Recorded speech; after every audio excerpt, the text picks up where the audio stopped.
Rev up and get ready for race day with Mission Foods. The world's best racers and tastiest products come together to make every race delicious. Fully loaded tacos, fast wraps, piled high nachos. Whatever you crave, Mission will help you be race ready with easy-to-make recipes that will take your race day to the finish line. Keep your racing delicious and enjoy all the mouth-watering action. Brought to you by Mission Foods. Too fast, too tasty.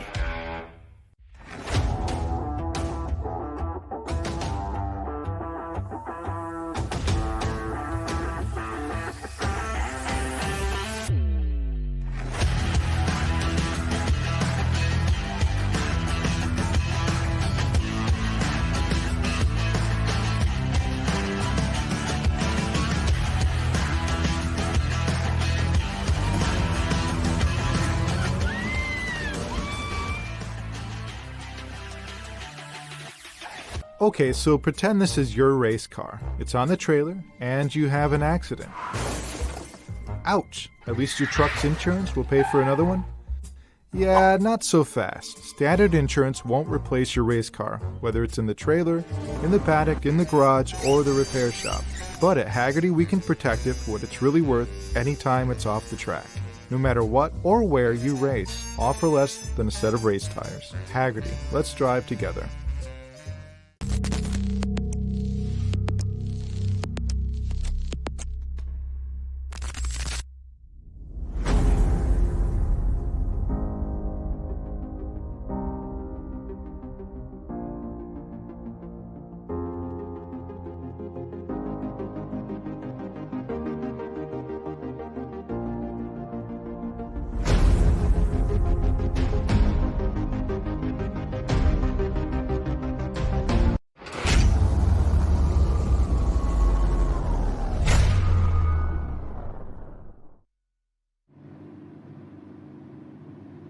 Hello and a warm welcome to the Speed Tour from the Circuit of the Americas as we get ready for our first big single-seater race of the weekend, and that is FR Americas. Now, if you're not familiar with what FR Americas is, it's effectively the Formula Regional Championship, which is contested around the world across Formula 3 and many, many different countries. And it's really the beginnings of trying to get to Formula 1 or possibly Indy. With me here by the 73 car, Landon Matriano Lim. A good story here. The young Louisiana driver had a great qualifying, probably his best of the season, taking third, but then the car was found to be out of weight, and sadly, he's going to have to start at the back. But that's only sadly for him, because we're going to enjoy watching him scythe his way through as only he can, because he's going to try and put on a real good show and try to get up with the big guys and girls at the front. So watch out for the number 73. He's going to give it full gas, as they say. Come with me, because I want to show you a few more. We've got a new driver this weekend, Hailie Deegan. Has come into the ranks, and of course she has done stock car racing, she's done Trans Am, she's sponsored by Monster Energy, and she has a big story and a big following. So keep an eye out for Hailie Deegan making her debut here with us. Another female driver who's been in the championship and really had a fantastic season from Canada, and I love this scheme on the back. Look at those maple leaves, brilliant. Nicole Havrada is her name. She's currently in the top 7 in the championship and looking to move forward in these last 2 races, but watch out for her in the number 6. New man from Austin, Texas, Golan from actually Austin, Texas. So we've got real guys that are coming up through the ranks, coming from little old Austin, Texas, and we've not had too many drivers from there, so good luck to him. He gives us the thumbs up. Next to him, Cole Kleck, he's come back. We've also got a new entry from Brazil in Bruno Ribeiro, and he could be the spoiler today. Got a good qualifying session, new to the series, has got a lot of experience, but he's already put on a big show. But the final part of the story is this, and this is a great story, folks. We've got 2 Texans on the front row, both of them wanting to finish the top American in the championship. Jet Bowling from Dallas, Texas in the O2 for Crosslink Kiwi, and his teammate, Titus Sherlock. Now, they've been fighting each other since January in New Zealand. They've actually become good friends. But, of course, now the gloves are off. It's a bit like Max Verstappen and Lando Norris. Yeah, they get on well outside of the car, but one of them's got to win today If Titus can pull off a win today and a win tomorrow, he could possibly take the runner-up spot away from Jet Bowling and win by a point. But it's the best man who wins. Titus took the pole, but both of them start on the front row. I love it. We're here in Texas at the best circuit in the world. We've got two Texans fighting it out. The championship's already been won by a Canadian, Woods Toth. Of course, Patrick Woods Toth, 7 wins to his name. He has already taken home the trophy. So now, who's going to take the runner-up spot? We're about to find out. Wow, well, there you go, ladies and gentlemen. Ben Sissel here in the booth, and that is how you do a grid walk here at the COTA SpeedTour, high above with the Formula Regional Americas here at Circuit of the Americas. And talking to the drivers this week, they're so excited to be here because Formula One was just here about 11 days ago, racing here at this now world-renowned circuit. You can hear the excitement in Jonathan Green's voice. He is an open-wheel enthusiast. He lives here in Austin despite his accent and absolutely loves this open wheel, the FR, which is basically F3, FIA F3, the steps to Formula One. We're looking there at Jet Bowling, but Jonathan Green's so excited about this. He spends a couple of weeks out of every year following this series down in New Zealand. He goes down to New Zealand, and a lot of these drivers, as he was talking about, international drivers here in the Formula Regional Americas, and they do that because they're trying to get as much experience as they can on these great FIA certified circuits to move their way up the ladder. So it's so cool to see them here on these beautiful new hand-cooked tires. We'll talk a little bit about the tires here. As we look at Ribeiro there from Brazil, they're given 2 sets of hand-cooked tires for 3 30 to 35-minute races. So it's very strategic in what they do and when they put on those tires. Now, if we do have bad weather, that's all out the window because race control can say they all have to go to wets. And I think with the weather, iffy as it is, a lot of the teams might take this chance, but you can see brand new tires, hand-cooked tires there. This is a K20 turbo Montoon engine in these cars, Formula Regional Americas. So they're Honda engines, but they're prepared by Montoon. We're so excited to have them here. They sound absolutely fantastic. Very quick, fast cars at a world premiere circuit of Circuit of the Americas. Like I said, Formula One was just here weeks ago. In fact, when you drive down the garages, you can actually see the Max Verstappen, the name tags, Lewis Hamilton, all the huge greats that were just here as we look in there with the Crosslink Kiwi Motorsports car of Cole Kleck. Very excited. He mentioned Haley Deegan out here with us. Very excited to have her. She did a couple of events with us in the Trans Am Series, and she did the All-Star race with us at Lime Rock. And I think I was talking to her yesterday, I think she's got a ride in Indy next. So she's out here trying to get as much experience as she can in the FR cars. And speaking of that, I was talking to my friend Ernie Francis Jr., who's a 5-time Trans Am champion. He also raced 1 year in FR, and even coming from a 900 horsepower TA car, he couldn't believe how physical these open wheel cars are in FRA. And then he went on to go to Indy next.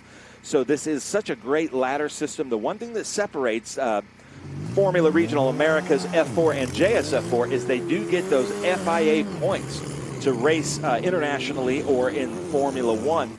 And that's super important for a lot of the drivers here as they get this experience. We've got some unbelievable teams here as the pace car takes them up the hill. And this hill, I have a friend here that's in the booth with me this weekend, Braden. We've been setting up signs and banners all weekend, and he was even talking about just you don't understand in video. That's a great shot there from Rob Herdman there at turn 1. But even video, as sad as it is, doesn't really do it justice of how just steep that hill is. And then you've got about 6 lanes wide going into turn 1, and then as soon as you hit the apex, it decreases down to about 3 lanes wide. You can see the new pavement there as they come through the Cube 3 section of the track.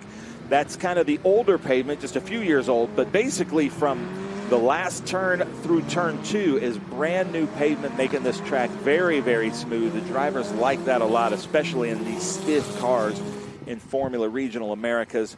We've got a great group of FR cars out there. I think we've got 15 taking the start. I haven't gotten a good count yet, but that's the most we've seen since the beginning of the year. We were talking about Landon Matriano Lim there starting at the back because he came in with a weight violation. Landon has a very bright car. Looks like he's second from the back there. and he's going to be starting from the back but moving his way up. He's a very fast driver with Crosslink Kiwi. Then we've got Titus Sherlock there in the 31. Titus Sherlock has really been going at it all season long with Patrick Woods-Toth always kind of right there. But when Patrick Woods-Toth got dialed in, he was just almost unbeatable throughout the season as they come around this long kind of almost a hairpin turn.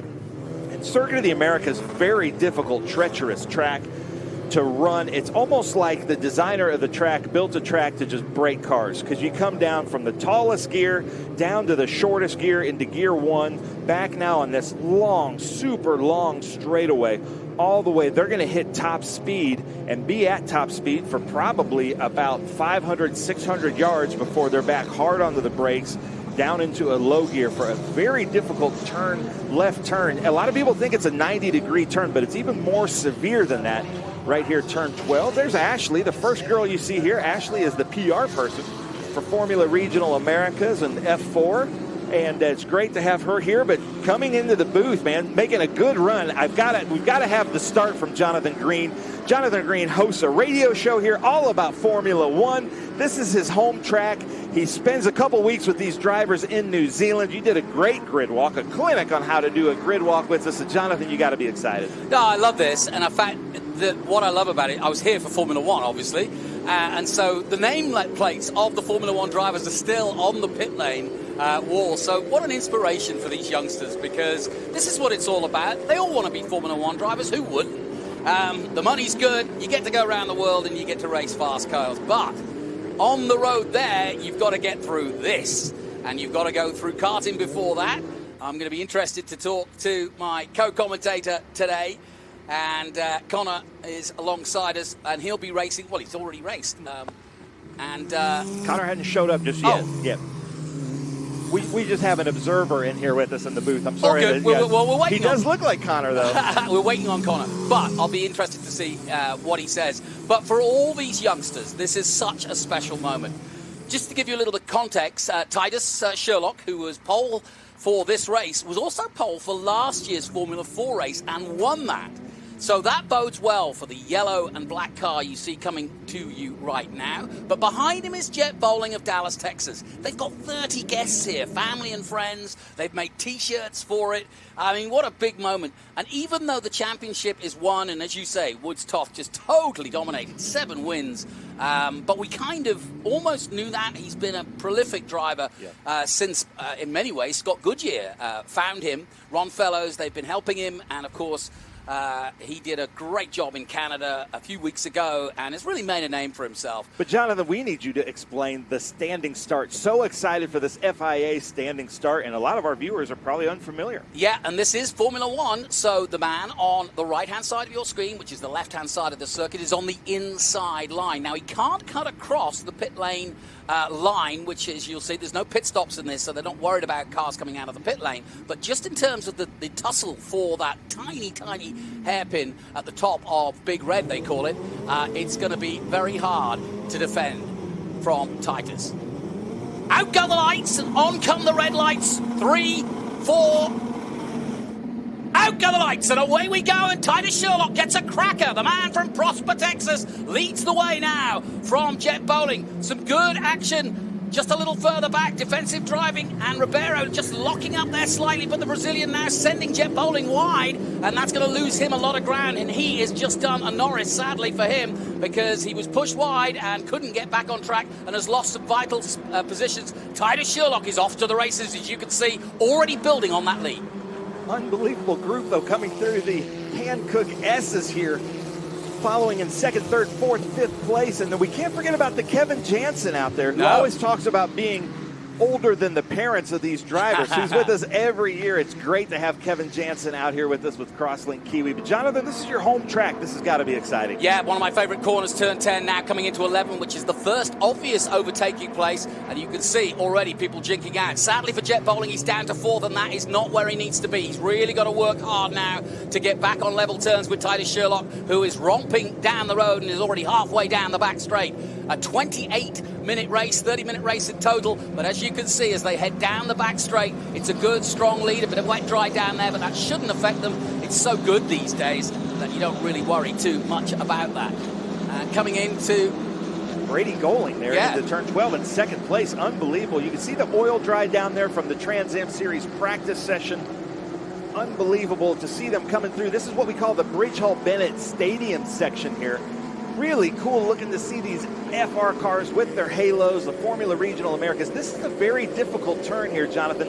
And we know we've seen it in Formula One. We've seen it here year after year. It is quite a passing zone. It doesn't seem to be. And then we've got this kind of carousel stadium section that could be looked at as a carousel, me being an older driver, but really there's like 3 or 4 right-handers in that section. Oh, you mean the McConaughey complex? Yes, exactly. You know why? It's the McConaughey complex. Well, it's all right.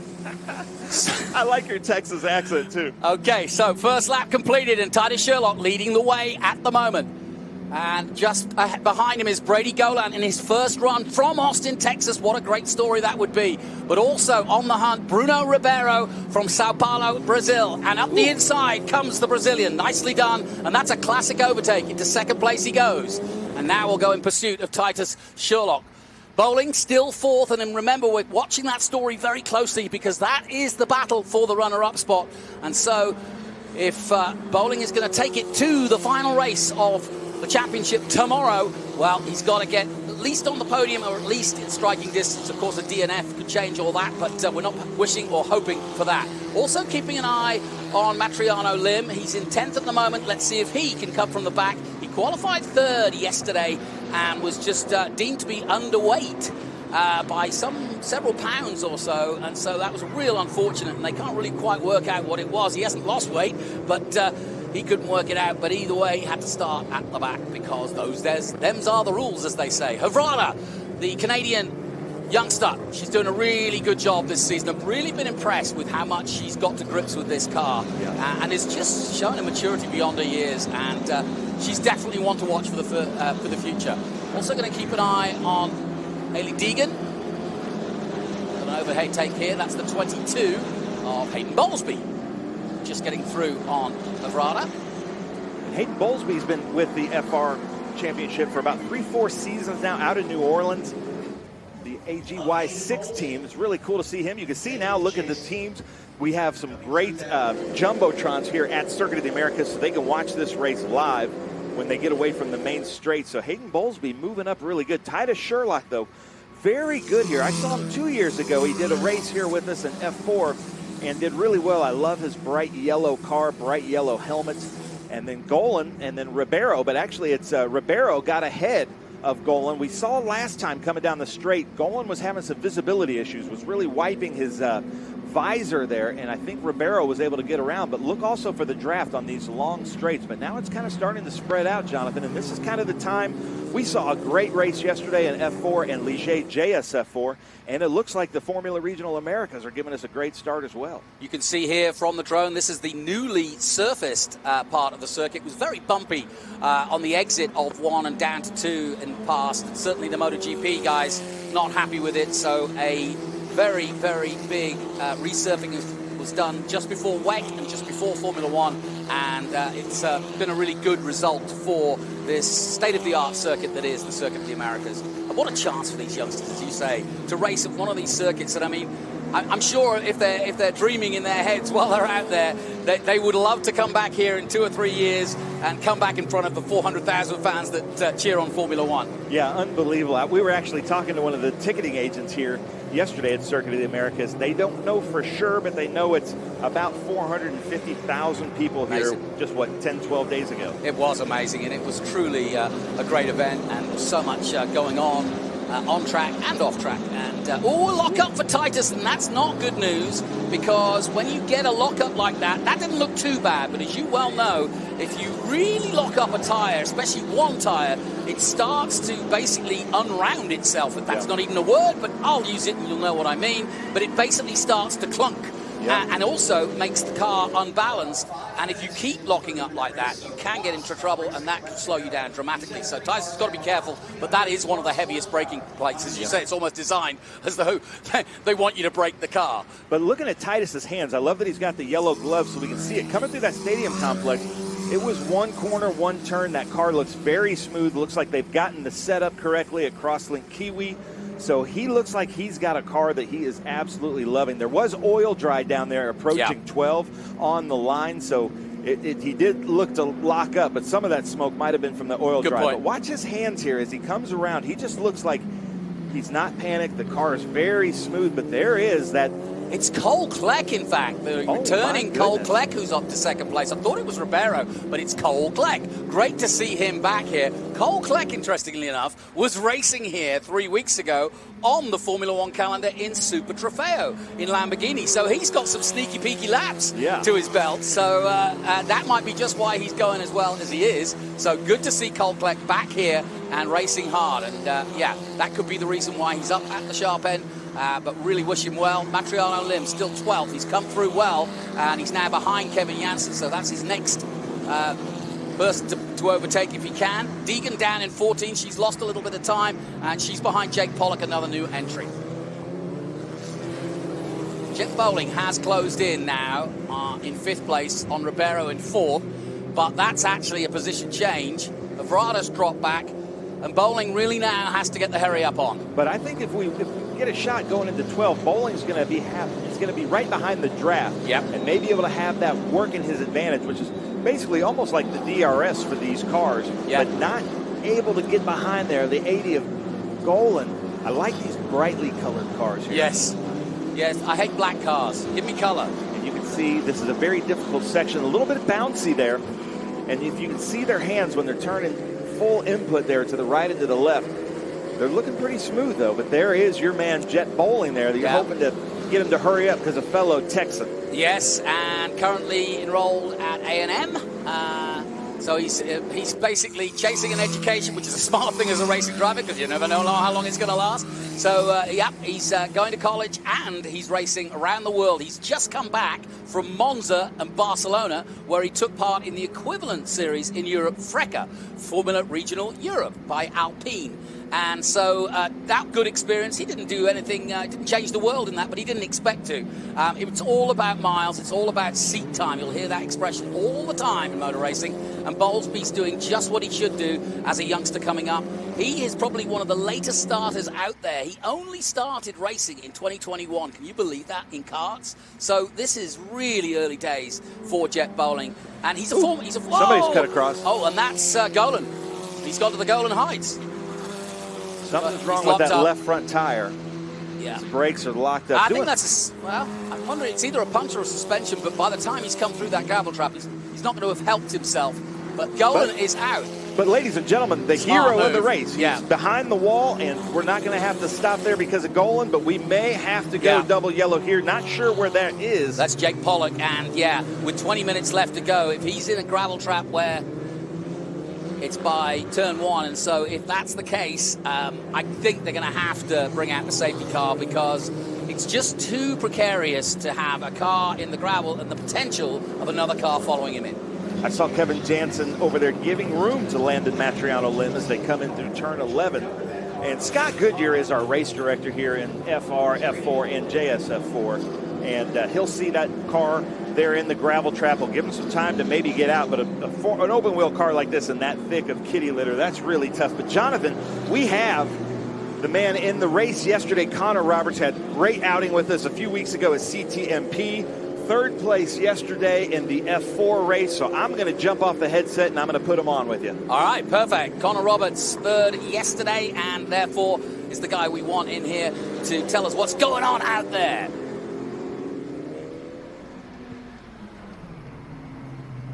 And here's another look at what happened to Brady Golan. Yeah, he locked up before. He knew he couldn't make the corner, and from there on in, bouncing across.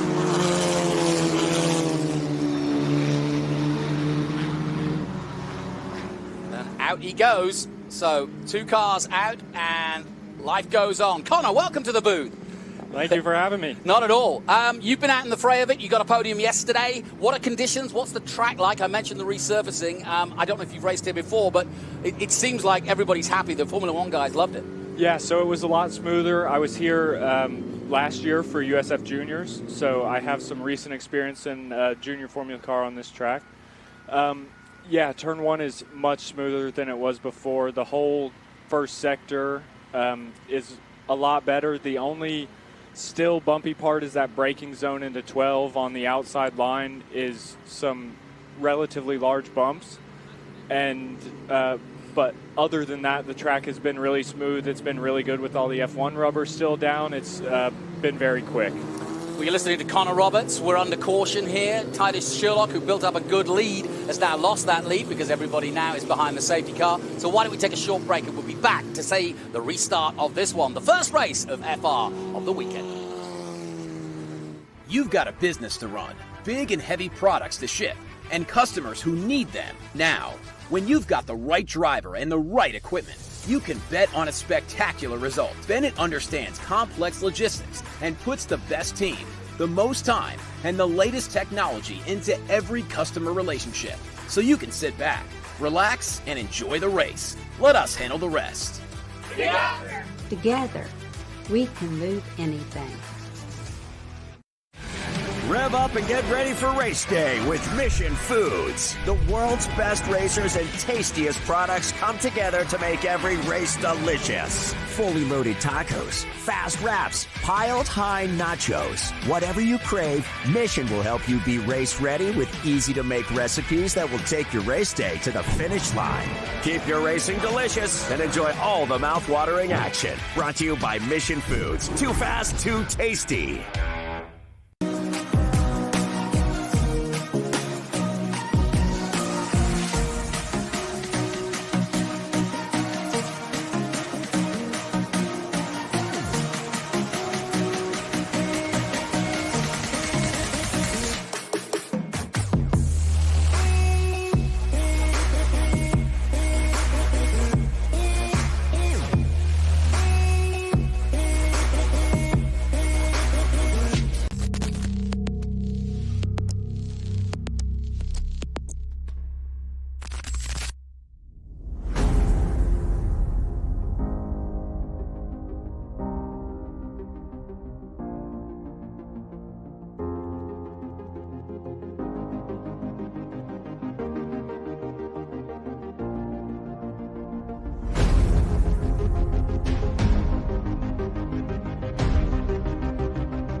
Welcome back to the Circuit of the Americas. You're watching the Speed Tour here from COTA, the final round of the season. I'm Jonathan Green, and I'm joined in commentary this race by Connor Roberts, who's already taken a podium here this weekend. Connor, we're under safety, we're under caution. Tell us a little bit about how you got into this crazy game. So early on, it was a lot of karting from a young age. Dad had been racing SCCA Formula Mazda for a long time. Yeah. And so when I came around, he slowed down on the Formula Mazda and started to get into Continental and some downforce cars, Formula 1000. Mm-hmm. And that kind of just, made my love for the sport grow. And then when I turned 14, I got my SCCA competition license in a Van Diemen Formula Continental. And then we went racing from there, and I did 5 years of SCCA racing, spec racer, FE2, and Formula Continental, and now we are here racing F4. And how are you feeling? How are you enjoying it? It's been good. The new F4 22 car is really good for me. It's large enough that I can fit. That's really you're a tall guy. It's really been the problem. I'm 6'4". You should be doing truck racing. Yeah. So that's been the big problem in the Formula cars for me since I started when I was young enough to be small enough to fit in Van Diemens, which are notoriously small cars to begin with. And, we just really struggled to find a Formula car that fit me and I was able to be comfortable in and be safe in, pass the head height test. And David Cooper brought us out for a Ligier test day at CMP, and kind of fell in love with the car, liked the series, liked where the direction was going, and we joined. And what do you want to do? I would like to race sports cars. Okay. So I would like to do specifically prototypes, so LMP3 would be my my goal to race probably in Europe, since IMSA discontinued the LMP3 class for the WeatherTech stuff. But Yeah, I mean, the closed-wheel cars are interesting and they create good racing, but there's something that I can't get out of a production 10-top car that the Formula cars really do provide. Yeah, I haven't heard anybody say that there's a bad thing to learn in single-seaters and slicks and wings. Just the sheer power of these cars, power to weight ratio, but also the ability to change direction quickly, the downforce that's involved, the skills that you learn to react in a single-seater will bear you out, whatever form of motorsport you want to do. Matthew Brabham, tall guy. Justin Wilson, his brother Stefan, all tall guys. So don't be put off by the fact that you're tall, because there's plenty of guys that have gone to the very top with a bit of height on them. But I think you're right. Sports cars would be a lot of fun. And I would have thought, in that tiny little F4 car, you're really cramped in there. Yeah, I mean, the tub is really, they say that they made it American-sized. So, a big, long, tall driver, and I fit in there perfectly. I'm well under the limit. I had the large crash at Mid-Ohio where the halo and the roll bar scraped on the pavement. And if I was in any other car, I would have been too high or had not had the halo. It could have been much worse.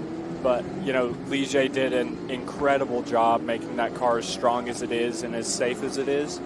And, there's no other car that I've been in that feels as safe and feels as fast as that car does. Well, we're looking at Titus Sherlock in the 31 from Prosper, Texas. Originally from California. His uncle, Tony, has been guiding him. He has done a lot of Ferrari Challenge racing, so he's got a good mentor there, somebody who can give the family perspective and a sort of shoulder to cry on, or a shoulder to be inspired by, and he knows racing, and that's always very helpful. Jet Bowling, the opposite. He's come from baseball and from sort of high school athlete stuff, and so he's got the discipline of a good sportsman, but this is all very new to him. We were laughing about this the other day. He's like, in every other sport, every other team sport, you're trying to get together as a team and work together to win, but in motor racing, it's the opposite. The first person you want to beat is your teammate. So that's a real learning curve, I would have thought, for anybody who's come from that discipline. Titus Sherlock was telling me earlier that he's disappointed with the season, even though he's got the chance for a runner-up spot. He's had one win, but he had problems at Mid-Ohio, didn't get to race there, had a crash in, I think, practice for that one, and then didn't go to Canada. And so, he's had a bit of off time, and it's hampered his title hopes, because before that, he was definitely challenging for the title. So, either way, one of those two, Jet Bowling or Titus Sherlock, will be the top American at the end of the weekend, so that's what they're gunning for. Cole Kleck would just like another win if he can get it. Who do you know out there of the FR guys? I've been around the Crosslink Kiwi guys, so Titus, Jet Bowling, Nicole. Yeah. And I was paired up when we did the media training for F4 and FR in New Jersey. I was actually paired up with Patrick Woods-Toth, who was my interview partner. So I got to chat with him for 30, 45 minutes just about his racing career and everything. And, I haven't mingled too much with a lot of those guys. I just mostly stay within the F4 since we're a single-car, family-run team. I don't get the community that the Crosslink Kiwi drivers get sometimes, but in the drivers meeting I'll sit by some of them and we'll chat for a little bit. Now let me ask you a question. I'm always wondering whether these sorts of situations, these safety car situations, are good and bad for a racing driver. I know they're bad for the car. They can't be good for the human, the other part of the car, because this is not what you or the car were designed to do, which is to go slowly. Yeah, it's a really nerve-wracking thing, especially when you go by the incident and you see it and you're trying to work out how many laps and how long it's going to take, and then when you have to start warming your tires and keeping your brakes up to temp. And it can be a really nerve-wracking, and it's kind of a finicky thing to get that safety car restart just right to maintain your position and to not breed another yellow by making a poor decision or having a poor start and somebody else not recognizing it. And you've got a lot of jobs to do. You can see them weaving side to side. They're just trying to keep the heat and mechanical grip in the tires. That's one thing. You also need to keep the brakes up to temperature because obviously everything works at a certain temperature. So what you don't want to do is get the restart, head flying up the hill to the big red, and then suddenly stomp on the brake and find there's nothing there. So there's a few sort of systems checks you've got to do, don't you? Yeah, for sure. And you got to make sure, especially in the slower conditions, following, if you're mid-pack in a safety car group, following for a while can overheat the cars because they're not getting as much air as they want in there. So you got to pull out on the straight sometimes to get that cool air through the side pods. Mm-hmm. And so you got to try to keep heat in certain aspects of the car and keep heat out of others. And so it's really a delicate balance to try to maintain all the systems in their operating window. We're just looking at Anthony Ortiello in the 07 in 13th position, and at the moment it's just Brady Golan who's gone out. We think that you thought it looked like brakes to me. I couldn't quite tell. He locked up and then went into the gravel and then went out. Jake Pollard also stuck in the gravel. That's kind of why we're waiting, because Golan managed to get off the track, and that's a good story for him. So we're going to do another lap now, and this is where you start getting fed up with it all, right? Yes, for sure. And Titus is probably just thinking about how many different ways this restart can play out. Yep. And how he's going to defend in turn 1, what line he's going to use, when he's going to go from turn 20 to give him the best opportunity to keep the lead into turn 1. It's a long run to turn 1. There's a big chance for a lunge or a draft bypass up the hill. And so you got to figure out all those things, and it's hard to do on your first try to get it just right.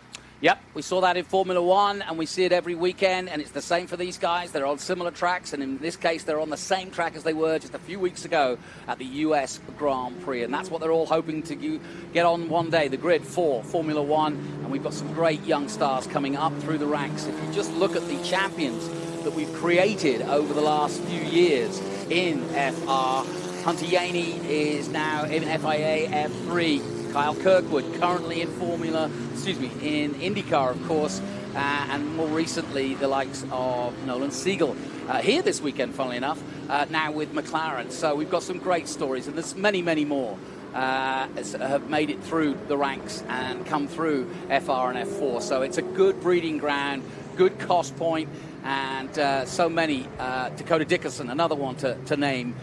So many of them have been successful and have gone on to professional careers, and that's what it's all about. Now, going back to this restart, yeah, you're right. The pressure's definitely on Titus, because what he's got to be careful of is Colt Kleck has nothing to lose. He can make that lunge that you were talking about. And frankly, Sherlock will need to get out of his way because the last thing he needs to do is get together and get a DNF out of this, because that would just play straight into Bowling's hands in 4th place. Bowling, on the other hand, needs to get past Ribeiro and see if he can put some pressure on Kleck, and really needs to finish behind Sherlock if he can. But with a restart like this, you can see the distance between 1st and 4th. It's not insurmountable in the time we've got to catch up, is it? It's definitely not insurmountable, and a move into turn 1 easily can grant you 1 or 2 positions. I climbed 3 positions, or 2 positions in the race yesterday for F4 through turn 1. Just the way how wide the track is into turn 1 is very, very open for late lunges and even 3 wide. Well, as you can see, the lights are off on the safety car, which means we are going racing after this. They'll come through 18. The safety car will pull off on the exit of 19 and head towards the pits, which will then put the control of the race in Sherlock's hands. And this is where the real pressure is. You can see the entire field now bunching up behind him as they head out of 18 towards 19. Now, it's up to him when he accelerates, and I'm always interested to see how they play this. You can go early or you can go late, but you control the race. Here comes the safety car off, and now it's up to Titus Sherlock to both defend his position and get away well. So he comes out of the final corner, accelerates away, and it's a good restart. But what's going to happen as they climb up the 133 feet towards the top of Big Red? Kleck moving for an overtake. He goes to the outside. He'll be looking for the switchback. No, that's just what I didn't want to happen for Titus Sherlock. And somehow he's got away with it, but that was a big, big moment. And I don't know how you want to call that, Connor, but what did you see? I was looking at Jet Bowling, who moved up into second place from that. I mean, what a great restart from him. Yep. And Titus did the right thing, covered the inside, and Kleck just made a little bit of a mistake. You know, just got a little bit too late and locked up that right front of the hill. I was busy watching Kleck, and like you say, Bowling went up the inside. There's the lockup from Titus. There was the big moment where they almost came together. Kleck took avoiding action, went wide, and like you say, he did a Leclerc, did Bowling, and just dived through the center and said, I'll take that. Into 11 then. Key corner now, and key laps now for the two guys fighting it out to be the top American. It looked like Cole Kleck went for a move up the inside of turn 11 there. I can't tell if he got it done, but there's definitely a possibility of some dive bombs into 12 here with only 2 minutes 50 to go. Yep, so here we go. It's all on here. Turn 12. This is the big overtaking place, but Bowling holds on, just almost nicks the number 11's Kleck's front wing there, but Kleck getting very aggressive here.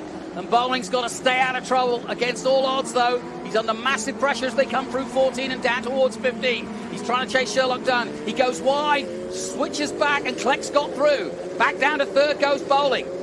And Sherlock is off into the distance, so as they battle, that's all playing into Sherlock's hands.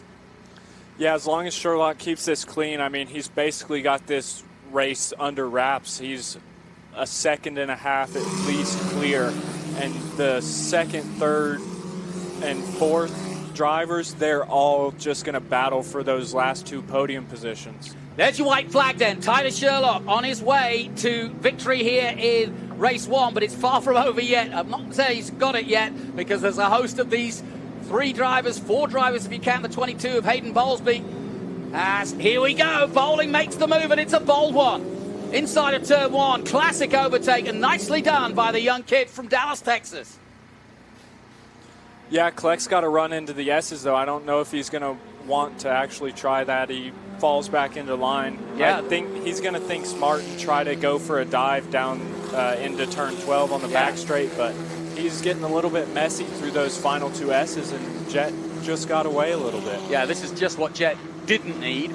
I mean, he should have been in second had he had a better start, but he was run wide. He's where he needs to be now, but he needs to hold on to it. You can see the pressure he's under. He's under the pressure of trying to stay with Sherlock, but he's more under pressure from a renewed and rejuvenated Cole Kleck, who really is in the mood, and so too is Ribeiro just behind him. So great racing, but like you say, it's all going to come down to turn 12. Final lap then here in the FR Americas Championship. It's the final 2 rounds of this long year of racing at iconic tracks around the USA, and Titus Sherlock looking to become the runner-up in the series, but Jet Bowling will try to deny him, and Jet's done a good job of getting away from this chasing group and holds on to his second place at 12 while the rest fight it out. Avrada coming into it as well. Yeah, good job by Jet out of turn 11 to just nail that exit down after Kleck had to take a defensive line into there, and you know, he really did to do in order to keep that gap. Lock up there for a moment. And yeah, this is really going to be a real battle for the third place. But right now, it's pretty obvious that Titus Sherlock has got this one in the bag. And Bowling has done a really tremendous job, really, of defending and chasing, as well as recovering, because he got taken wide at the start of this one and has recovered to second place. There's the checkered flag, though, for Titus Sherlock, as he takes the victory here at the Circuit of the Americas and gets ever closer to that runner-up spot. Second place is Jet Bowling. They'll fight it out. It'll all be about the last race. And third place goes to Cole Kleck, who held off the rest of the field, including Bruno Ribeiro and Hayden Bowlesby, who put in a good run at the end there. Well done to James Lawley, just getting past Nicole Havrada at the end there, but a really good bit of racing. Connor, that was a good race, wasn't it? It was. There at the end, the safety car always kind of spices things up, especially when you get green with like 3.5 minutes to go. You know, everybody feels like there's everything to play for, and I mean, truly there is, and we saw some great overtakes and some great hard racing in those last few minutes. I saw Titus after qualifying, and and he said that the lap he put in for qualifying yesterday was probably one of the best laps he's ever done in Formula Regional, which is saying something because he's done a lot of laps this season. So he really is at the top of his game, and yeah, he's a cool, calm character, but so too is Jet Bowling. And as I mentioned at the top of the show, they're actually good friends off track, as it were. They share the data, they're in the same team, you know, they travel together. So, you know, they've got a good respect for each other, I should say. And but of course, they both want it badly. You're racing drivers, that's what it's all about. If you don't have that eye of the tiger in you, then there's no point in taking part in a sport like this. For sure, and you know, I think it'll be interesting to see how it plays out in their race later on in the weekend. How aggressive they're going to be to each other, even though they're friends. Yeah. You know, how much they want that position in the second place in the championship. Well, Titus started 13 points behind Bowling coming into this one, and he told me that if he could win and Jet got second in both races, he could beat Jet by 1 point, which is pretty incredible when you think about it. So he's got the first part of the job done, but so too has Jet Bowling. So really good stuff, and I'm going to be really interested to see how this one all pans out. I love this regional racing.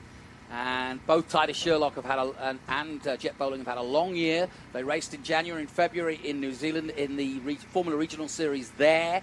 They were just starting out in FR then, but they got something like 3,500 kilometers of racing in a very short space of time. And then they've come back and raced all around America, and that's why their craft at the moment is excellent. So, confirmation, it is the two teammates, Titus Sherlock, Crosslink Kiwi Motorsports, of course, the top team in FR and F4. Jet Bowling takes second place, and Cole Clegg of DD Autosport takes third. Bruno Ribeiro, the young Brazilian for IGY 6 Motorsports, gets fourth place. Hayden Bowlesby for the same team gets fifth. James Lawley is sixth. Nicole Havrada of Canada is seventh. Rico Schlahamoon in eighth position, and Lando Matriano Lim. Good job done by the Louisiana driver as he started at the back after being underweight after qualifying and got up to ninth and just got ahead of Hayley Deegan, who starts her campaign for the Tony Driver development team with a top 10 finish. There's Titus, and I think that was a job well done.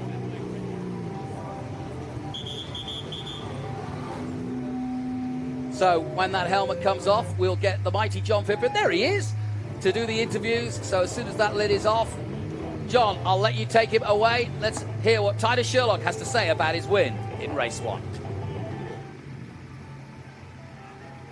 Thanks, Jonathan. We've got our winner here. Titus, you said in the pre-race that you were going to win at all costs, and buddy, you got it done. Yeah, obviously the safety car made it a little tough with that close restart, but yeah, super happy to get the win, and yeah, I couldn't ask for much more. Yeah, your teammate Cole gave you a little start there at turn one on the restart, but you kept your head cool and got the job done. Well done.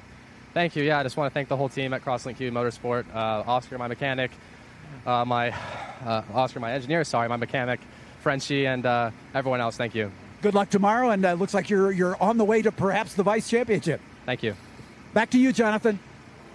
Great stuff, John. Yep, very happy. He's a very mild-mannered guy, but yeah, really good stuff. And now the conversations will begin with both engineers and the data and so on and so forth. They'll go into a debrief. They'll work out what they did right, what they did wrong. In the background, Jet Bowling doing the same thing with his mentor and his family down there as well. And as I mentioned, Jet bringing something like 30 guests this weekend, so no pressure then. Wonderful shot of this magnificent circuit and the tower that hangs over it. Let's take a look at some of the highlights then from our first race of the weekend. Well, when the lights went out, Bowling got away well, but then got hampered. As they got to the top of the hill, he was run wide. Cole Clegg making positions up quickly. But there was some good battles. Havrada involved as well. Titus Sherlock built on his lead, and he was putting it all in there until Golan was the first to go off. Then Jake Pollock did similar. We got under safety, and that meant we had to go a few laps under safety. But at the restart, again, Sherlock did well. That was the big moment, and it all could have gone terribly wrong. Bowling bold as you like, up the inside of turn one. He's obviously been watching a bit of Formula One. And Cole Kleck, though, right behind him. But it's a win for Titus Sherlock of Crosslink Kiwi Motorsport. And as John says, he's halfway there to being the vice champion and the top American for the season.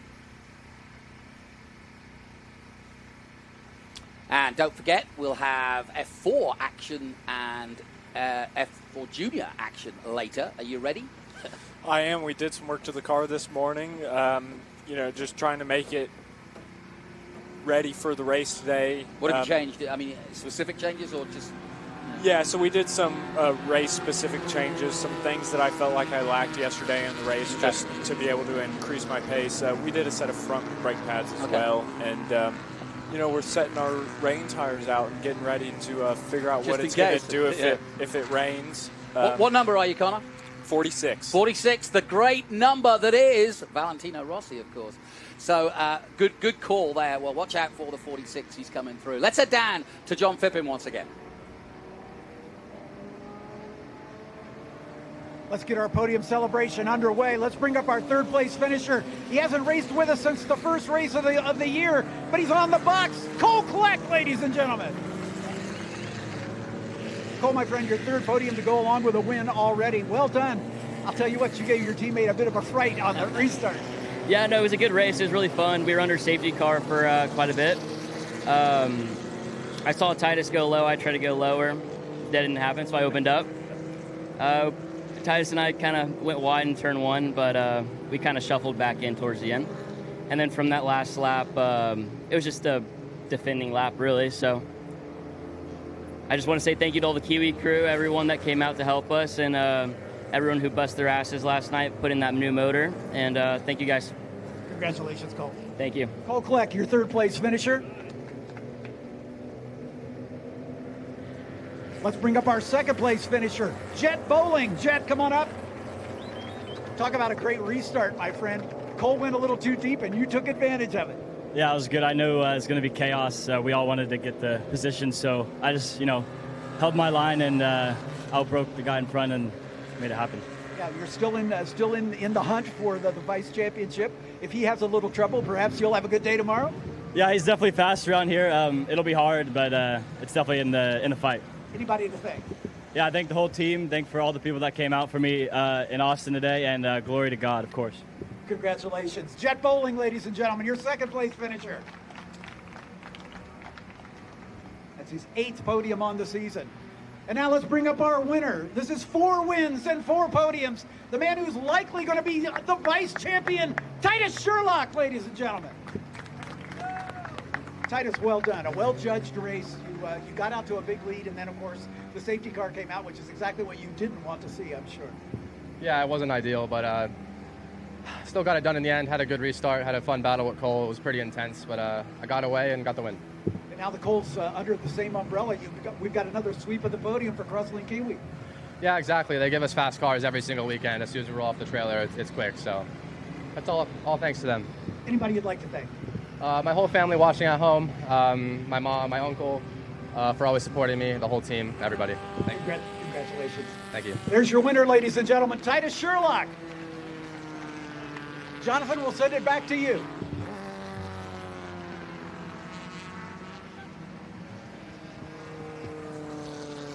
Trophies in the air as our drivers have the Ligier hats on as we acknowledge our presenting sponsors at each of our podium celebrations.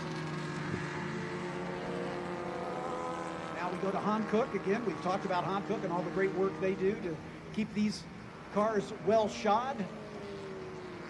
Thanks to Hankook for all they do for all 3 of our championships.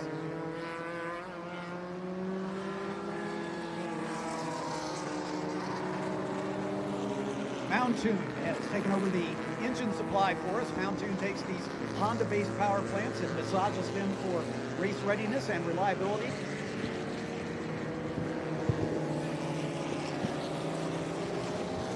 And they've done a fantastic job for us for the past couple seasons as they make these Honda K20s sing. All right, ladies and gentlemen, let's have one more round of applause for Cole Kleck, Jet Bowling, and Titus Sherlock, your podium.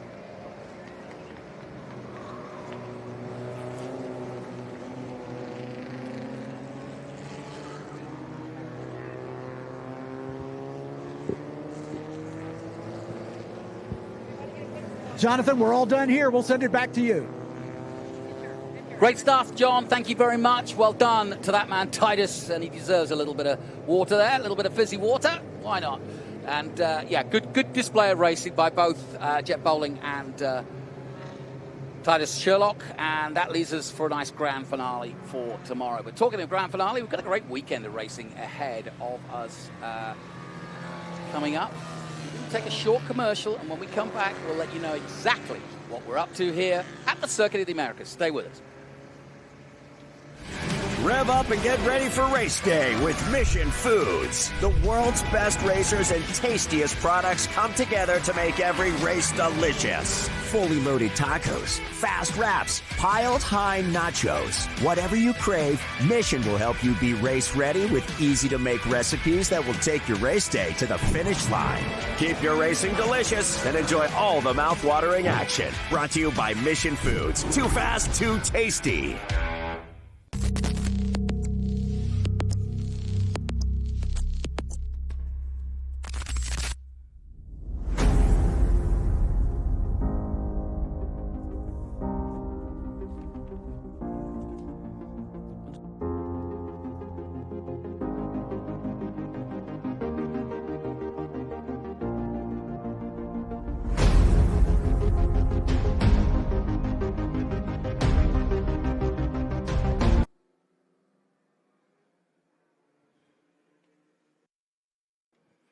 Welcome back to the Circuit of the Americas. We've just seen a cracking FR, Formula Regional Americas race, won by Titus Sherlock.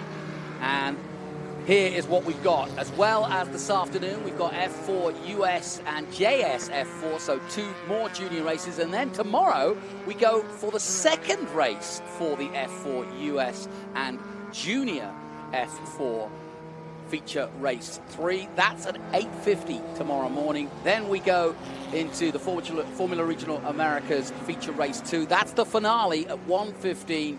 That'll be followed by SVRA. We start off with the Group 1A3, 1B feature race 1.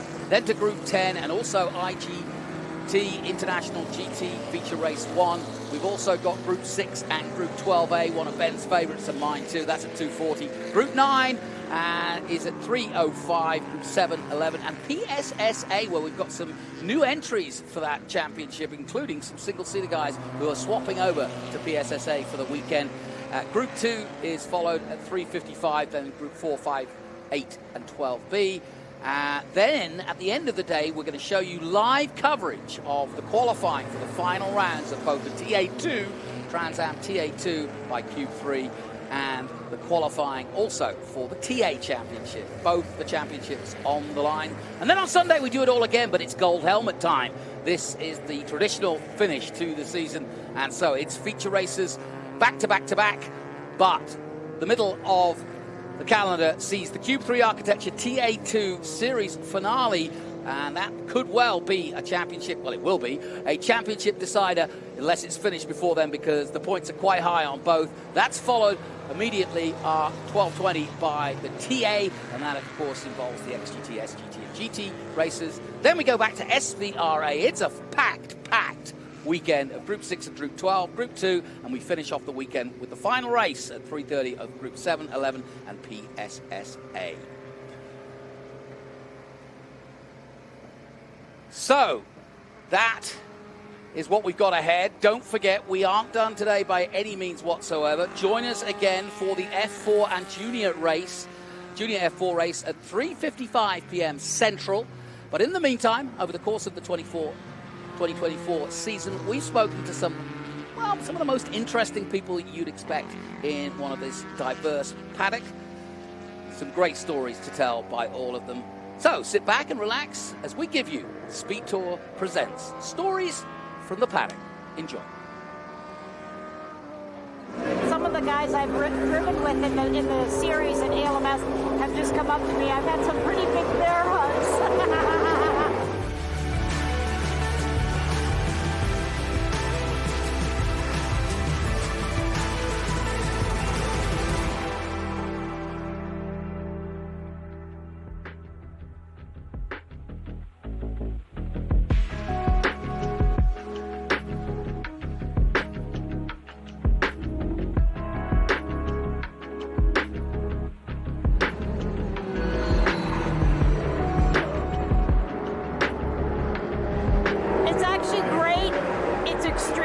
bittersweet though, because I'm missing my better half.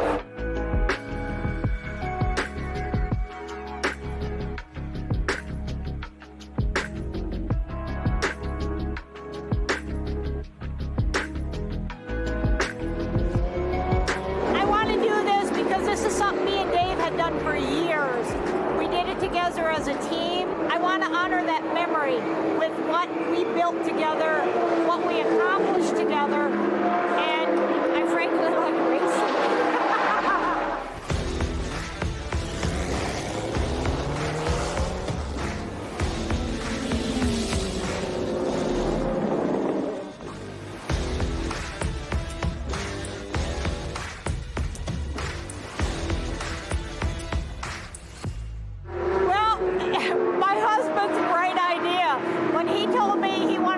In the ALMS, I rolled my eyes, I said, we're not ready yet. Yeah. So we did it.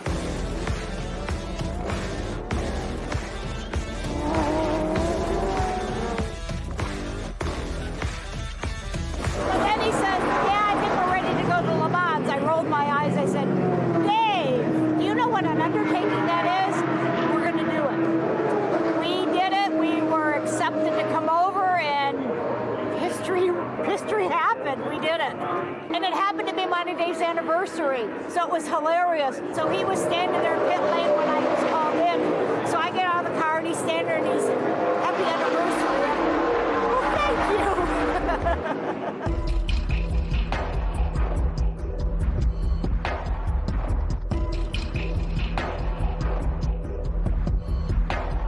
When we got up to the podium and we saw how many throngs of the people, we were just shocked, and we stood up there and people were shouting our name and we're waving and we're like, oh my God, this can't be real. This just can't be real.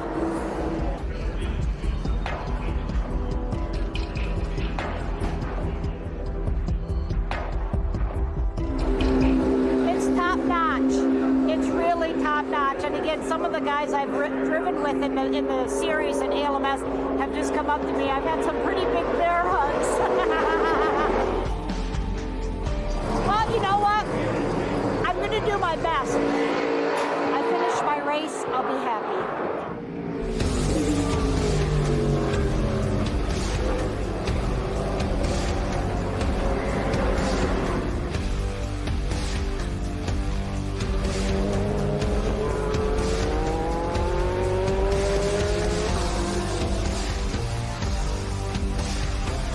I would say you can do it. Don't be afraid. If you've got an iron soul and you've got the determination and the bravado, you too can do this.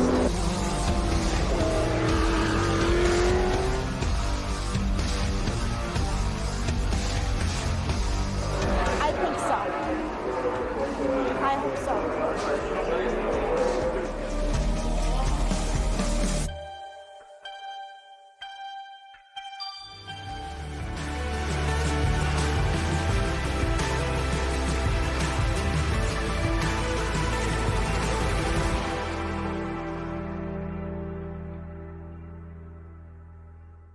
Hawk Performance packs 100 years of friction dynamics into every product.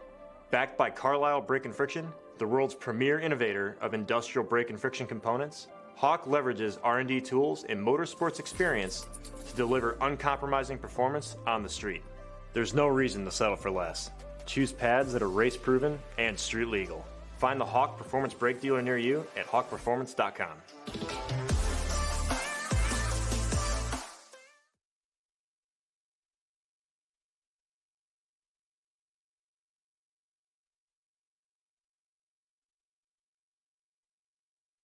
I think if we were out here racing the last 2 years, I think we would have had something to say about that.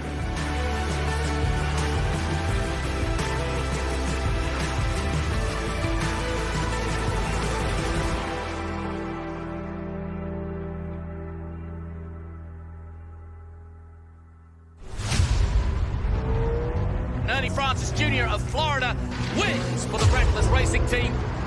7 for Ernie Francis Jr.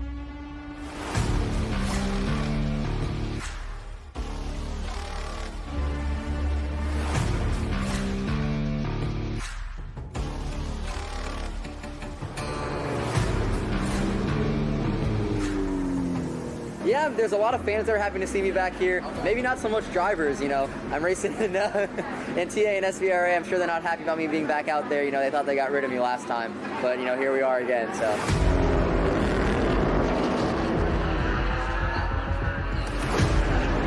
Coming around the paddock again, it's a lot of fun, seeing a lot of old faces, a lot of friends that I've known over the years. So I really enjoy coming back here.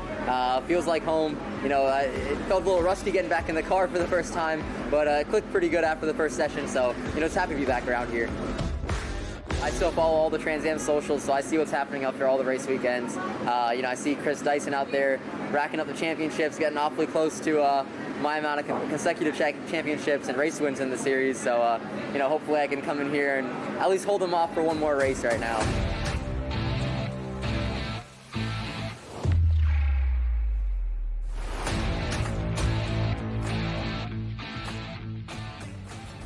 Oh, fantastic stuff. And into the lead of the race goes Chris Dyson.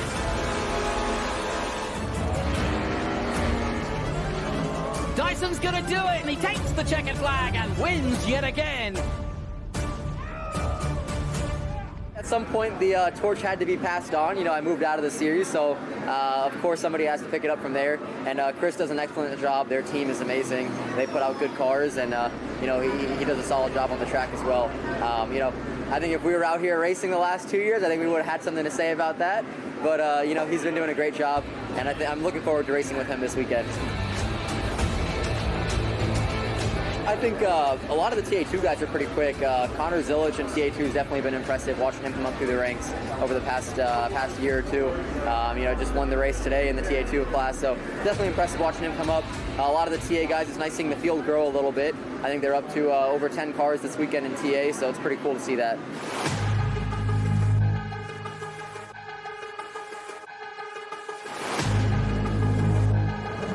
Good start though by Ernie Francis Jr. Ernie Francis Jr. wins in Formula Regional. Yeah, you know, spent the last 2 years racing Indy Next, you know, making my my journey in open wheel racing. Had a lot of fun doing that. Spent 2 years in that series, racked up a podium, a few good finishes. Just had a lot of fun. The whole program that I was in the last 2 years with Indy Next was racing for Roger Penske's Race for Equality and Change in the IndyCar series. So, you know, there was a lot of pressure on me in that program, and then still carrying over to where I am now does that as well. You know, being a younger driver coming up from a diverse background, a lot of kids look up to me and see me racing out here, and they want to follow in my footsteps. So, you know, I think it's great, and I'm happy to be, you know, leading the pack on that. Yeah, you know, right now just doing some sports car racing. Going to be doing this weekend here, and then I'm running the Lamborghini Super Trofeo Series in IMSA this year. So going to be doing the full season in that in the pro class. Going to be pretty fun racing sports cars again. Try to get into the IMSA driver market and see where I can go from there.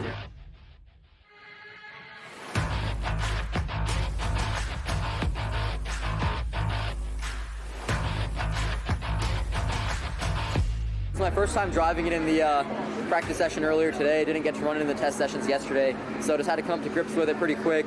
But put a lap that was good enough for P4, just about a second out of the guy that's fastest. And you know, we're on some pretty old tires there, so I think we'll be pretty good once we put some stickers on for qualifying. I think we haven't shown everything we got, so I think once we get out there in qualifying, we'll show the field what we have going on with us. So.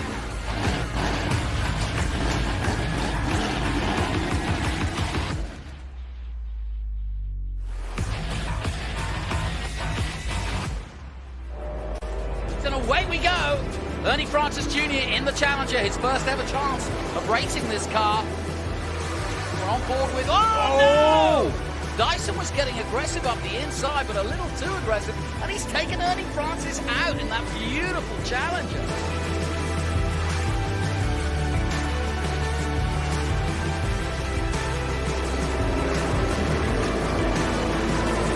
Look at Ernie. Ernie Francis Jr. has gone from the back to lead the race now.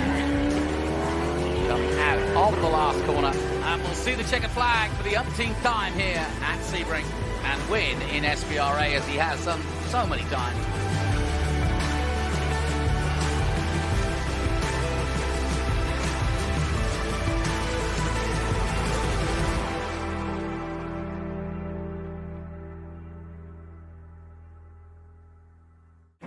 An important decision is afoot.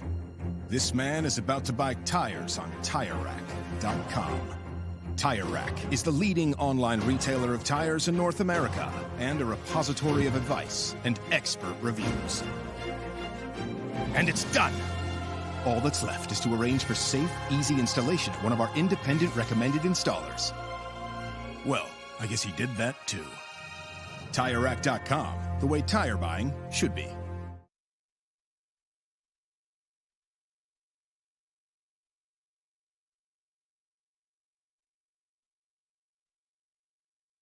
Luckily, to this day, knock on wood, we haven't had an incident together, but this year it probably will come at some point. So.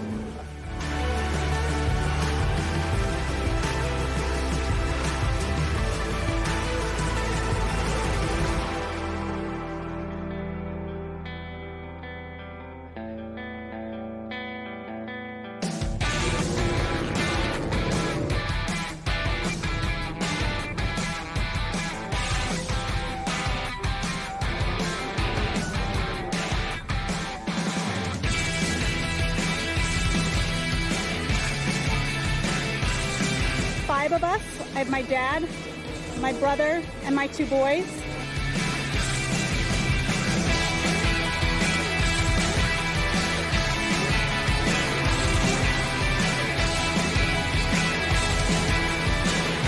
We had an MGA that we bought, and I started racing that 20-some years ago. And then I ran that, and then my son got an MGA, and we ran those, and then he picked up a Porsche, and my daughter inherited an MGA. And I bought the Corvette, and then she inherited that, and now she's in a Porsche. My kids have gotten the bug. I think it's a genetic defect. So they have the need for speed as well. We'd like to have them have some skin in the game, so my dad set them up with cars. It's probably one of the craziest family hobbies you can get into. So it's really cool. It's been bringing our family together since we were kids, but finally we got to get into cars about 4 years ago. So having the whole family at the racetrack on one single weekend, getting everybody together, you can't beat it. It is a little concerning for me. Both my boys are in a very similar car, very similar setup, and their times, they're always right next to each other. Luckily, to this day, knock on wood, we haven't had an incident together, but this year it probably will come at some point. So it's bound to happen. I don't generally like to watch. I watch Race Monitor, and then when it's over, clap.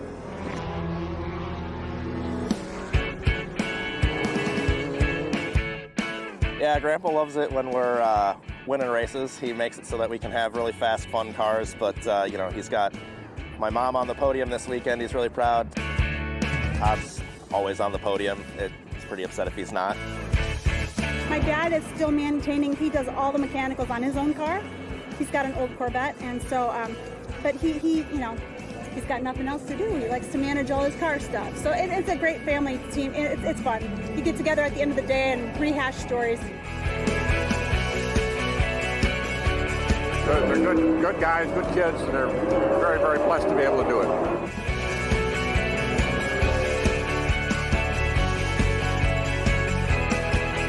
A good race weekend is rolling the cars back on the trailers and not having to do too much work for the next race.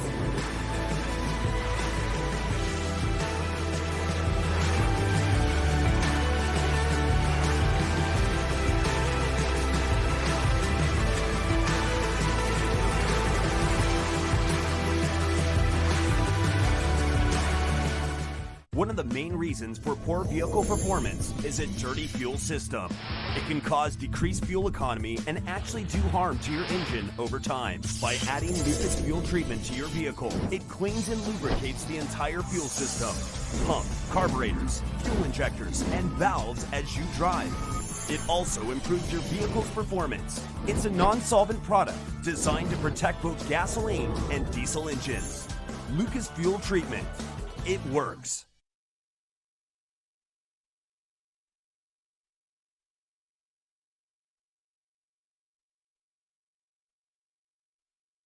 This is my year to prepare myself, get a lot of track time, get a lot of races.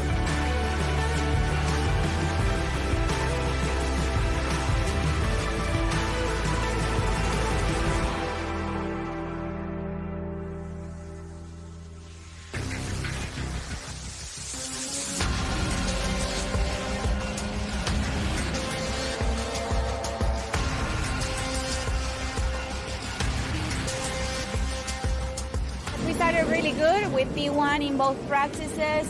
There's always room to improve. It's a good step forward from what I have been doing.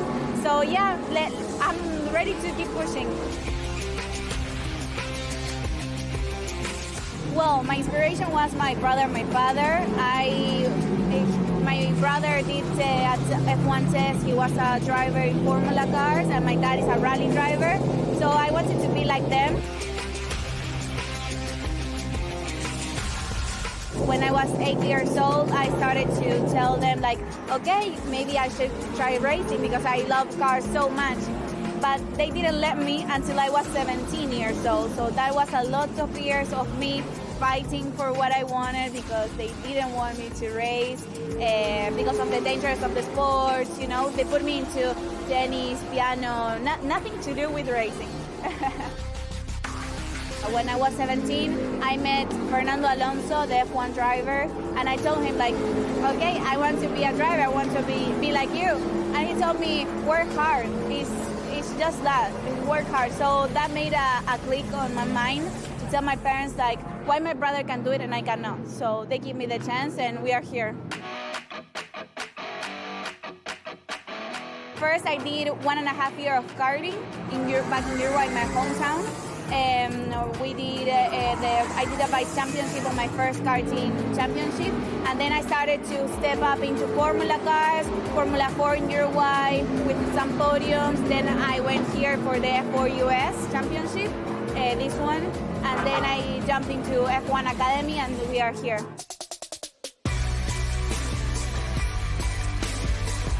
Thanks to the F1 Academy, I'm still racing because last year I didn't have the chance to get the budget for doing a championship. So really the F1 Academy opened the door for me. It was a big jump for the little experience that I had to go to Europe with a high level that the other girls had, but it made me improve a lot. We'll see now that I'm P1 on practice, so definitely it worked. Did the F1 Academy, the girls only can do like 2 years of the championship. So I said, okay, I want to fight for the first places. So I need to make more experience, prepare myself for the second year. So yeah, this is my year to prepare myself, get a lot of track time, get a lot of races, and US is like my home also. I feel it like that. So it's a great way to prepare myself for the F1 Academy. Well, it's really fun. There's a lot of corners with different directions. It's really technical, NOLA, and I enjoyed very much being the first race weekend of the championship.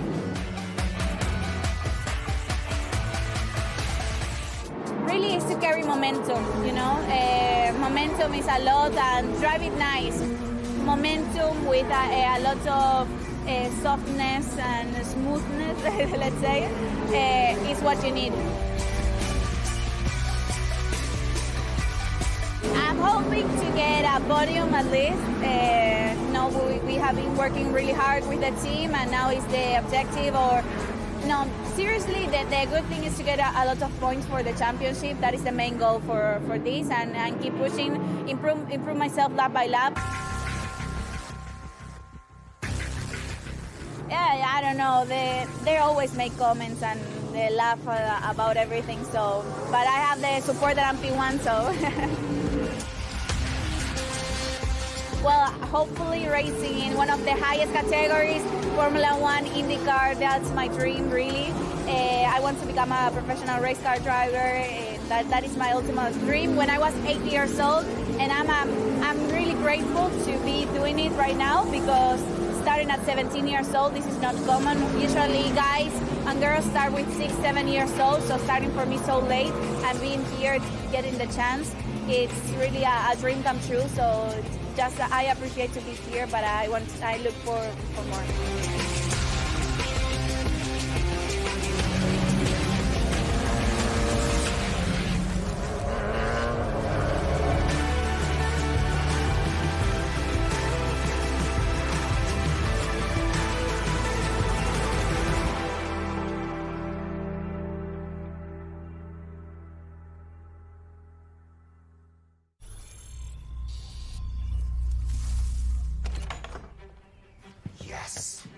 Hon, the weather tech's here.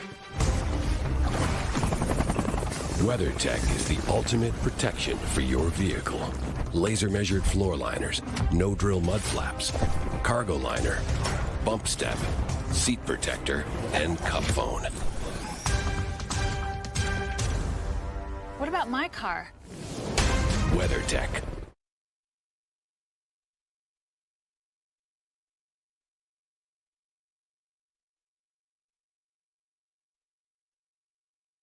All these cars were built by teenagers somewhere in between the age of 15 and 19.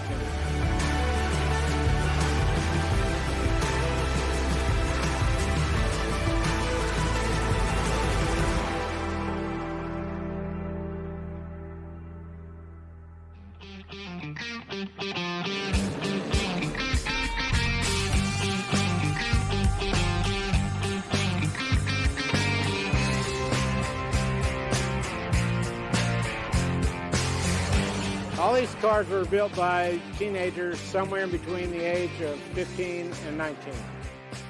It's a long story. I decided I wanted to be a teacher after kicking around doing labor and stuff, so I went to college. I was 28 before I started the college, and I decided I wanted to teach because I thought the students needed better teachers in certain cases. After college, I started teaching automotive technology, and I didn't have anything for the students to do, but I was already working on race teams and stuff, so I just started teaching them how to take a car apart and put it together in race form, build the roll cages, build everything. The whole cars would come into the shop, and the students would take them all the way down to a tub and rebuild everything. Oh yeah, it was far better than being in an academic classroom. And it was an easy car to work on because it's really simple. So they didn't have to learn a lot of computer stuff right off the bat. They pretty much learned how to handle the tools and take a simple car apart and put it back together, just like I learned. I taught about 25 years and about 60 students a year. They did this car right here, named Dorothy, and the orange one back there, named Trixie. This particular car's been on the track since 2000.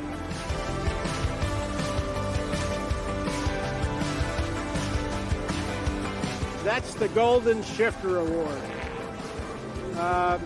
We have a group of guys who all drive one of these with identical equipment in it. There's a formula to pick a winner for the year.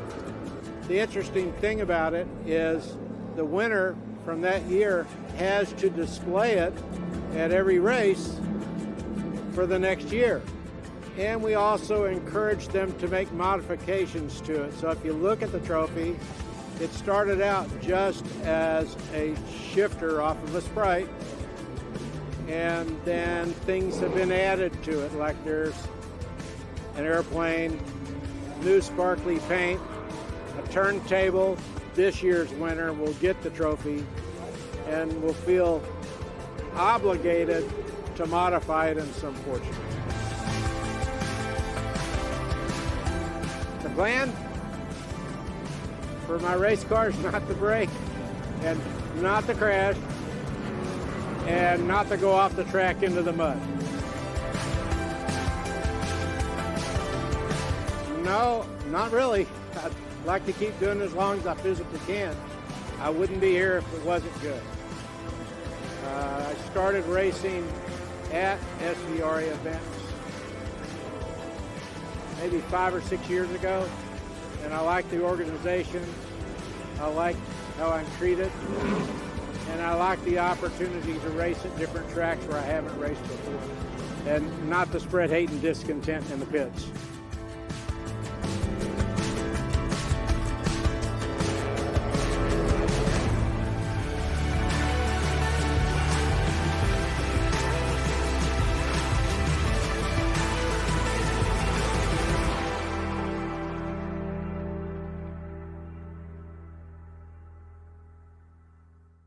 Keeping your pride and joy perfect is as easy as 1, 2, 3. Start with Slick Mist Speed Wax. Simply mist on and wipe off for professional detail or shine. For your tires and trim, there's Lucas Slick Mist Tire and Trim Shine. Spray on and wipe off for better than new look.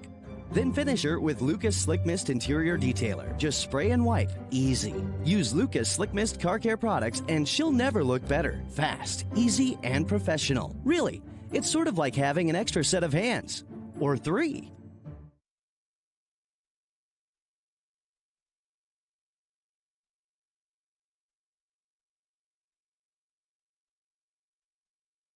Mr. McKay, it's absolutely my car. I said, Mr. Penske, how do you know that for sure? He goes, well, you see those toggle switches and that little diamond plate on the dash? I said, yeah. He goes, I put that in myself.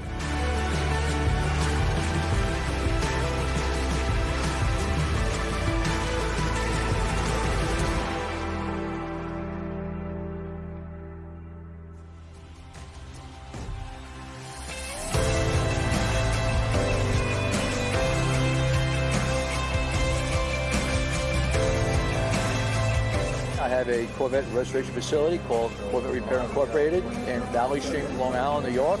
But my passion is cars with race history, cars that went to Le Mans, Sebring, Daytona, and so on. So I've been very fortunate. That was Roger Penske's first race car as a team owner. The car is the only C2 Corvette that have back-to-back wins at the 24 Hours of Daytona and the 12 Hours of Sebring in 1966. He was overwhelmed when he first saw the car. We spent some time together. I met him once at one event, showed him my scrapbook, and then I met him again at the Simeon Museum in Philadelphia, Pennsylvania, and spent about 20 minutes with him, went over the whole car, and he looked inside the interior. He goes, Mr. McKay, it's absolutely my car. I said, Mr. Penske, how do you know that for sure? He goes, well, you see those toggle switches and that little diamond plate on the dash? I said, yeah. He goes, I put that in myself. So he was a hands-on kind of guy. Oh, he's one of my biggest heroes. I pinch myself every morning when I look at my collection in my garage, and I went after the very best cars I can afford. Oh, I'm very fortunate to be a part of it. They asked me to bring the car down here. We brought out a couple of other cars. We brought a couple of cars that also raced at Sebring in 1960. It was owned by Briggs Cunningham himself. But knowing that the cars were here in 1960, these guys were here, 50, 60 years ago. This is unbelievable that we're a part of history. So we're going to preserve it and tell the story as much as we possibly can and let people get an education on what we're doing here. So it's been fun.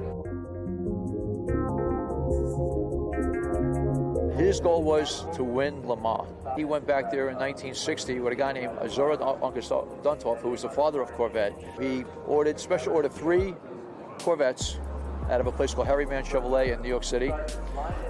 They got very, very special treatment behind closed doors. Got special motors and special heavy-duty features and double sway bars and the whole 9 yards.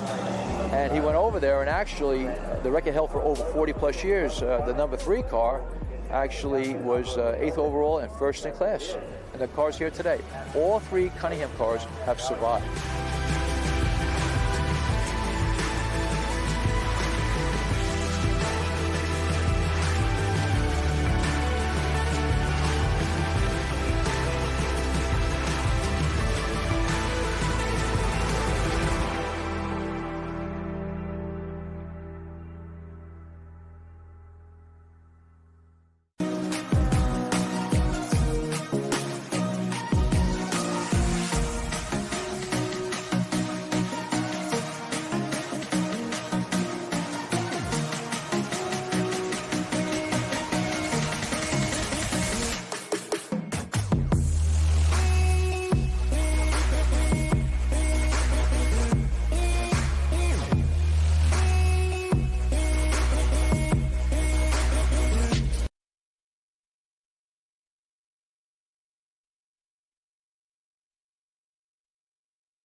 Just improve throughout the year. I really want to be in the top 5, and if I can make it on the podiums this year, it would be wonderful, absolutely wonderful.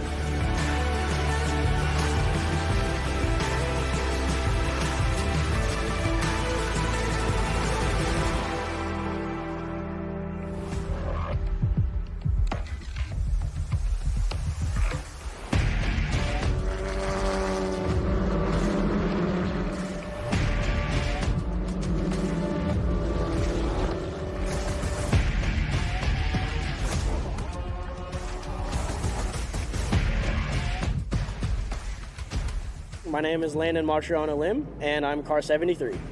So I actually just started with doing track days with my dad. We would take a Lotus Elise on track and just have some fun. And then I started competing in the club series just to see what it's like and everything. My competitive spirit really took over. And it was all during COVID, so it gave me a new passion to go for. And then I found out this is all I want to do. So the people in the club were just like, okay, wait, you've got a shot at this. You should really go for it. And I took it. So here I am now, made it to Formula Regional Americas and ready to go. Last year, I ended the season on a definite high with the Omologato Perfectly Timed Pass Award. So I had the most successful overtakes in the season with 64. It's going amazing. I just did the F4 Oceania Championship in New Zealand, January, February, and we did that developmentally to catch me up to anything I might be behind on, and it was the perfect thing. It was absolutely what I needed. So I'm really looking forward to this F4 America season. I think we're ready to go, and my goal is definitely to be in the top 5 this year, so that's what we're pushing for.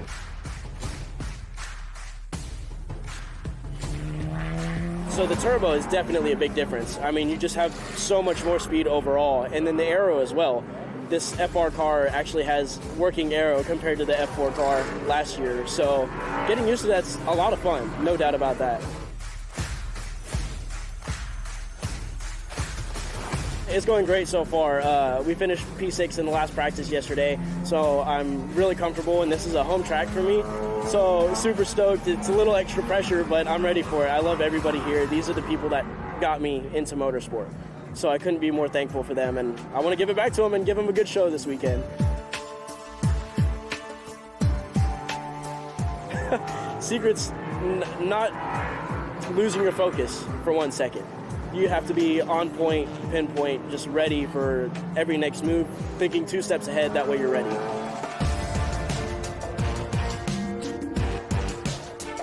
Oh, it's absolutely huge. They help us a lot out on the test days, so that's a whole extra day we get to be in the car at the track before the race weekend. So that's really helpful for getting extra time in the car and getting to learn more. It's more chances to learn, which is the biggest thing.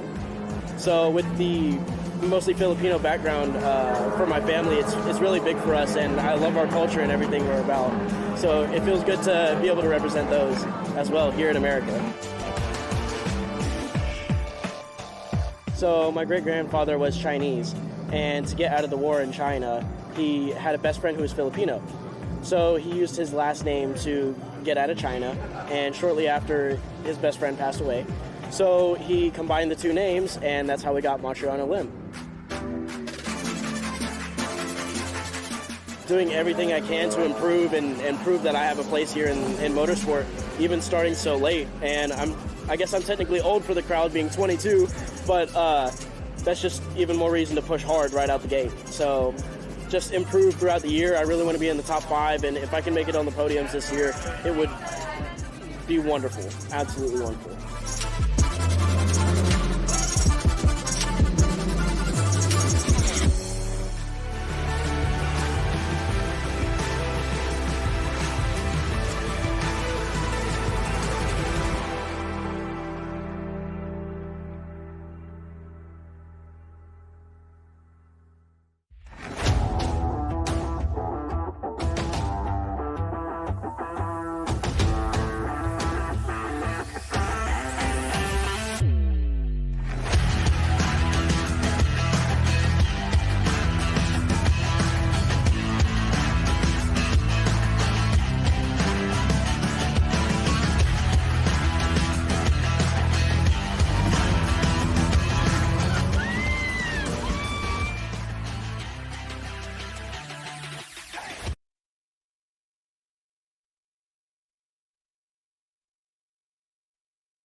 You know, this is a labor of passion.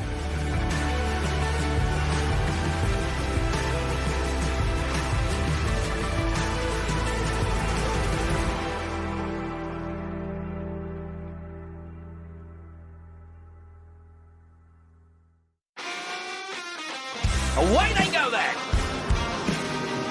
The big spout of flame coming out the side of that car.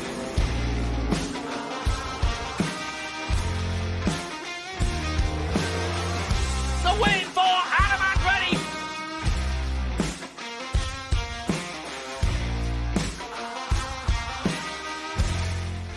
So many things happened that weekend.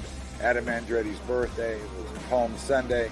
We're both spiritual guys, Adam and myself, and for it to come together, the first win under those conditions was truly special.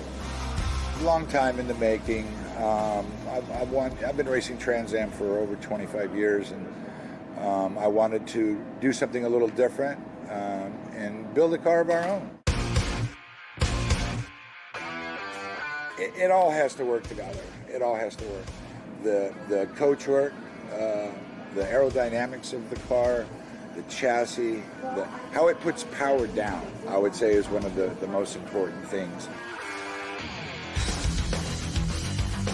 The biggest difference in this car is the positioning of the fuel tanks.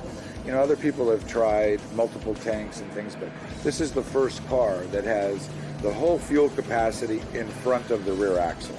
So this is similar to like an open wheel car for safety reasons and also for better balance.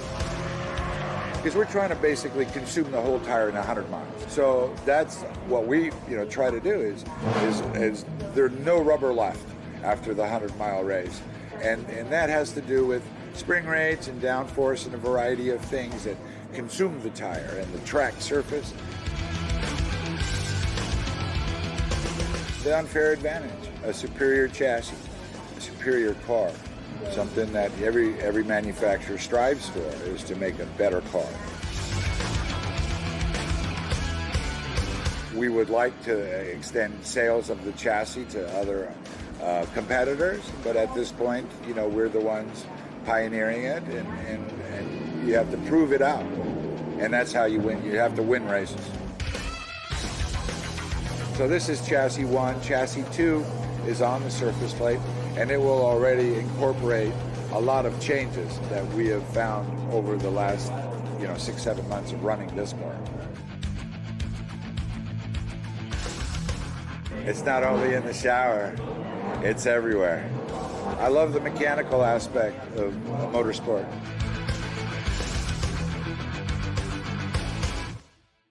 The commitment and discipline that it takes to be a professional driver is exceptional. Adam brings a good depth of knowledge of setup on the car. Adam is a fast driver, so it balances out very well with the team. His input and Damon, lead engineer on the car, to get the maximum is what we're after, maximum potential from Adam and the car. Well, in some ways, I think we have built the ultimate dinosaur here, right? A carbureted car, probably the last of its type. This is a labor of passion, not of economics. Trans Am is the greatest American GT cars. They have been for some time. NASCAR is nice, but their whole series of rules and regulations that don't really allow maximum speed. They haven't reached maximum speeds in over 20 years, where we're going to tracks and going faster than we ever have before. So it's a different approach to motorsport.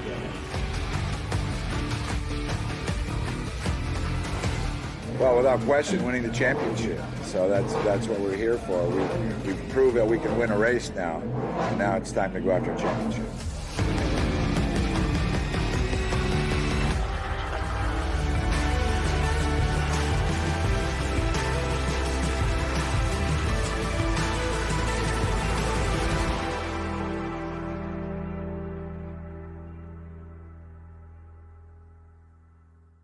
Okay, so pretend this is your race car. It's on the trailer, and you have an accident. Ouch! At least your truck's insurance will pay for another one? Yeah, not so fast. Standard insurance won't replace your race car, whether it's in the trailer, in the paddock, in the garage, or the repair shop. But at Hagerty, we can protect it for what it's really worth anytime it's off the track. No matter what or where you race, offer less than a set of race tires. Hagerty, let's drive together.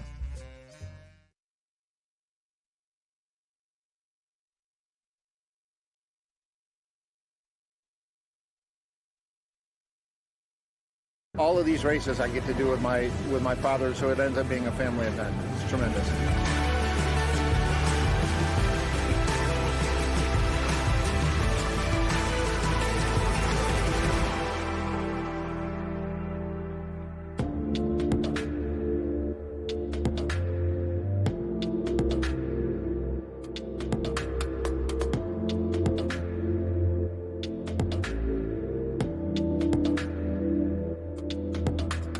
So I'm running both a vintage car in Group 6, and for the first time I get a chance to run my Riley & Scott Trans Am car with the pros in Trans Am as opposed to running it with Group 10 in vintage. It's a new challenge for me.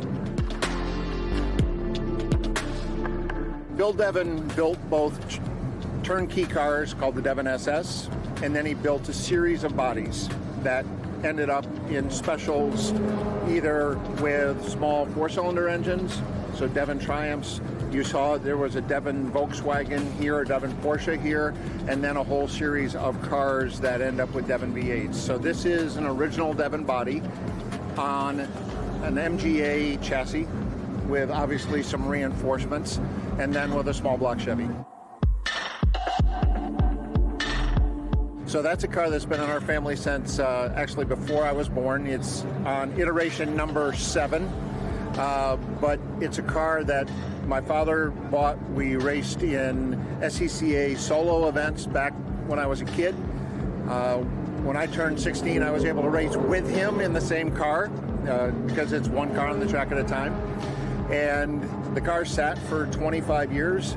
We then restored it and got it ready to go vintage racing, and we've been doing that together as a family since 2015.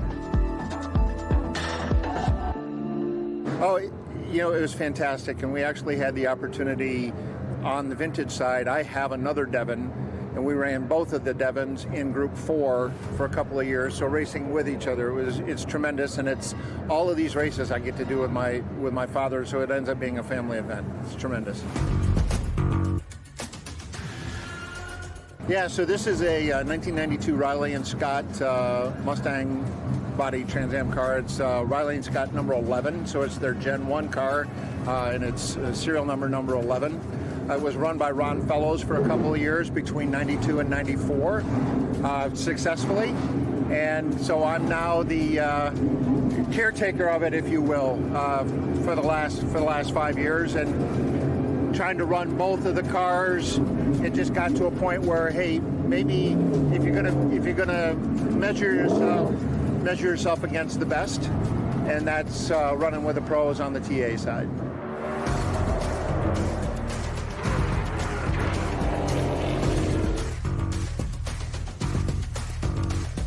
Compared to this, it's really quite straightforward.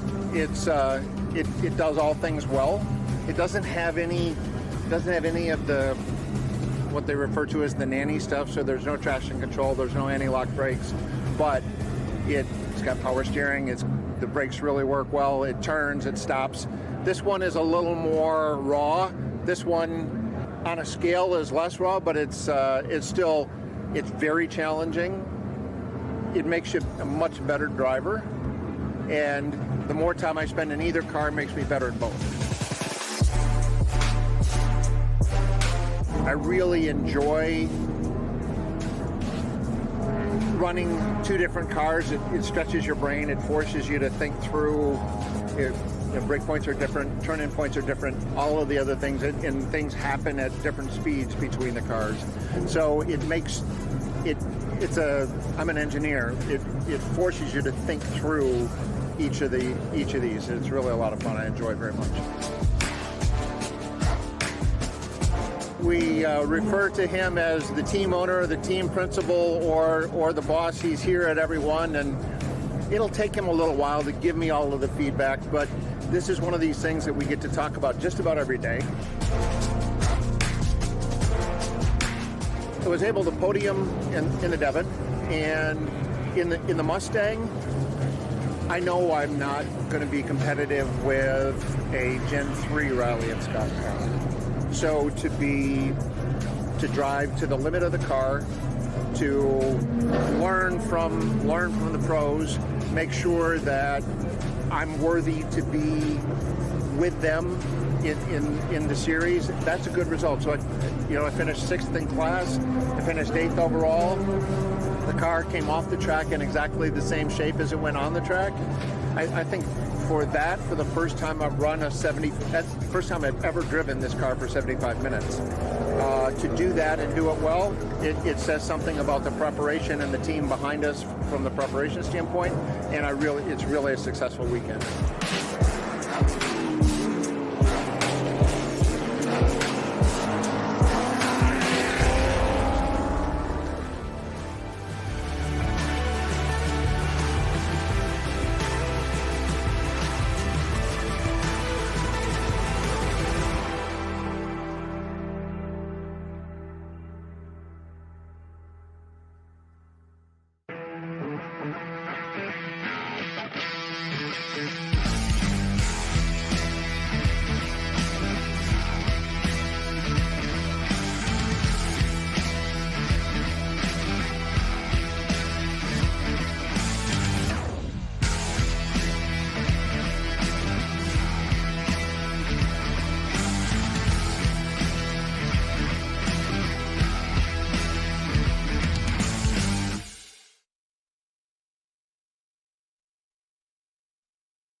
Keeps me busy, keeps me active, and I like the friendship and the people, and I just love racing cars.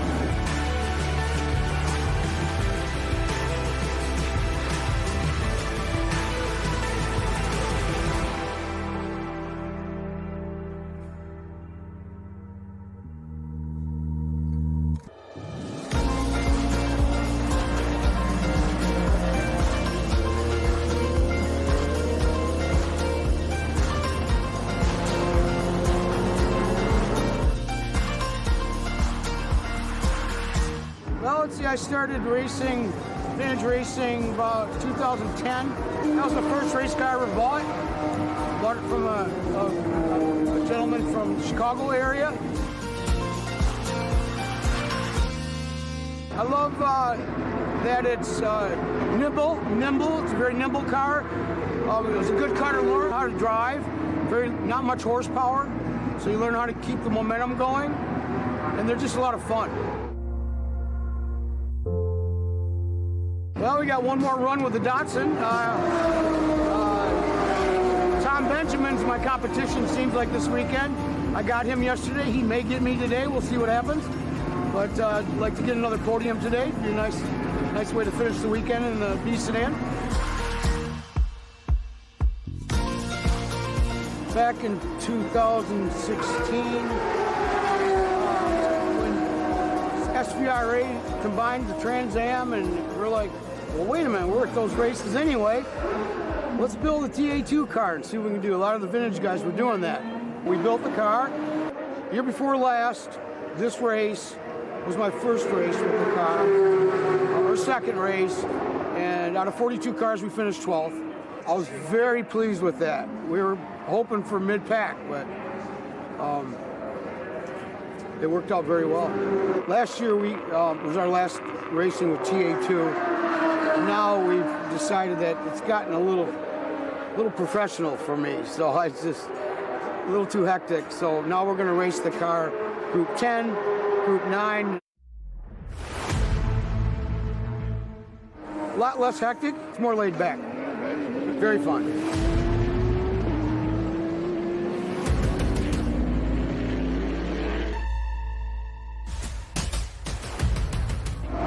First of all, it's something to do.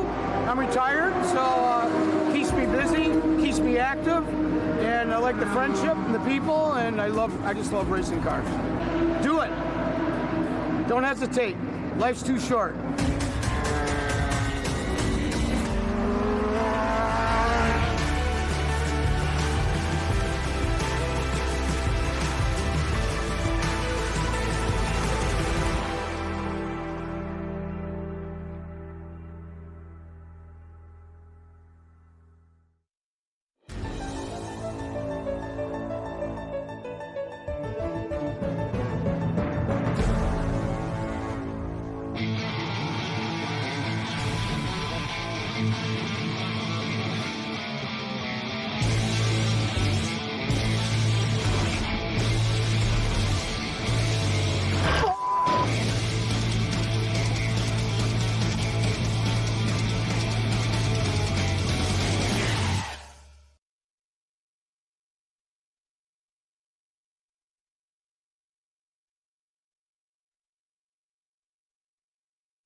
We've won a number of B production races, and we keep tuning and developing, and it just gets faster.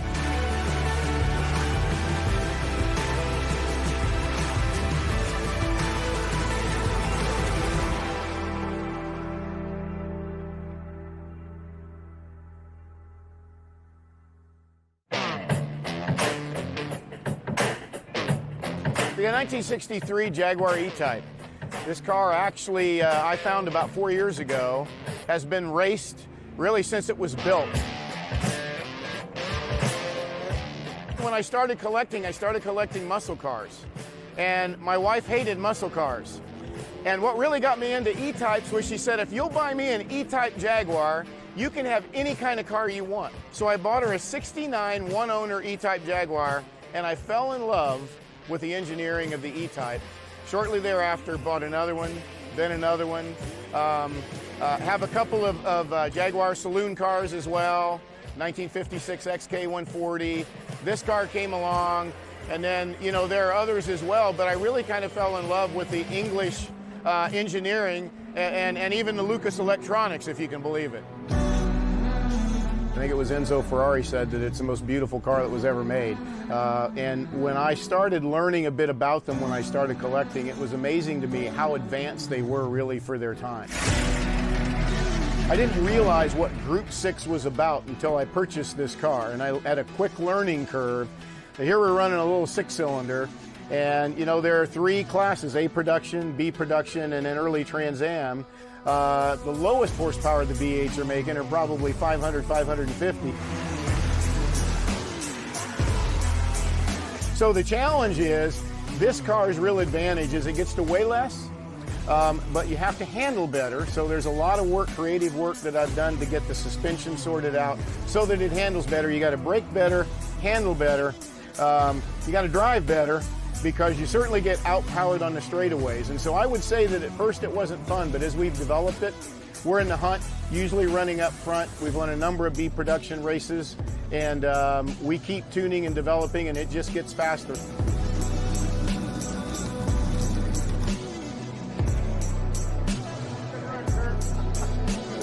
That's muscle versus European, it is. We ran each other really clean. It was an awesome race, especially since I was ahead.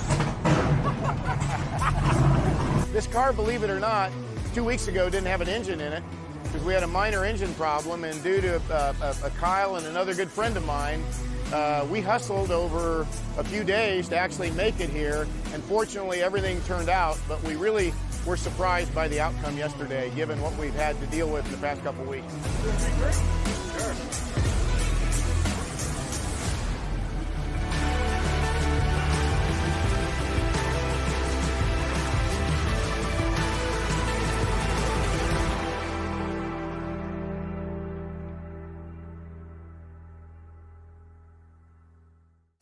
What it is. I totally feel like I'm a kid again when I get on my buzz bike.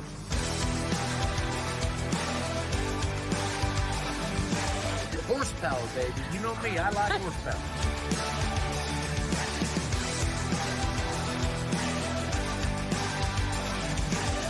We no longer bring golf carts to the racetrack because we have buzz bikes.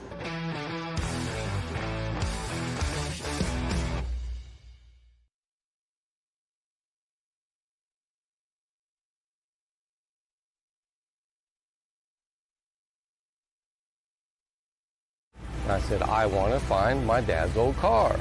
So I hunted for about a year, and then I found it, and I had my father drive it. He was the first one to drive it after we restored it.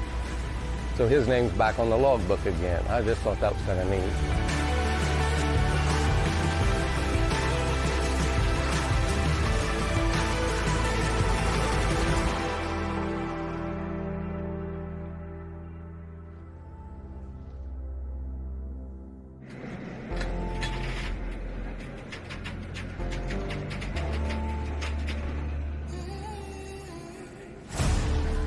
The 1966 Yenko Stinger. It was produced by Don Yenko out of Cannonsburg, Pennsylvania. Don Yenko, only son of Frank and Marty, genius IQ, 164, quite precocious, and since he was an only child and his parents were pretty well off, they indulged him, whatever he wanted to do. Get him an airplane, buy him cars. He had a dream to go road racing. He'd been road racing Corvettes, and he saw this car produced and thought it would make a great car. But SCCA wouldn't allow a four-seater car in the group he wanted to run in. So he talked to him and found out you had to build 100 cars to homologate them in. So he got a hold of Chevrolet, and he bought 100 white Corvettes. Don put this little panel in here to absorb a lot of the rear window. So it looked like a 2+2 car or something like that effect of the era. And they took a car that would barely crack 100 miles an hour. And in 1967, on the banking at Daytona, we went 147 miles an hour.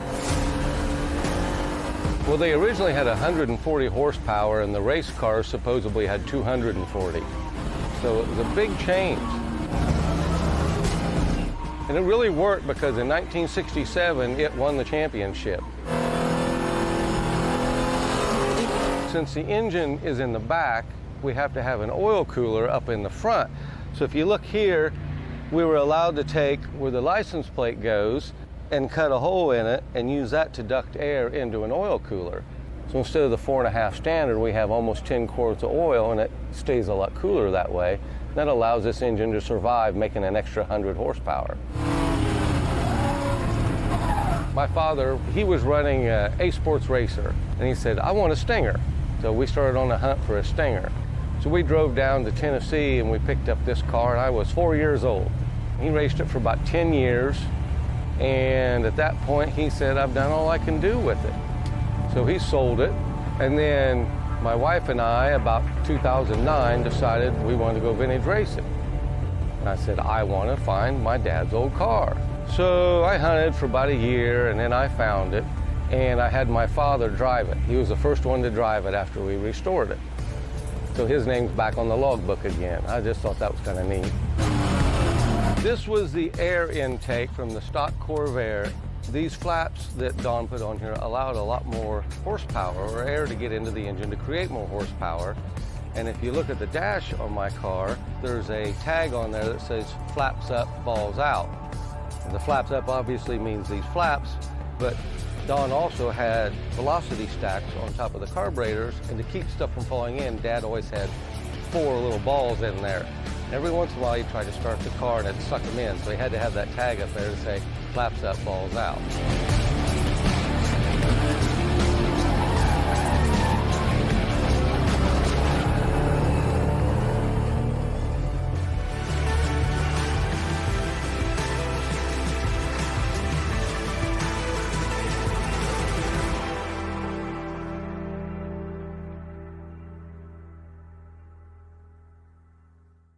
What does it mean to be built with Summit?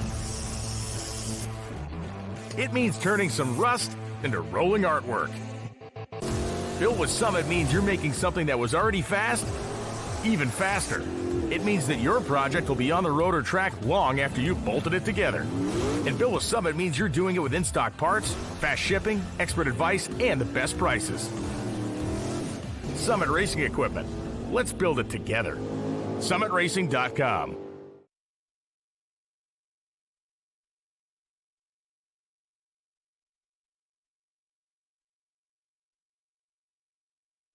I was always taught you got to work for what you want. If you don't work for it, you don't deserve it.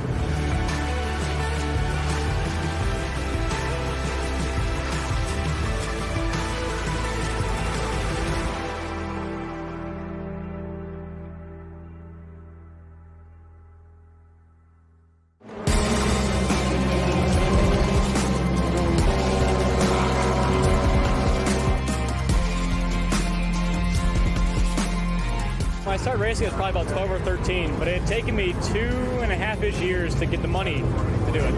I worked every day of my life for the last 8-9 years, mowing lawns, snow shoveling. I mean, worked multiple jobs. That's kind of how I got into it. We just saw it on TV, figured out how could I get into it. Bought my first kart. Like I said, it took me almost 3 years to get the money. Racing ever since. Before, when it was in go-karts, we'd just pack up and go. We'd run under our own tent. I did my own. I built my own engines for years. did the rebuilds on my go-karts. I still do the rebuild on this car. I do everything on my own. I'm the main mechanic, especially off weekends. I do the rebuilds. He works on mostly through the weekend. He'll drive it, but then we do the maintenance together all the time. But it's not super complicated. I mean, it's just got to get done, so we get it done. I like the challenge of the technological aspect's amazing. Knowing how to make the car quick and also take it to its limit, I think it's beautiful. It's as close as science can get to art. We are still moving forward in the setup, still changing everything every weekend, trying new theories. Sometimes it works, sometimes it doesn't, but like I said, it's beautiful about motor racing. You can always try something new. We're all looking for the last couple tenths, and there's not like, it's not like it's just one thing. There's these 10 things you can do 100 of a second better. You gotta do everything just a little bit better. The double major is in aerospace engineering and aeronautics, which is commercial flight. So just about anything in the aerospace business I'll be certified to do. So even technician, flying, anything. But it's not super hard to fit in. I just try to do a lot through the winter. I'll run 3-4 classes in a semester, and I'll take one class during the summer. Right now I'm actually off. I got to take one semester off so I can get 3 races free. But it's not too hard to do.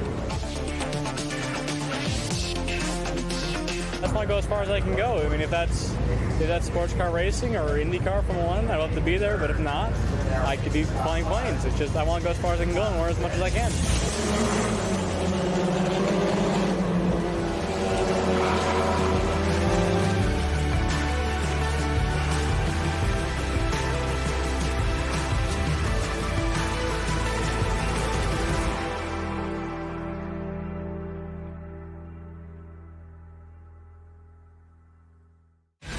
Rev up and get ready for race day with Mission Foods. The world's best racers and tastiest products come together to make every race delicious. Fully loaded tacos, fast wraps, piled high nachos. Whatever you crave, Mission will help you be race ready with easy-to-make recipes that will take your race day to the finish line. Keep your racing delicious and enjoy all the mouth-watering action. Brought to you by Mission Foods. Too fast, too tasty.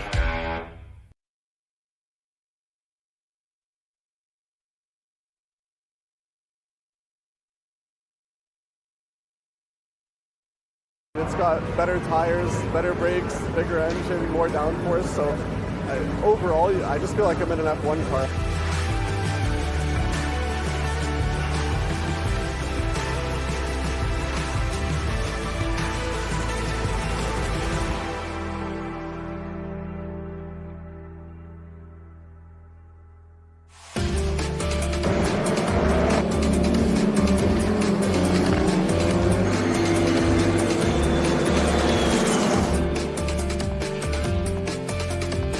I worked really hard for a long time. I raced karting for about 10 years, and luckily Ron Fellows noticed from me racing in his championship that I did a really good job, and he gave me a scholarship to go to Radford with F4, and yeah, from there we just took it race by race to see how it went, and after a couple wins we ended up winning the championship with a nice lead, and that gave us a good scholarship to do this year.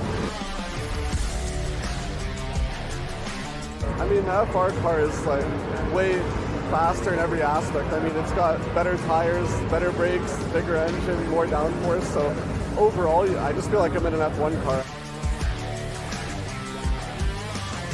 There's not a lot of Canadian racing drivers out there.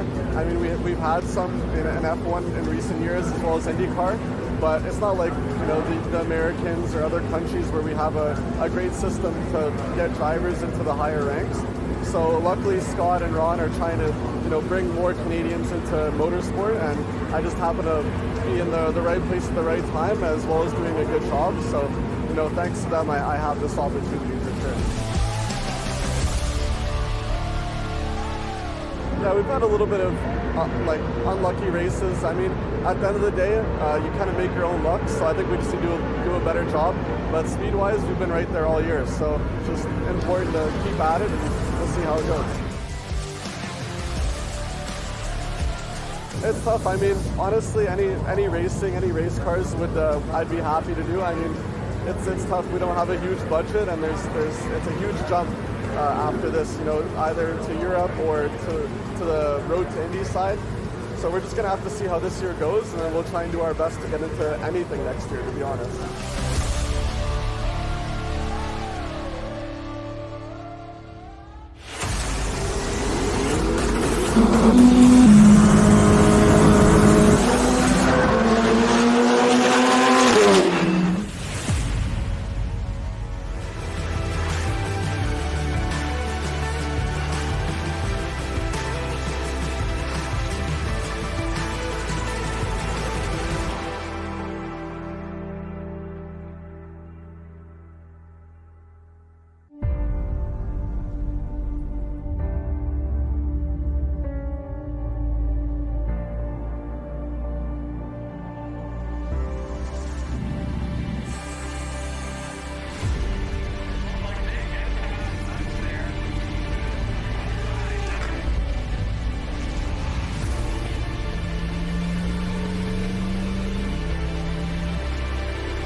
That's what I love about racing, is that who cares what gender you are? Just get in the car, drive fast.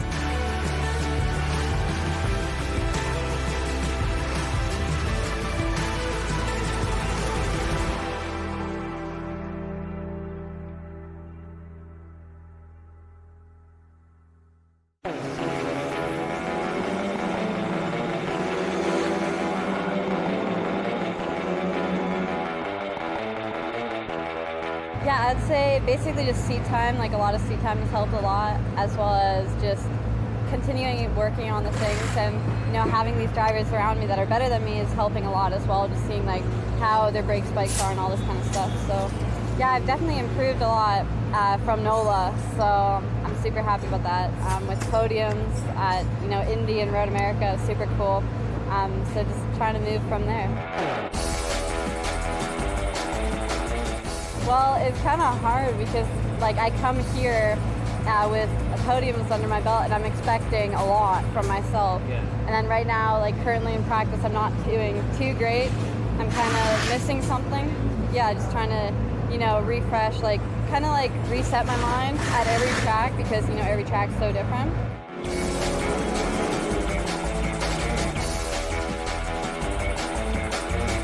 When I came into karting, there was not like this whole like women thing and stuff, so it was very kind of bland. You're just racing against the guys. You're just like another guy. And I think like that's what I love about racing, is that who cares what gender you are? Just get in the car, drive fast. Well, a lot of people do complain like about the physical part of it. Yes, it's physical, but at the end of the day, just work harder. You can't really use it much, so it's definitely like a lot of stuff happening in the background, like the gym, the simulator, and all this kind of stuff. So, but it's definitely physical. You can feel it, especially in the heat. Holy cow! Like just going around is it's warm. But no, it's super fun to drive these cars. I went and tested a Formula 4 a few weeks ago, and it's just so different. Like that's more like a go-kart to a point. Like this is like completely different.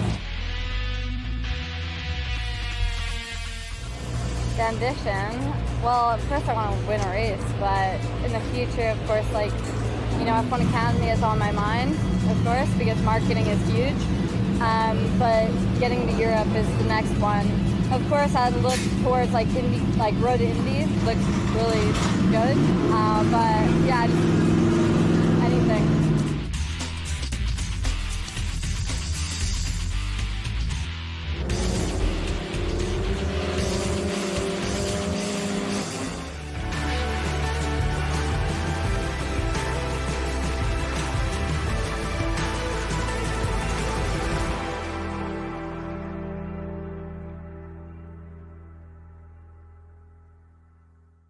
You've got a business to run, big and heavy products to ship, and customers who need them now. When you've got the right driver and the right equipment, you can bet on a spectacular result. Bennett understands complex logistics and puts the best team, the most time, and the latest technology into every customer relationship. So you can sit back, relax, and enjoy the race. Let us handle the rest. Together, we can move anything.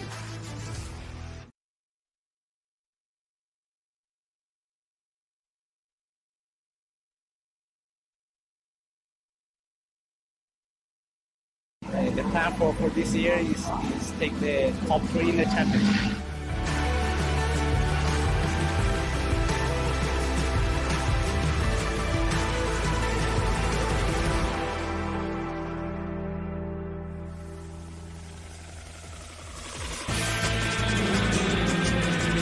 Now, here's your battle for the top 3. Dambiato now joins it in the 55.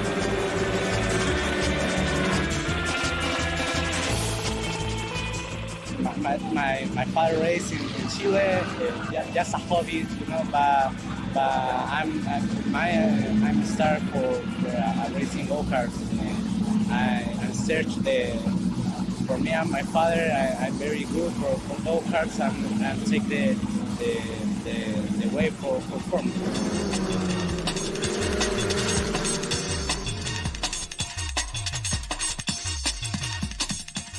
I like the Formula One, I like the IndyCar, and this is for me the best way for go to the IndyCar or Formula One. In Chile is very famous, the Formula One and IndyCar. It's a dream for me racing in that category. Now I'm studying at college. I like tennis, play tennis. That's my life. 5 years, I can go the next year for Indy Lights or F3 FIA, and the 4 years become the way for IndyCar or Formula One.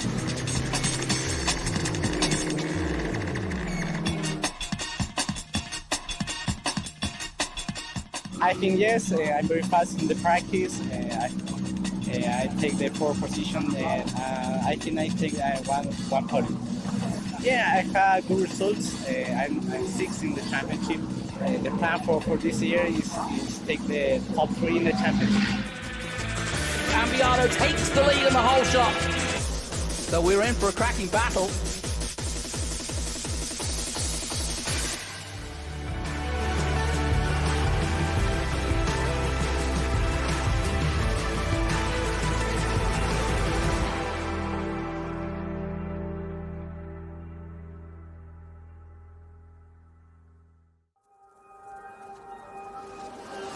How good is this? Look at this view from Losowski. It brings all my fans, it brings the audience into the car with me. We turn 140 mile an hour entry speeds. The quickest and most efficient way for me to get information to my drivers is from using the VBox HD2 system.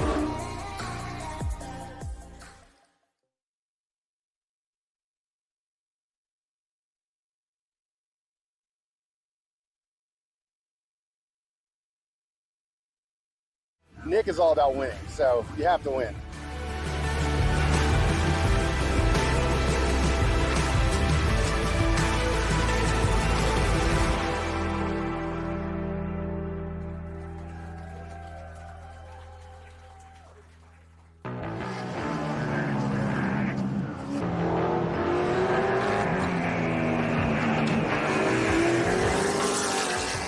So Nitro really was a brainchild of after my driving career kind of came to an end of wanting to be involved and pass on my experiences coming up as a kid, as a go-karter through the NASCAR ranks, in the Truck Series and Xfinity, and the go-karting was a perfect platform. Well, along with that, we found a need where we needed to help develop these drivers further, and that's where our Trans Am program came along. He's a very simple guy. It's winning, racing, performance, and that's really it. Everything else comes second to him. It's no BS. It's straight up winning.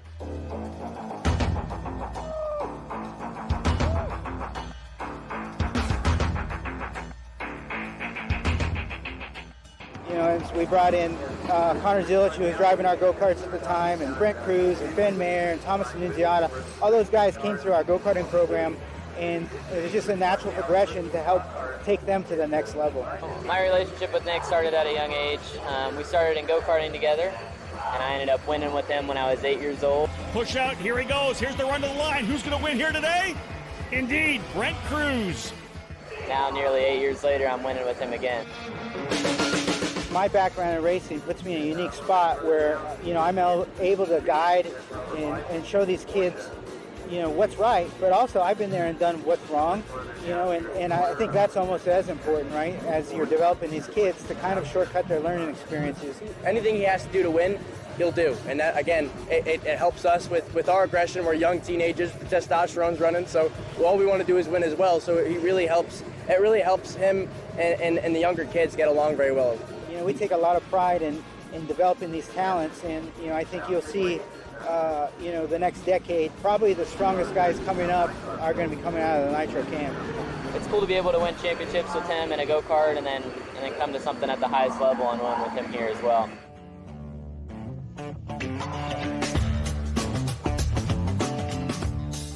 I'm Ben Mayer. I'm a professional race car driver in the Trans Am Series.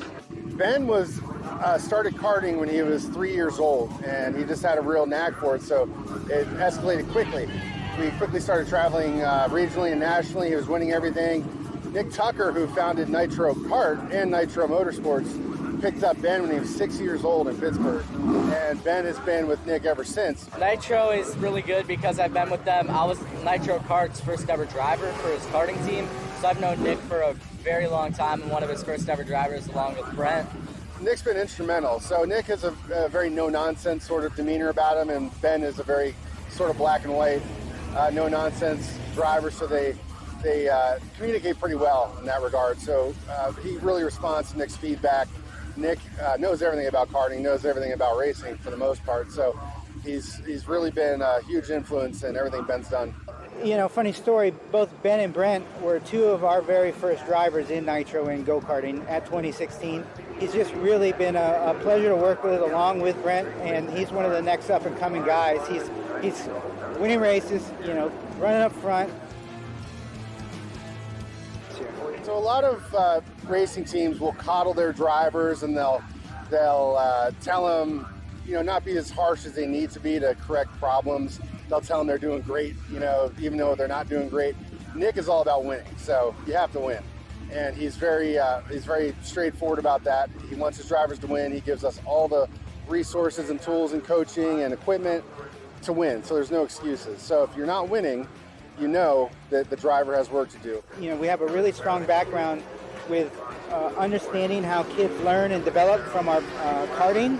So it really translates well to transitioning with cars, especially with my experience going from karts to cars and learning the do's and the don'ts along the way.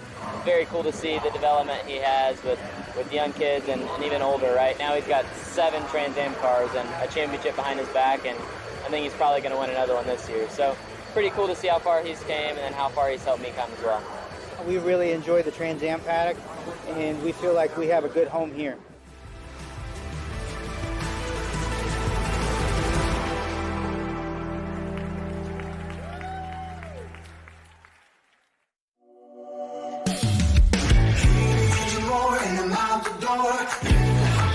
I've been waiting for.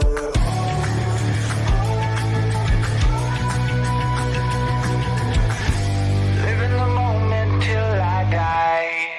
And I'm gonna chase it. And I'm gonna chase it.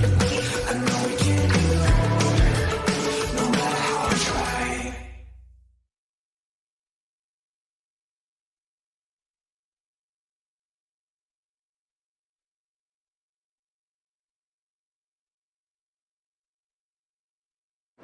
Some of the guys I've driven with in the series at ALMS have just come up to me. I've had some pretty big bear hugs.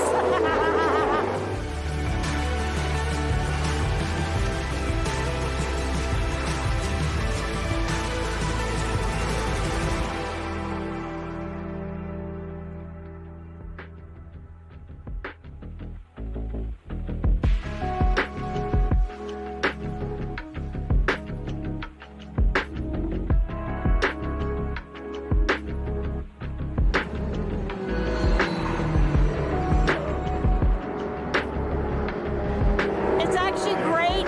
It's extremely bittersweet though, because I'm missing my better half.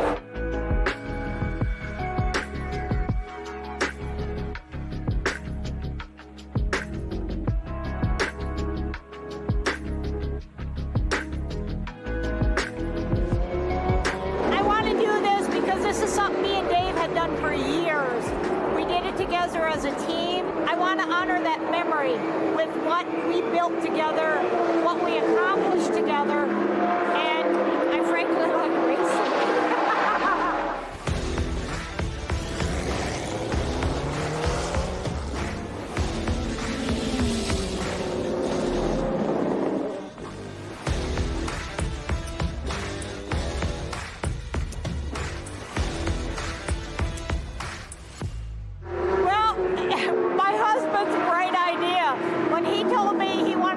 In the ALMS, I said, I rolled my eyes, I said, we're not ready yet. Yeah.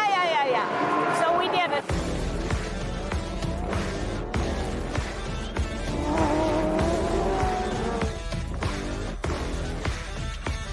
But then he said, yeah, I think we're ready to go to Le Mans. I rolled my eyes, I said, Dave, you know what an undertaking that is? We're going to do it. We did it. We were accepted to come over, and history happened. We did it. And it happened to be my Dave's anniversary, so it was hilarious. So he was standing there in pit lane when I was called in. So I get out of the car and he's standing there and he's, happy anniversary. Well, thank you.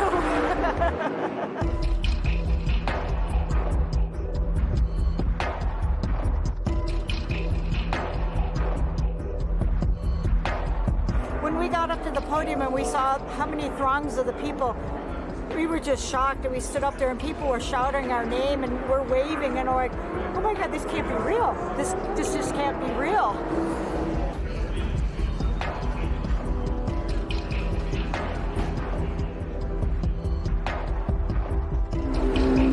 It's top notch. It's really top notch. And again, some of the guys I've driven with in the series and ALMS have just come up to me. I've had some pretty big bear hugs. Well, you know what? I'm going to do my best. I finish my race, I'll be happy.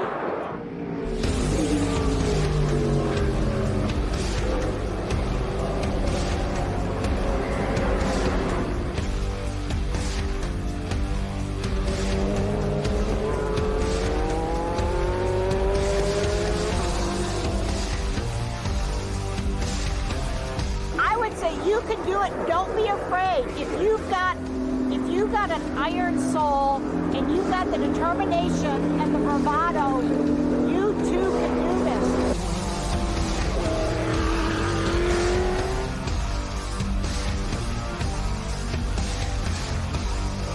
I think so. I hope so.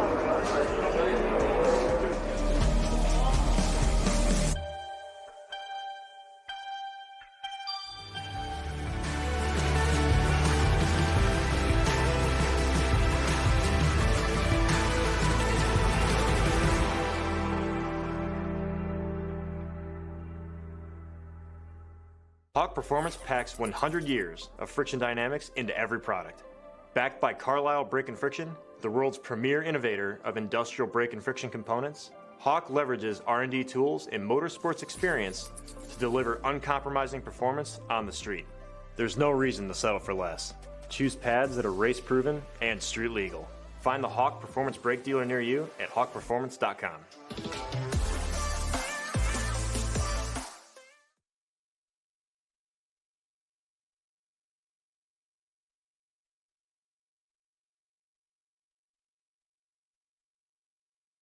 I think if we were out here racing the last 2 years, I think we would have had something to say about that.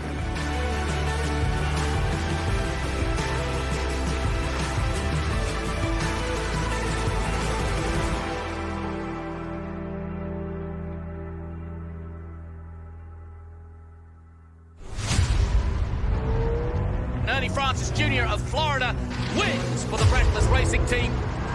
7 for Ernie Francis Jr.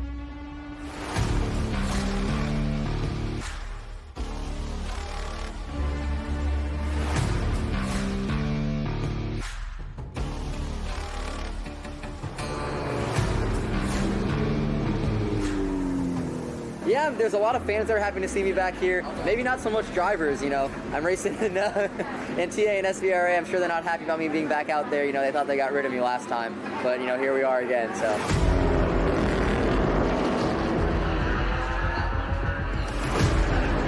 Coming around the paddock again, it's a lot of fun, seeing a lot of old faces, a lot of friends that I've known over the years. So I really enjoy coming back here. Feels like home. You know, it felt a little rusty getting back in the car for the first time, but it clicked pretty good after the first session. So, you know, it's happy to be back around here. I still follow all the Trans Am socials, so I see what's happening after all the race weekends. You know, I see Chris Dyson out there racking up the championships, getting awfully close to my amount of consecutive championships and race wins in the series. So, you know, hopefully I can come in here and at least hold them off for one more race right now.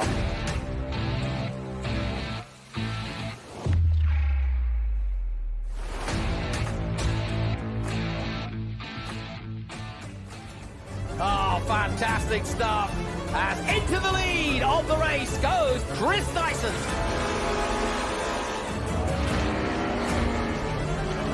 Dyson's going to do it, and he takes the checkered flag and wins yet again. At some point, the torch had to be passed on. You know, I moved out of the series, so of course somebody has to pick it up from there. And Chris does an excellent job. Their team is amazing. They put out good cars, and you know, he does a solid job on the track as well.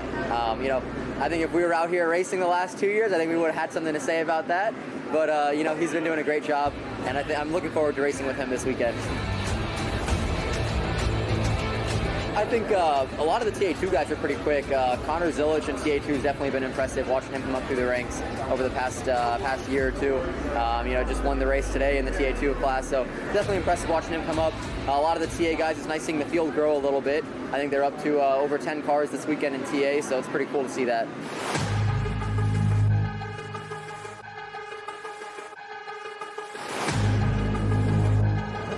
Good start though by Ernie Francis Jr. Ernie Francis Jr. wins in Formula Regional. Yeah, you know, I spent the last 2 years racing Indy Next, you know, making my my journey in open wheel racing. Had a lot of fun doing that. Spent 2 years in that series, racked up a podium, a few good finishes. Just had a lot of fun.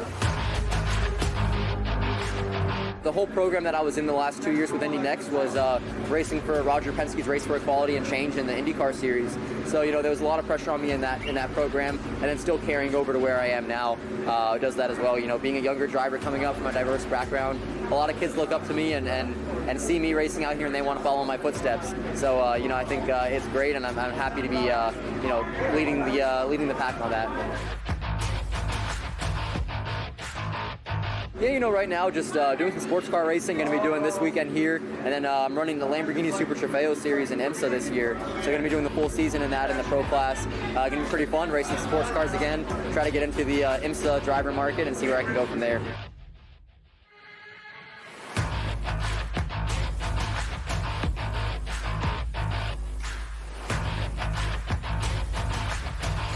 It's my first time driving it in the practice session earlier today. Didn't get to run it in the test sessions yesterday, so just had to come to grips with it pretty quick. But put a lap that was good enough for P4, just about a second out of the guy that's fastest. And you know, we're on some pretty old tires there, so I think we'll be pretty good once we put some stickers on for qualifying. I think we haven't shown everything we got, so I think once we get out there in qualifying, we'll show the field what we have going on with us. So.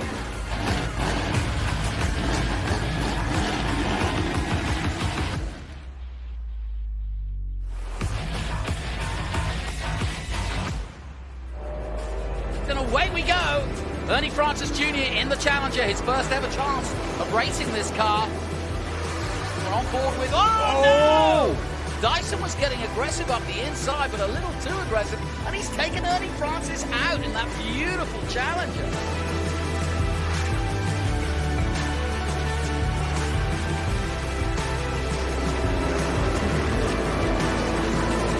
Look at Ernie.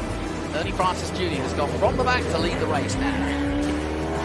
Coming out of the last corner. And we'll see the checkered flag for the umpteenth time here at Sebring and win in SVRA as he has so many times.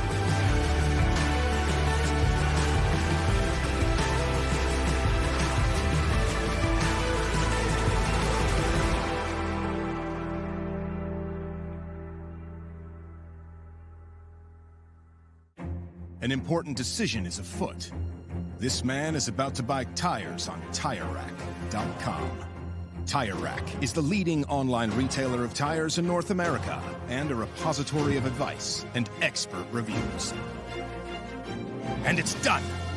All that's left is to arrange for safe, easy installation at one of our independent recommended installers. Well, I guess he did that too. TireRack.com, the way tire buying should be.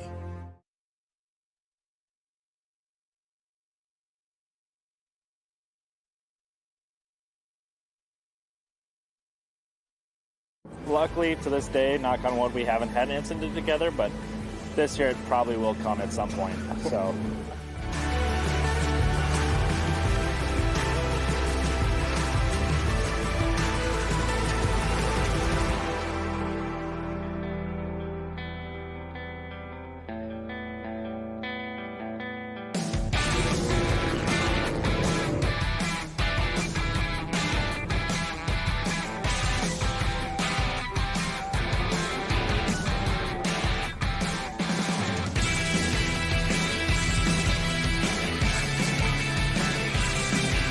Of us.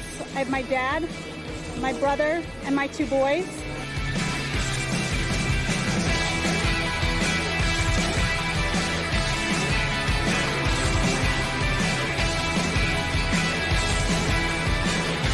We had an MGA that we bought, and I started racing that 20-some years ago. And then I ran that, and my son got an MGA, and we ran those, and then he picked up a Porsche, and my daughter inherited an MGA. And I bought the Corvette, and then she inherited that, and now she's in a Porsche. My kids have gotten the bug. I think it's a genetic defect. So they have the need for speed as well. We'd like to have them have some skin in the game, so my dad set them up with cars. It's probably one of the craziest family hobbies you can get into. So it's really cool. It's been bringing our family together since we were kids, but finally we got to get into cars about 4 years ago. So having the whole family at the racetrack on one single weekend, getting everybody together, you can't beat it. It is a little concerning for me. Both my boys are in a very similar car, very similar setup, and they're always right next to each other. Luckily, to this day, knock on wood, we haven't had an incident together, but this year it probably will come at some point. So it's bound to happen. I don't generally like to watch. I watch Race Monitor, and then when it's over, clap.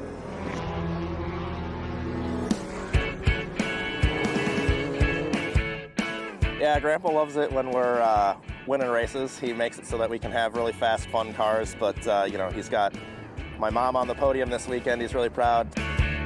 Todd's always on the podium. He's pretty upset if he's not. My dad is still maintaining, he does all the mechanicals on his own car. He's got an old Corvette, and so, but he's got nothing else to do. He likes to manage all his car stuff. So it's a great family team. It's fun. You get together at the end of the day and rehash stories. They're good guys, good kids, and they're very, very blessed to be able to do it.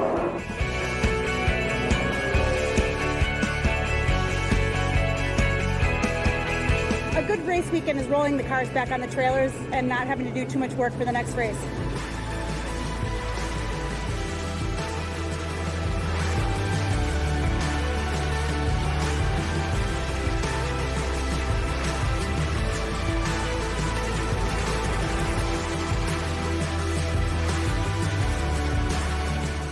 One of the main reasons for poor vehicle performance is a dirty fuel system.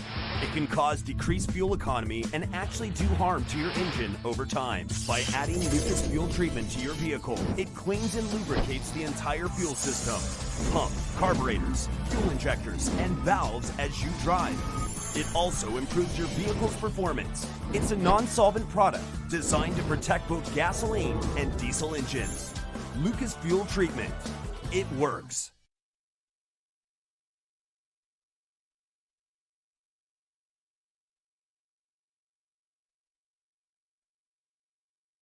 This is my year to prepare myself, get a lot of track time, get a lot of races.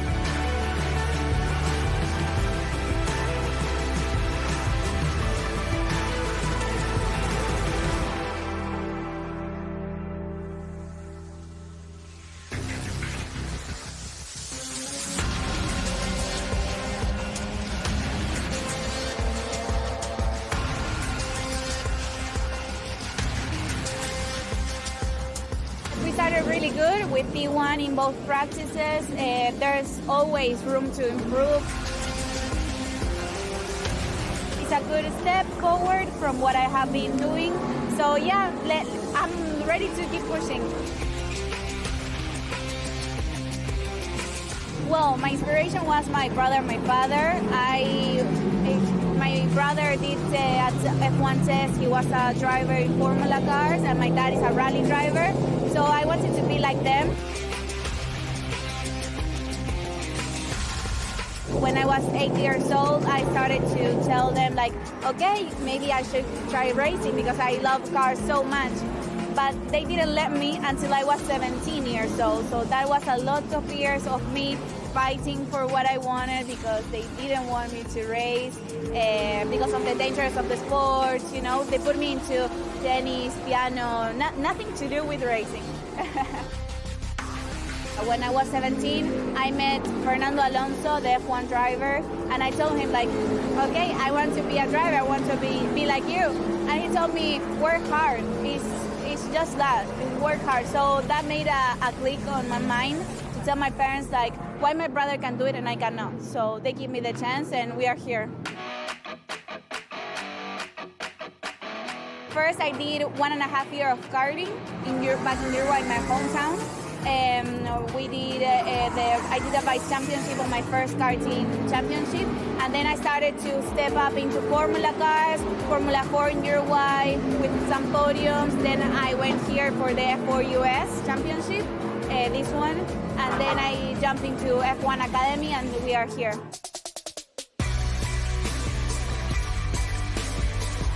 Thanks to the F1 Academy, I'm still racing because last year I didn't have the chance to get the budget for doing a championship. So really the F1 Academy opened the door for me.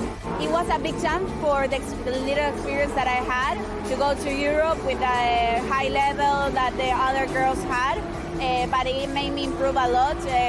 We'll see now that I'm P1 on practice, so definitely it worked. The F1 Academy, the girls only can do like 2 years of the championship. So I said, okay, I want to fight for the first places. So I need to make more experience, prepare myself for the second year. So yeah, this is my year to prepare myself, get a lot of track time, get a lot of races, and US is like my home also. I feel it like that. So it's a great way to prepare myself for the F1 Academy. Well, it's really fun. There's a lot of corners with different directions. It's really technical, NOLA, and I enjoy very much being the first race weekend of the championship.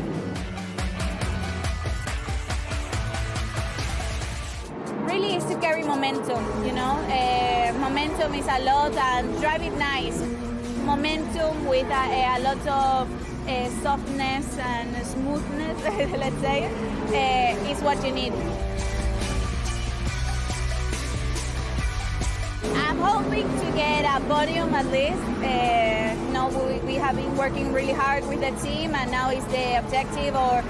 No, seriously, the good thing is to get a lot of points for the championship. That is the main goal for this, and keep pushing, improve myself lap by lap. Yeah, I don't know. They always make comments and they laugh about everything. So, but I have the support that I'm P1, so.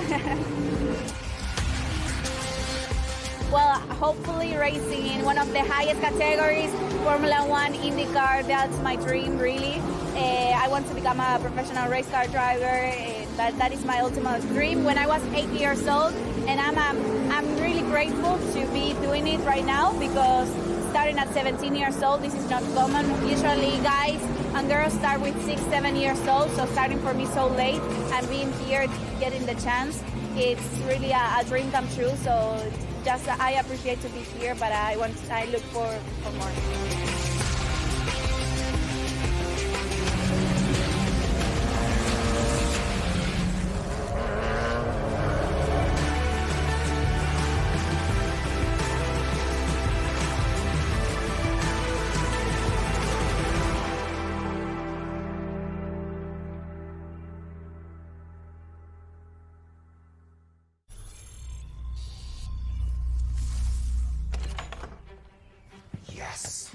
On. WeatherTech is the ultimate protection for your vehicle. Laser measured floor liners, no drill mud flaps, cargo liner, bump step, seat protector, and cup phone. What about my car? WeatherTech.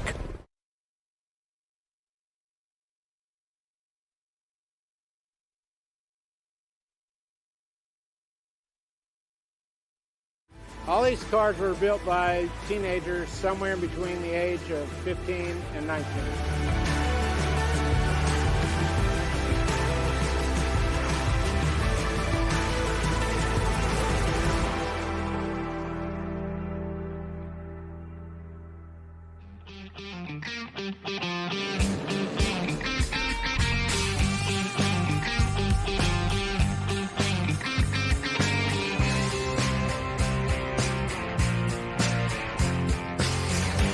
All these cars were built by teenagers somewhere in between the age of 15 and 19. It's a long story. I decided I wanted to be a teacher after kicking around doing labor and stuff, so I went to college.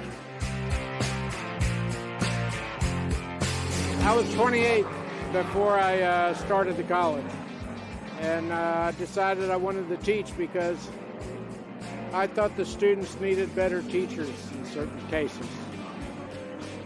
After college, I started teaching automotive technology, and I didn't have anything for the students to do, but I was already working on race teams and stuff, so I just started teaching them how to take a car apart and put it together in race form, build the roll cages, build everything. The whole cars would come into the shop, and the students would take them all the way down to a tub and rebuild everything. Oh yeah, it was far better than being in an academic classroom. And it was an easy car to work on because it's really simple. So they didn't have to learn a lot of computer stuff right off the bat. They pretty much learned how to handle the tools and take a simple car apart and put it back together, just like I learned. I taught about 25 years and about 60 students a year. They did this car right here, named Dorothy, and the orange one back there, named Trixie. This particular car's been on the track since 2000.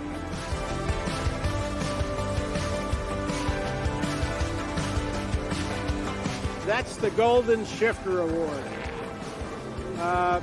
We have a group of guys who all drive one of these with identical equipment in it. There's a formula to pick a winner for the year.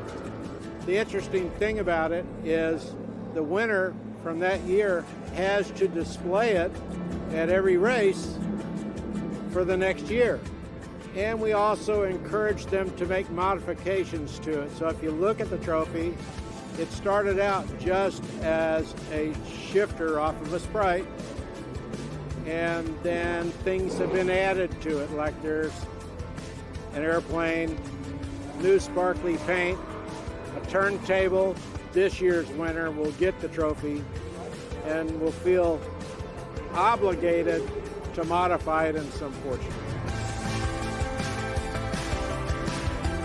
The plan for my race car is not to brake and not to crash and not to go off the track into the mud.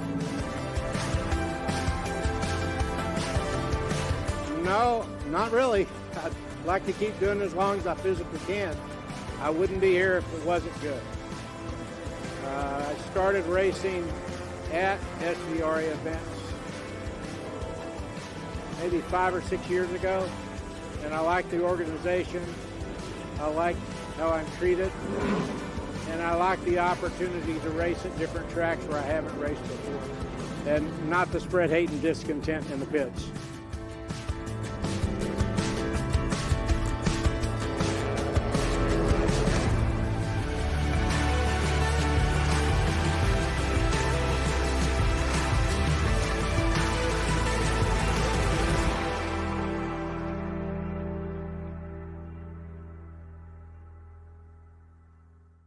Keeping your pride and joy perfect is as easy as 1, 2, 3. Start with Slick Mist Speed Wax. Simply mist on and wipe off for professional detail or shine. For your tires and trim, there's Lucas Slick Mist Tire and Trim Shine. Spray on and wipe off for better than new look.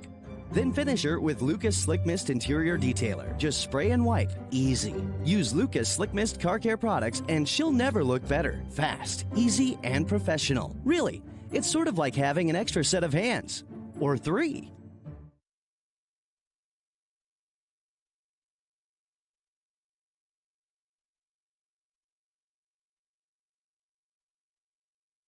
Mr. McKay, it's absolutely my car. I said, Mr. Penske, how do you know that for sure? He goes, well, you see those toggle switches and that little diamond plate on the dash? I said, yeah. He goes, I put that in myself.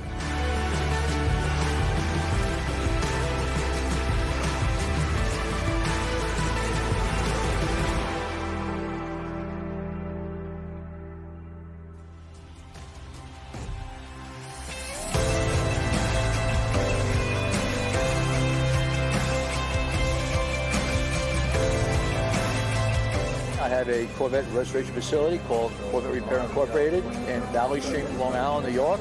But my passion is cars with race history, cars that went to Le Mans, Sebring, Daytona, and so on. So I've been very fortunate.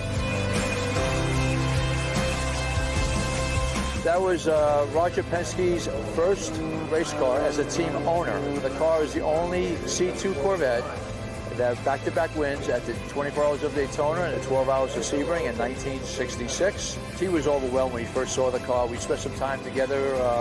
I met him once at one event, showed him my scrapbook, and then I met him again at the Simeon Museum in Philadelphia, Pennsylvania, and spent about 20 minutes with him, went over the whole car, and he looked inside the interior. He goes, Mr. McKay, it's absolutely my car. I said, Mr. Penske, how do you know that for sure? He goes, well, you see those toggle switches and that little diamond plate on the dash? I said, yeah. He goes, I put that in myself. So he was a hands-on kind of guy.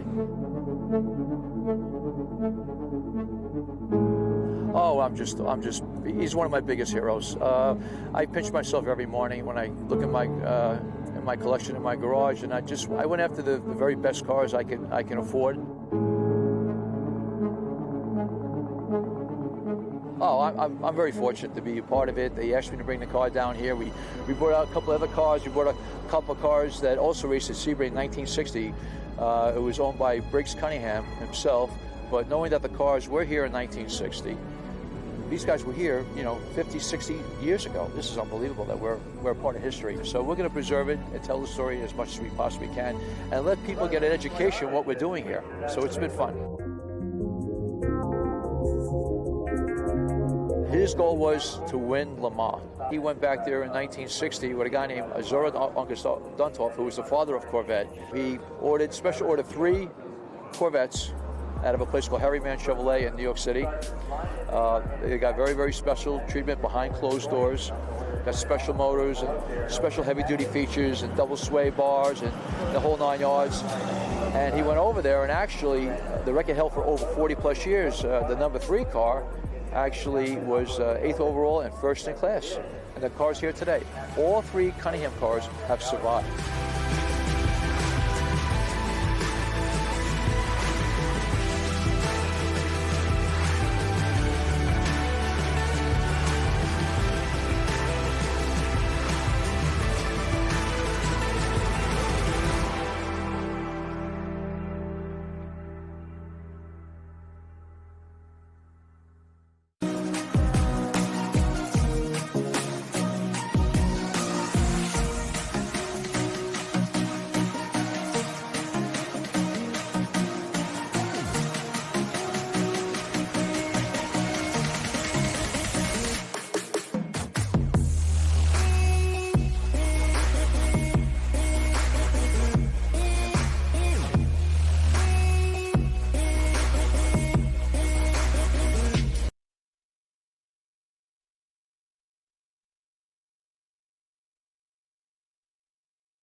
Just improve throughout the year. I really want to be in the top 5, and if I can make it on the podiums this year, it would be wonderful, absolutely wonderful.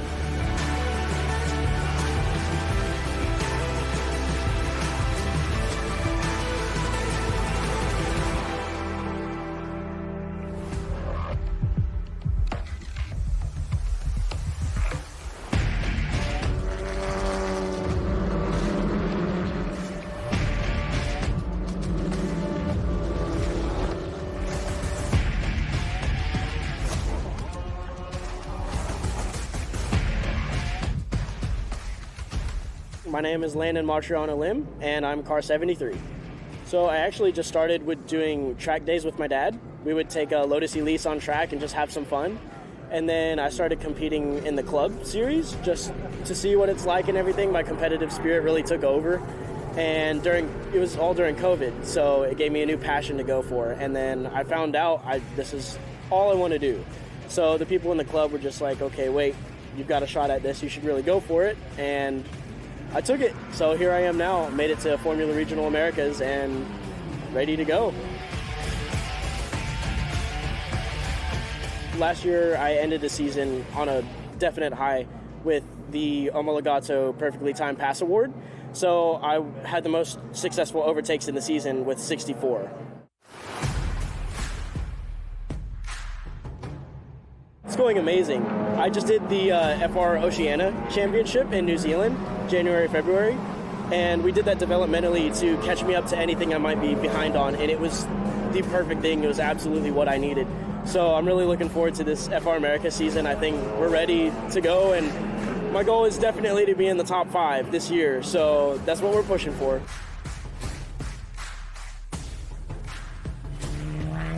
So the turbo is definitely a big difference. I mean, you just have so much more speed overall, and then the aero as well. This F4 car actually has working aero compared to the F4 car last year, so getting used to that's a lot of fun, no doubt about that.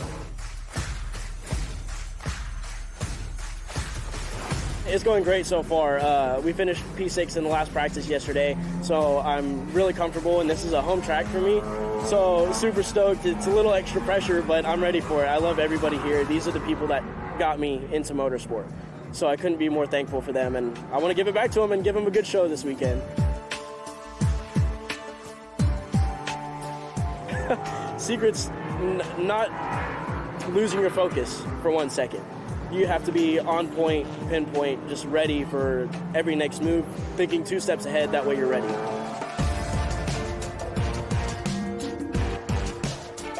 Oh, it's absolutely huge. They help us a lot out on the test days, so that's a whole extra day we get to be in the car at the track before the race weekend. So that's really helpful for getting extra time in the car and getting to learn more. It's more chances to learn, which is the biggest thing. So with the mostly Filipino background for my family, it's really big for us, and I love our culture and everything we're about. So it feels good to be able to represent those as well here in America.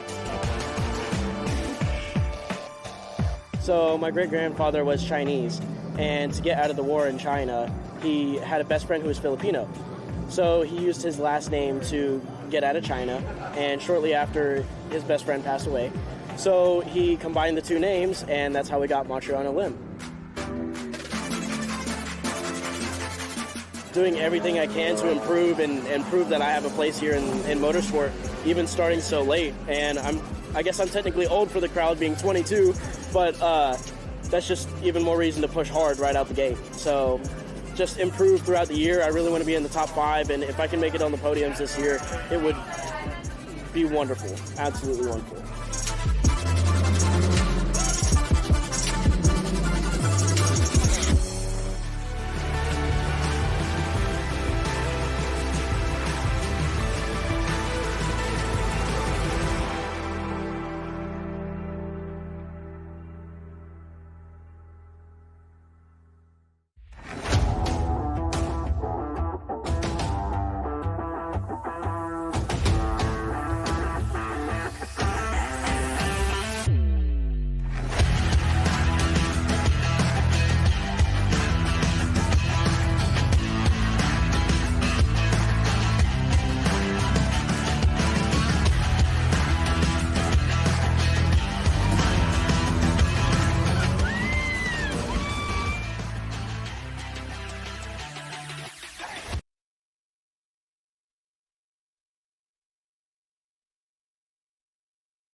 Hello and welcome back to the Speed Tour from the Circuit of the Americas. I hope you've enjoyed watching some of our great stories from the paddock, and it really is an interesting group of people we have together here. But now we turn back to single-seaters as we were this morning, and now it's the chance of the F4 Juniors, who you see on this side, and the F4 Regular Series. Slightly smaller cars. These are the older cars without the halo. But the traction to this sport is getting huge. We've got countries represented. Uruguay, Mate Caceres is here. She's here. She's been here before. I met her last year here. We've also got a new entry from Brazil, Leo Escorpini. And it just shows you there's a bunch of Americans, but there's so many different countries. Australia represented. Italy represented with Teddy Masella. Lots to play for. This is the final hurrah, if you will. 3 races in all for the weekend. They've had one already with plenty of controversy. Keke Juanio in the F4 has got to start from the pit lane. And more stories. Connor Roberts got a good podium, a 5th consecutive podium. He is looking to improve and see if he can beat this man, Daniel Quimby, who's currently 2nd in the championship. It's going to be an interesting battle between these two. Here's Alex Crosby. Here's another country, New Zealand from Invercargill. And I'll tell you something you wouldn't know. These colours here are the famous colours of Invercargill, because that's where this young man's from. And he's proudly representing. And so we wish him luck. So watch out for Alex Crosby. He's had 1 win already this season, and he's looking for another. But the real story is here. Nicholas Stati leads the championship at the moment, and in fact, by getting a runner-up spot yesterday, he increased his lead in the championship. But the race itself was won by this man over here, Alex Popov.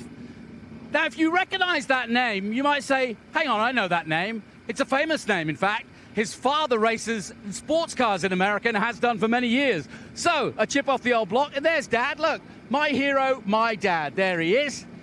So there you go. Watch out for Alex Popov. He's got 1 win under his belt, and it's all to play for. Now, just to give you an idea, this is going to be a split rolling start.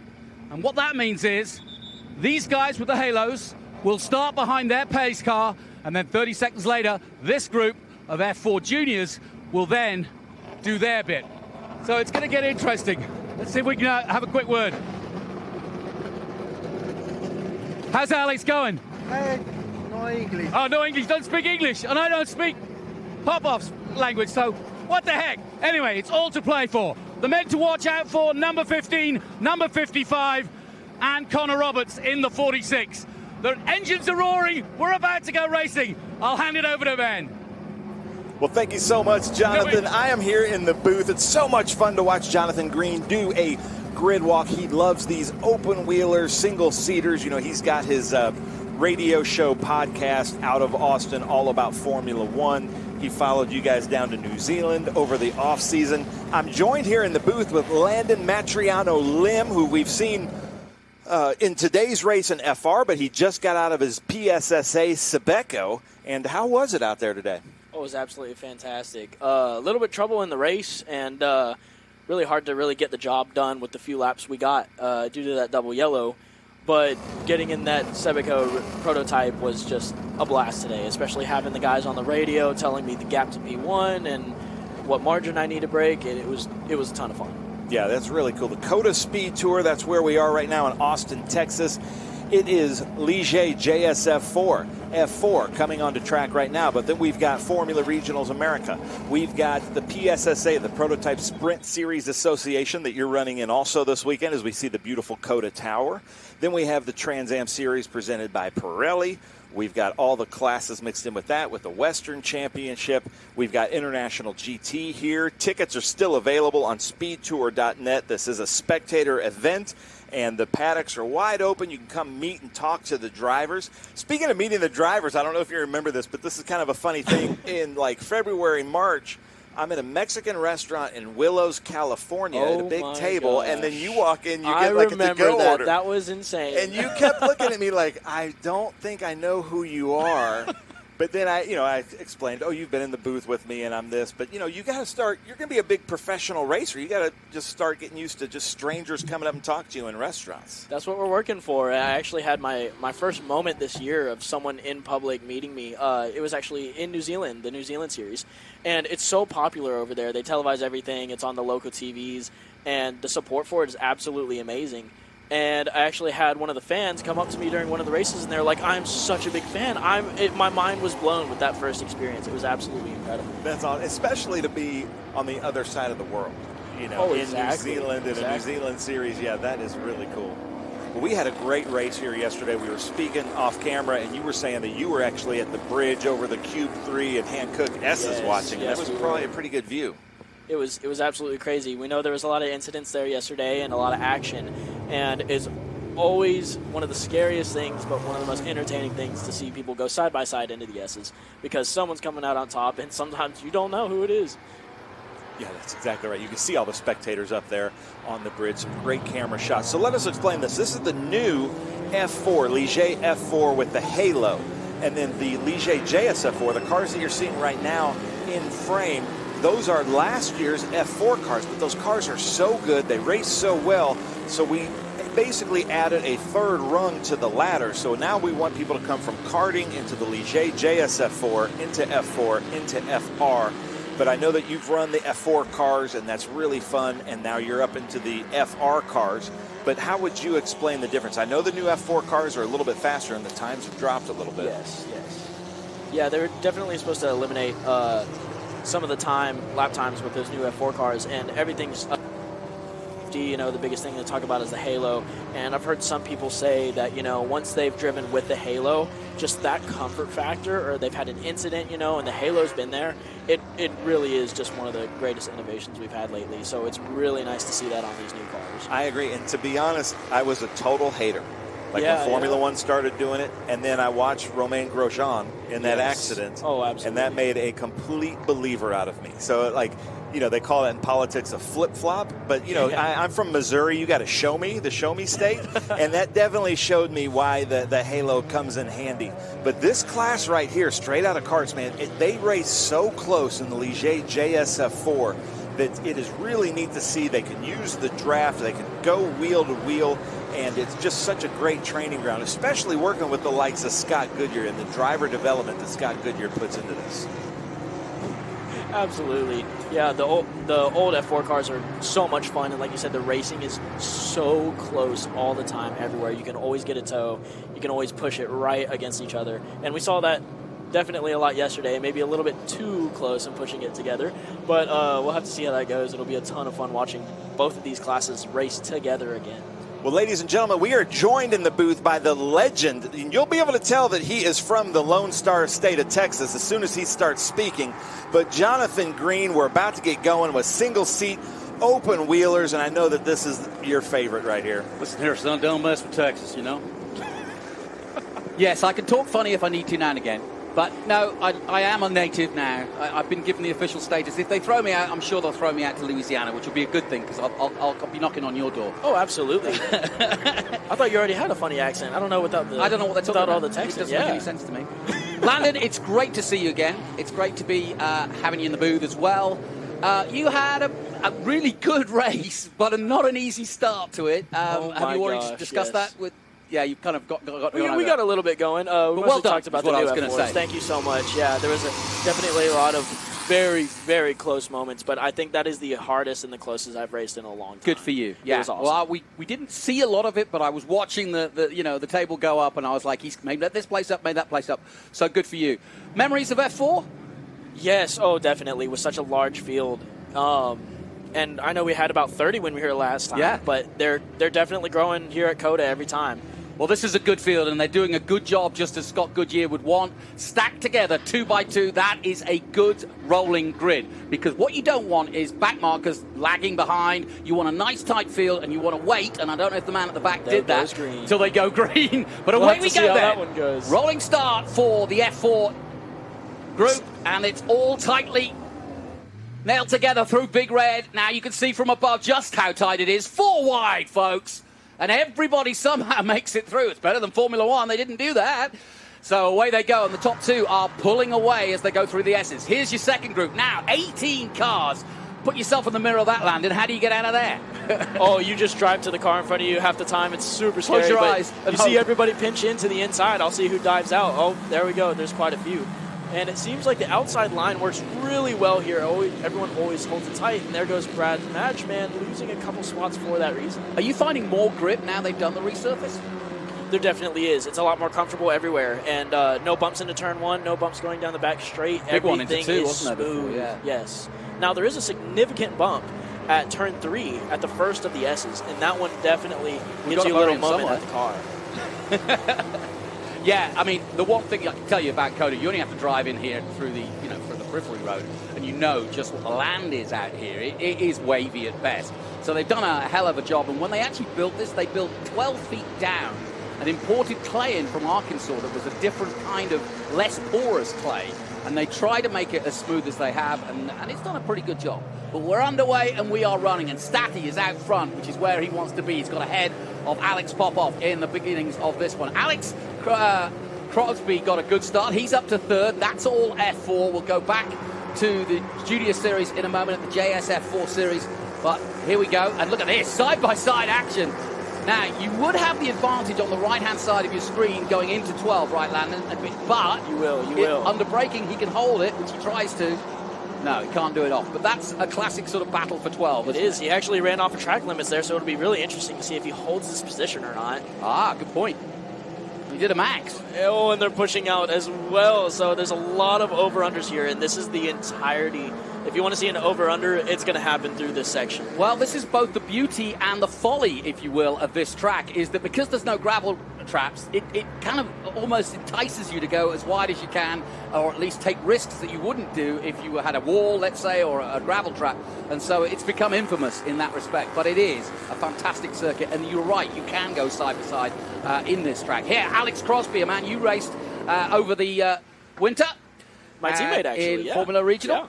Yeah, absolutely amazing. And he decided, man. interestingly enough, and you could make a decision on this, to come down a level for the American Series, just to bed himself in. Yeah, it was very interesting.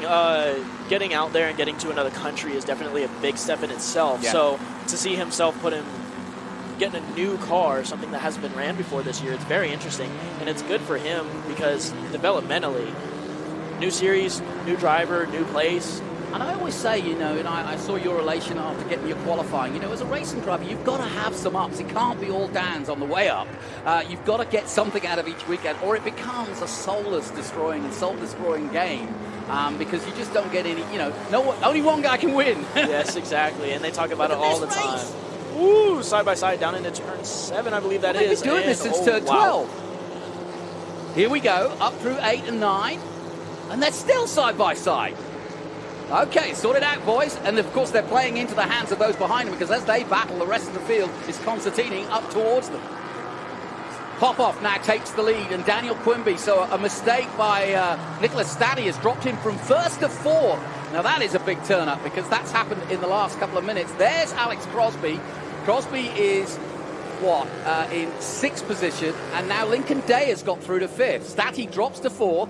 Connor Roberts, the man who was 3rd in the first race and who's in the booth in the 46, has gone to 2nd place. And now Daniel Quimby, 2nd in the championship, but now leading in race 2. Back to the JS F4 Series. Nice and tight. 18 cars in all. This is the starting class, if you will, getting out of karting. And would you say it's the best way to go from karting to racing? It is. It's definitely a great transition. There's so much to these cars, and they're so forgiving in aspect of a formula car. But what's the biggest thing you're learning? In the F4 car or the F4 cars? In the F4 car, the biggest thing you're learning is the vehicle dynamics of shifting your weight and through the brakes. And working with a team, because in karting, you're kind of on your own. I mean, you might have your dad or your mum or whatever. You've got somebody there, but it's usually like you go racing and karting 2 people. So now suddenly you're in a team, suddenly you're getting feedback, suddenly you're getting data, suddenly you're analyzing that data, so suddenly your sort of adrenaline weekend turns into I got to think this one. Oh, it is. And that's what Crosslink Kiwi's done for me, the team that's leading the championship.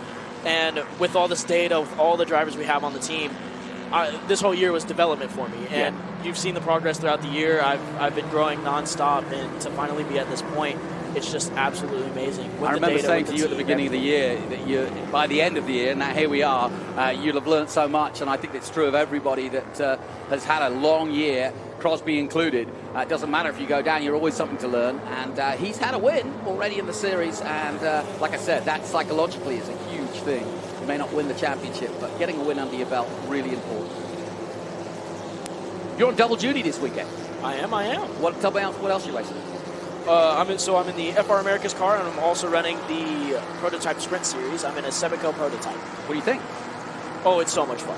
Anything I can get my hands on and race, it's a blast. We just got done with our qualifying before this race, actually, and it was amazing being on radio with the team the whole time. They're telling me the gap to P1, P2, and where I need to get my time and everything. So it was really fun having that aspect of, where to push, when to push, if I can take a cool lap or not, and it was so much fun. Is it hard to work out the braking when they're going to be different? And you're doing the same corner, but suddenly you're doing a different braking point, and maybe the car doesn't react the same way as the FR car.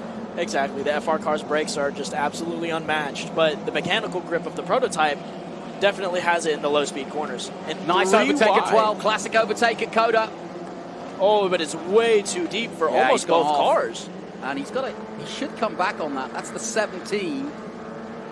That's Takumi Numata, the young Japanese, the 20-year-old Japanese driver from Yokohama, who is doing his first ever car weekend. And you remember that, Landon. So pretty impressive to come over from Japan. He sought out the Crosslink Kiwi team.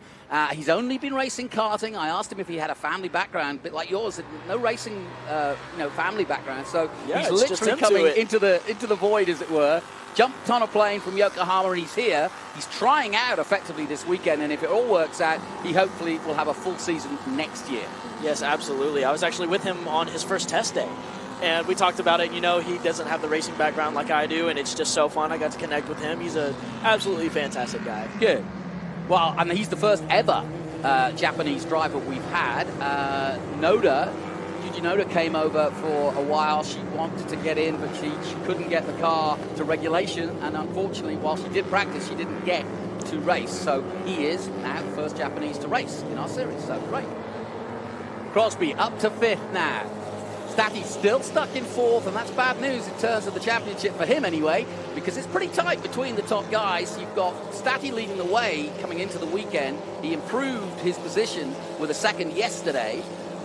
Quimby's still second. Connor Roberts, who you can see is up there at the moment, is in a good position as well. But and then it gets down to further down, and Lincoln Day is currently in 7th. He's chasing the leaders and currently in 8th on track. How much does the car change in a 30-minute race? Well, obviously the fuel goes down, so it gets a bit lighter. But what about, generally speaking, does it feel different? It does. A big thing for us. Seems that we might have a double caution here. Well, we've got that's a section yellow. That's sort of an isolated yellow down the back straight, which means usually there's something coming in at 12, that somebody's usually stuck down here. But I agree with you. If we get a yellow there, it's going to be a full course yellow. Smart man. So, there we go. Now, I tell you what, dude, tell us the procedure, because this is a sort of dark art of motor racing that people kind of switch off and think, oh, well, this, they're not racing anymore, so nothing's happening. No, this is when you actually have to do the work, because the steering wheel gets slower, the brakes don't work, and the tires start getting cold. And mentally, you get out of your groove. You might finally start to pick up your pace, and then boom, a full course caution comes. And now you don't know where to start, but you also have to think about that this is the worst thing for the leader. This is exactly what he doesn't want, but for everyone else, this is a great opportunity. It also puts a lot of pressure on the leader of both the two series, because now they'll be packed up together, I'm guessing. But either way, we're under caution. We haven't seen what the inference is or what the problem is, but either way, we've got a full course yellow. Why don't we take a short break? We'll be right back with more. Stay with us. You've got a business to run, big and heavy products to ship, and customers who need them now. When you've got the right driver and the right equipment, you can bet on a spectacular result. Bennett understands complex logistics and puts the best team, the most time, and the latest technology into every customer relationship. So you can sit back, relax, and enjoy the race. Let us handle the rest. Together, We can move anything. It'd be you that's the trouble. Rev up and get ready for race day with Mission Foods. The world's best racers and tastiest products come together to make every race delicious. Fully loaded tacos, fast wraps, piled high nachos. Whatever you crave, Mission will help you be race ready with easy-to-make recipes that will take your race day to the finish line. Keep your racing delicious and enjoy all the mouth-watering action. Brought to you by Mission Foods. Too fast, too tasty.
Welcome back to the Circuit of the Americas. We're under caution in our F4 and JS F4 race. I'm here with Landon Matriano Lim, and we are under caution. And we were just talking about the fact that it's actually quite stressful being under caution because there's a lot of work to do. But you were just spotting, Landon, how some of the guys like KK, who had to start from the pit lane, is making up some spots already in JS F4.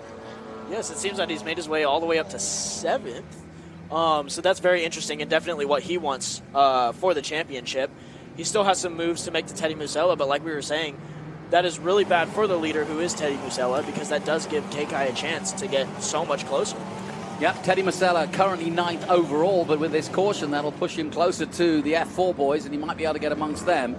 He's now holding off Sascha van Pad Bosch. What a great name, a Dutch driver that's just come into the championship. Don't know much about him, to be honest, but with a name like Bosch, it's awesome. We haven't seen him before. It's very exciting to see new drivers at the last round, but it also throws a mix into it because you don't know what's going to happen with the championship. Yeah, well, I was right about one thing. They have merged into one group because obviously you can't really, start again and do another rolling start. So now it'll be one clear race, but obviously there's a slight advantage. I think the Ligiers will be... we found it. So well done. There's a car off at 6, turn 5, turn 4. Turn 4, yeah. Yes, 3-4 into the S's. Might have gotten a tap, just a bit loose. I'm not sure if he it's would have so caught funny. the We had the 6-hour race at WEC here about a month ago, and that turn 4, and it was just in that first race. People were just catching like a left rear on the rumble strip, and throwing the back end of the car out and into that gravel trap. And it happened about 4 or 5 times, and I was kind of looking out for it. And it happened in the Porsche race, at the Formula One weekend. So, it's obviously a little bit of a bugbear. Here's Parrish in the pits, and what's happened here? That's not good. They're obviously wanting to change the suspension or do something. What would they be changing? That's a great question. Oh, you know what? They might be taking the nose off if there was nose damage. Good point. Yeah. They do have to take off the shock cover to get access to all of that. Hopefully it's nothing down with his pedals. That would be quite a fix. Yeah, and also not something you want to go back out with and not be sure of. So some nice close-up shots. This is the older car. Now, this is the car you would have driven, right? Correct. This was the car I was driving in last year. And how does it compare to, let's say, the FR that you're in now? Because it is a step up, isn't it? It is. It definitely is. With the old generation of F4 cars, it's definitely a bit looser. You get to slide the car a lot more. And like I said, it's a very forgiving Formula car, so it's a good transition from karting. But going up into the FR car with so much power, you have to be a lot more careful getting onto it as you're coming out of the corners. You've got to make sure the turbo's spooled as well because you don't want to be bogged down. And having a lot more confidence with the aero because the old generation of F4 doesn't really have much, especially compared to everything else there is nowadays. So going to the there you FR go, lunch break. for the boys doing the building. There we go. We get a wave as well. There you go. There. Why shouldn't they enjoy a bit of motor racing? They're in the right place at the right time. Good for them. I got a question for you while we're under caution. What were the hardest things physically? Because I'm sure there's a lot of people out there, guys, girls, looking on and thinking, oh, I'd love to do this. What's the hardest thing physically? No, I know the answer because we've talked about it in one way. Upper body strength, which you have because you're an ex-gymnast. Correct. And you found that a lot easier than a lot of the other drivers. Tell us why you need that upper body. Absolutely. So if you think about pulling a cable, you put your arm out to your side and pulling a cable directly across your chest. That's about how it'll feel while you're steering the car. Correct. Across your shoulders. All the front of your shoulders and that muscle that connects the front of your shoulders to your chest. That's what you're going to be working a lot. And it's very interesting because my first race weekend, let's see what's going on with it. Doesn't look good, does it? They've taken the nose cone off, as you said they would. And it looks like they might have a slight leak. Hopefully that is not a brake line. Well, either way, he's not getting out quick. Scary. Finish your thought. That was good. Yes, absolutely. So it is definitely the muscle going from the front of your shoulder to your chest as you're pulling that steering wheel back and forth. And then as well as that, your neck. Yes. Those were the first things that I found to get sore whenever I got in the car. And I found that very surprising as well because of my background and everything. Having that calisthenic strength was doing wonders for me. Adjusted very well, but definitely a surprise with how much it really took. And it's interesting because a lot of people think, oh, I'll go in the gym and I'll run miles or I'll build up strength and I'll build up muscle. And it's like, yeah, slow down. You want to be as lean as you can. You don't want to be building. I mean, you want to build muscle, but you don't want to build too much. It's not a sport where you need extra weight. Correct. And to use a phrase that is common to you at the moment after your weekend, but we won't go there. But no, what I'm getting at is it's a very different way of training for, let's say, triathlon or soccer or whatever it might be. In gymnastics, it won't be the same either, but it's a similar thing. You don't want to be too, you don't want to build up too much because you want to be as flexible and as lean as you can. Exactly. That was one of the biggest things being a gymnast was to be as strong as possible with the least amount. Yeah. So that's all what calisthenics is about as well. It's everything's body strength. You're not in the gym moving weights much. You'll see a lot of acrobatic things, but doing that as well, it's helped with muscular endurance rather than just going to the gym and having that repetitive movement. You're not moving everything as it should naturally. So I take after a lot of calisthenics, a lot of gymnastics-based workouts because, well, that's what I've known my whole life, and that's what's been working so well. And don't think for 1 minute these guys aren't athletes, because the other side of it that we haven't mentioned is mental strength. Because when I've ever done any race schools or motorcycle schools, I was always surprised that I was just getting into the rhythm, and I was just, I did 3 laps, 4 laps, and they were like, oh, no, we're in. I was like, well, I was just getting into it, Exactly. And they were like, yeah, but you've had enough. You've been out there 15 minutes, and if you stay out there, you're going to start making mistakes. And I thought, you know what? They're absolutely right, because when you're not a racing driver on every weekend, that mental capacity to concentrate and to maintain both physical and mental concentration is hard. Absolutely. I'd say it's even more mental than it is physical. Yeah. Because there's just, everyone talks about how a driver has to exclude food. Mm-hmm. You have to throw yourself into a corner believing that car will stick, and you have to know the limit of every single move that you're making. So, and it's also, you have 30-minute races like this, and time it's hot outside. Considering the fact that these cars are open cockpit, you'll actually be surprised to hear that it's actually very hot inside because all of the aerodynamics are just blowing the air right over you. You're not getting any of it sitting in the car. Yeah, and then, of course, the final factor is that adrenaline factor because your heart is racing. You are in a fight or flight mode, as they call it, which is an old human sort of way of describing either, running away or being ready to fight because you're in that mode where your body is going, what are you doing to me here? And is expecting everything. So everything gets exaggerated, your heartbeat, your muscles, the oxygen that you're using, and so on and so forth. So and you've got to control that.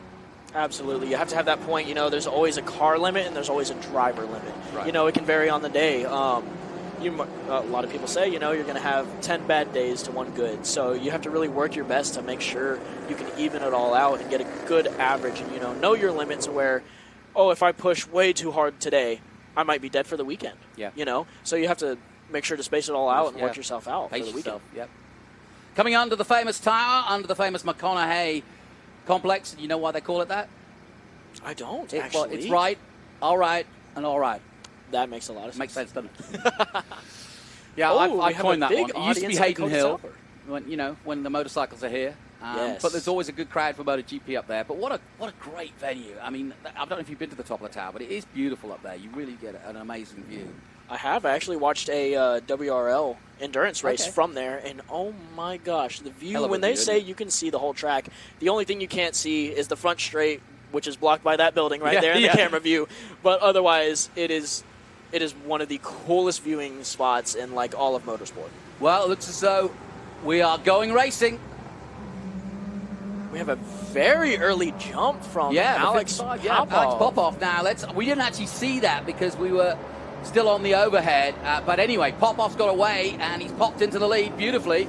Talking of popping in, here we go. Here comes the 15 up the inside. That's Nicholas Stati, the championship leader.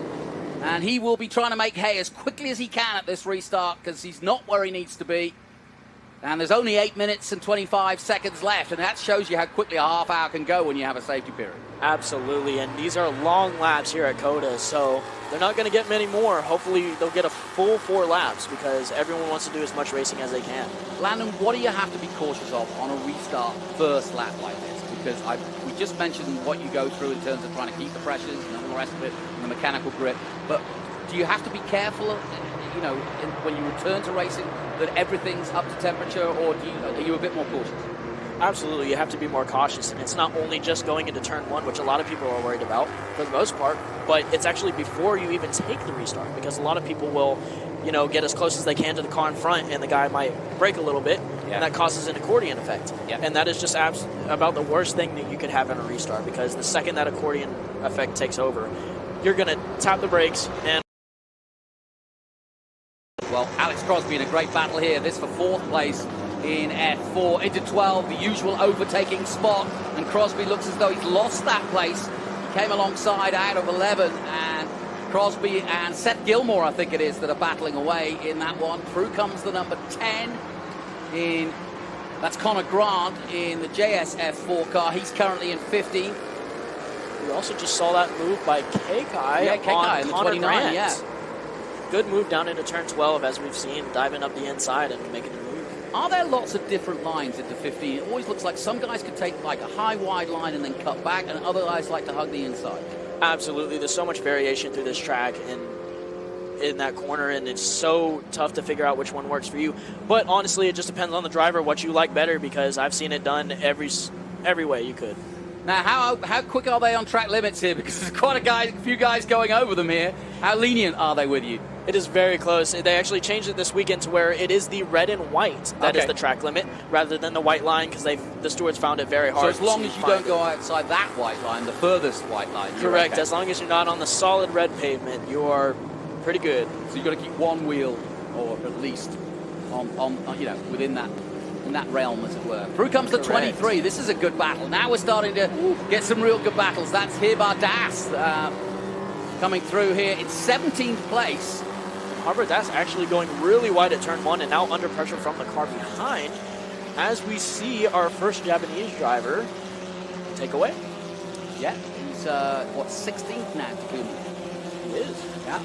Meanwhile, Teddy Masella has now got Leonardo Escorpiani, the young Sao Paulo driver, right behind him in his first weekend out with us in 10th position. Sasha Van Pad Bosch is in 11th, and then Drew Such is in 12th. Marta Caceres of Uruguay, she's 13th at the moment, and then comes Kekai. And there he is, a beautiful shot. As we see Maite run out a little past track limits, so that'll be interesting to see how that works out. Yeah, I've been really impressed with her. She's done the F1 Academy. She had some runs in that. She came here last year. Just her and her father, a very small team. And hats off to her. She's worked very hard. She met Alonso when she was a little girl. Her father was a rally driver. Her brother got a test in Formula One. Really? So she's really been part of it. Yeah, and they wouldn't let her race. And they said, oh, no, you're not racing. And she said, no, I want to race. And I've met Alonso, and he told me to work hard, and I'm going to work hard, and I'm going to go on racing. And that was it. The boys had to back off. And she's been doing it all year. I love it. So, side by side once again. Seems like that is Dimitri Nolan in the 34 of Parker Wallen. Yeah, against Parker Wallen. There you go. Meanwhile, at the front, Alex Popov has extended his lead. He's got it to about a second now after that restart. We'll wait to see if there are any problems with the restart, just because he didn't see it. But here's a good battle. Right Crosby now all over Stati, the championship leader. Crosby, a former Formula 4 champion from New Zealand. I remember watching him in Formula 4. He absolutely wiped the floor with the rest of the field in that. We knew he was on for Toyota Racing Series, the CT Frot Championship, which he went into this year with you. And he had some good success there. Didn't change the world, didn't win the championship or anything, but had some good runs and certainly improved his skills. And now he's brought them to the States, as so many others have. Callum Hedge, a former champion of that, is here. Liam Skeets is here. Sebastian Manson was testing in Indy Next last week. So we've got a host of Kiwis. Ryan Yardley just won here a couple of weeks ago in the Porsche Carrera Cup North America, and he looks after bowling, of course. So, yeah, I don't know what they feed these Kiwis, but it's good stuff. It seems like Alex probably really wants to make a move on Saturday. Well, I think it's that time of the year. It's like, well, I beat the champion in the last race. You know, that's always your opening line to your next sponsor or whatever. You know? Or you're only as good as your last race, they say, and it's a fair point. Nobody remembers what you did at Mid-Ohio at this point. Exactly. But I was really good back in mid-season. Here comes Crosby around the outside. If he pulls this off, that'll be impressive. No. Seems like it was just ran out of room. The problem is, you run out of room, and, it's very Lando Norris can tell you all about that. But it is a tricky corner. It really is. If you take that outside option, I mean, you have the right to defend the inside, as Max Verstappen was doing in Formula 1, but that's the tricky part. If you get that inside line, it's really hard to go around the outside and stay within track limits. It is. And following right behind another driver, it seems like actually Alex Crosby. Oh my gosh, yes. Alex Crosby is making a good move, hanging it around the outside. I'm surprised he didn't get a lot of aero wash coming around the carousel. How much, talk about the aero wash, because a lot of people may not understand that. When you have slicks of wings, as the white flag comes out, when you get close, like Crosby is now, the car doesn't act the same way. Can you explain why? Absolutely. So you'll see right here, Alex Crosby is going to have a good draft, is what we call it. The air is reduced on the front wing. And, it actually looks like Stati has a damaged front wing as well. Oh, he does. Yeah, that's why Crosby's all over him. He's got some advantage. But he's defending well, isn't he? He is. He's really giving it a good battle, holding it through as hard as he can. When he's this close, does it make it hard to run? It does, but at this level of formula, it's mostly when you have a couple of cars in front of you. So when you're in a train of, you have 2 cars in front of you, you'll find that the aero wash is quite drastic. So a wounded car for the championship leader, under pressure from the Kiwi from Invercargill in New Zealand, at the bottom of the South Island, and famous circuit down there called Terratonga is where he cut his teeth. But it's Popov out front. Daniel Quimby, second in the championship, is ahead of the championship leader, and that makes it very interesting for tomorrow, because if Stati stays where he is and Quimby gets more points than him, it'll close the gap again. So really interesting, and Crosby, I think, might want to change everything if he can get past the 12. This is the key, so line it up. If you were Crosby now, how would you do this move? It depends. It seems like he's just too far back for the move. Yeah. But Stati doesn't know that. Yeah. So it's very interesting to see what Stati does, and it seems like he'll hold his place. But Crosby does have a really good chance of pushing him just past the limit. And are there any other overtakes? Like, can you do it at 15?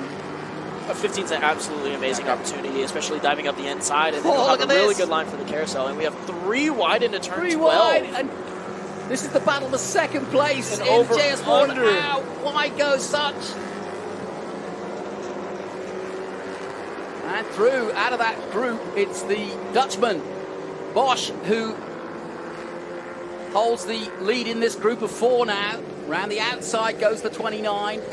And they're all battling. That's Kekai Hawanio, who's joined this battle and trying to get as many points as possible, because, of course, he is also trying to win in the juniors. There's the checkered flag, though, and Alex Popov makes it 2 for 2. That is great news. What a weekend it's turning out for the young man who, on the top of his helmet, says that he has huge respect for his dad, who is a multiple champion and winner here in the States over the years in sports car racing. And here we see Teddy Musella celebrating another win. And that's ninth overall and a win, as you say. Yeah, and that should give him, now. He's leading the championship. So it'll all come down to the final race. Perfect. Just as we liked it. Good result also for the Uruguayan Mata Caceres, 14th overall. Kekai Juanio did get ahead of her. He ends up in 13th position, but you're right. Teddy Musella wins in the juniors, and Alex Popov wins in F4. Good race, lots to talk about, but a race that was kind of dominated by that safety car. That changed the complexion, wasn't it? Because before we had the safety car, I think Popov was way ahead, wasn't he? He definitely was, and I think Alex Crosby was also quite a bit behind. Yeah. But safety car closing that gap completely, giving KK another chance, and all the drivers just time to bunch up, try and collect themselves, or just hold themselves together and keep their groove going.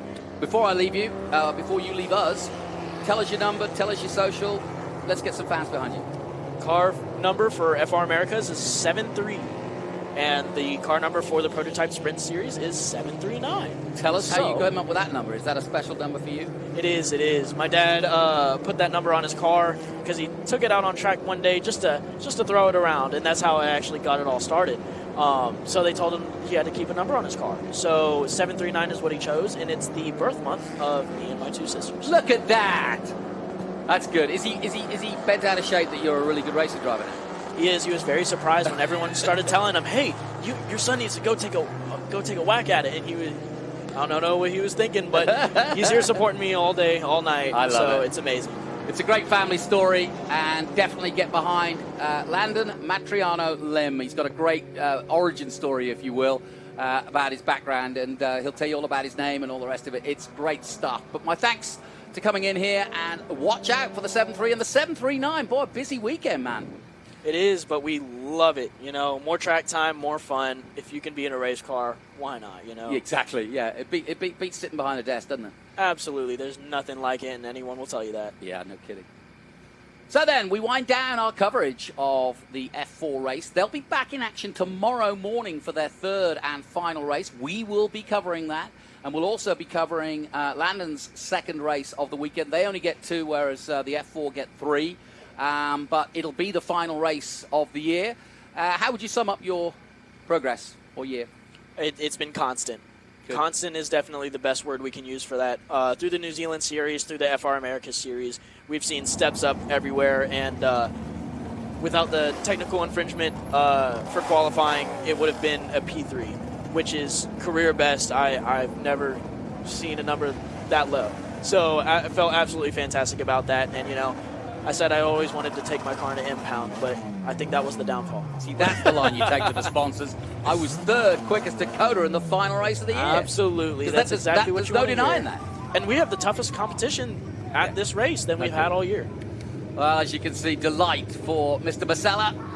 As Teddy gets out the car, the whole team swamp him. He's gone. He's gonna be the showman for sure. Yeah, they are delighted with that. Well, they should be.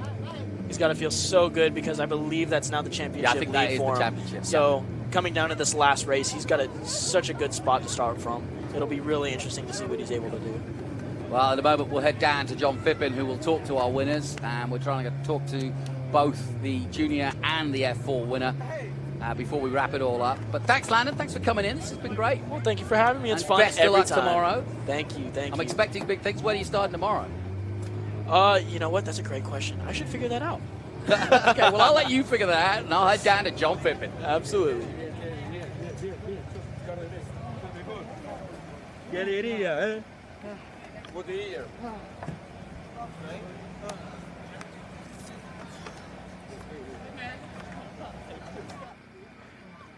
Jonathan, we've got what may well be our 2024 champion of the class. It's still unofficial. Teddy, you did what you needed to do, my friend. Yeah, I realized we had a quite unlucky start. We fall back to 4th, but I knew it was just worry about the championship. Take your positions when you can. Don't make any risk moves. Ended up being P1 at the end of it, so it was just a great result for everyone. Yeah, your teammate Sasha got a great start, but like I said, you kept your composure and got yourself back to the front. Yeah, it's just an unbelievable feeling finally. Unofficial champion, but it's an unbelievable feeling so far. Good luck tomorrow. Thank you. Teddy Musella, your champion. Let's make a move right over to our winner in the Ligier JS F4 Championship.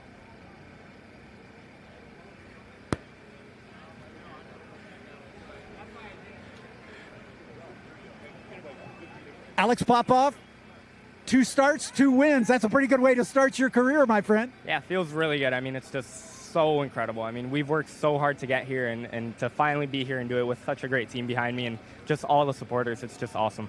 So obviously, with this kind of success, hopefully you're going to be with us all season next year. Hopefully. I mean, it just depends. You know, racing is a cutthroat sport, and it comes down to other factors as well, not just driving. But hopefully, I mean, with this, I think we can try and make something happen. Fantastic job. Well done. Thank you. Alex Popov. Jonathan, back to you. Thank you, John. Appreciate it. Well done to our top men. And yeah, I think there'll be some good celebration, but they can't over-celebrate. They've got an early race tomorrow. I know I've got to be here at Cracker Sparrow, so if that's the case, these guys are going to be. But it's getting rather dusky out there. It's very humid, actually. This day has changed dramatically as the weekend's gone on. So that concludes our coverage, but let's take a look at the highlights of what just happened in F4 and JS4. We started off with a good clean start for F4, a smaller field, but then 18 cars involved in the JS4. Look at this, side-by-side racing throughout. And there was some good overtakes and some good racing, and I'm sure that Scott Goodyear, the race director, he tries to train these guys to act properly and fight well, but fight fairly, will be pleased with the results of this race, because everybody seemed to know what they were doing, giving each other enough room, but also racing, and that's the name of the game, because that's what they call motor racing. And I'll tell you what, really good talent out there. And if you're new to motor racing, remember some of these names, because you may well see them in an IndyCar at the 500 or on the grid of Formula One in years to come. Who knows, you might come back here to the Circuit of the Americas and see 400,000 people cheering them on and remembering when you were here, when they were just starting out.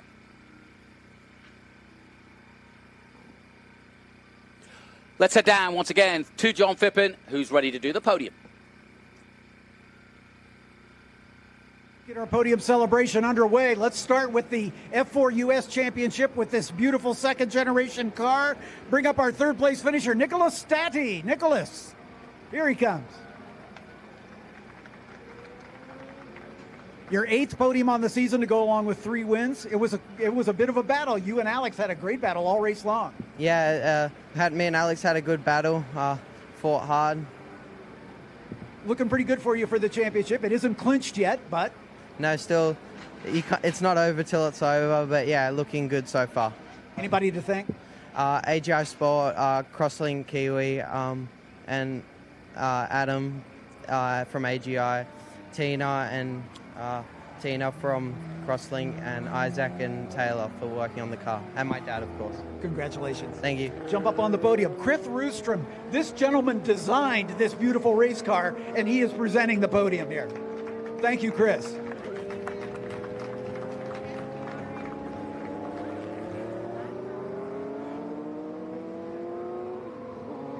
Okay, let's bring up our second place finisher, Daniel Quimby from the Atlantic Racing Team. Daniel,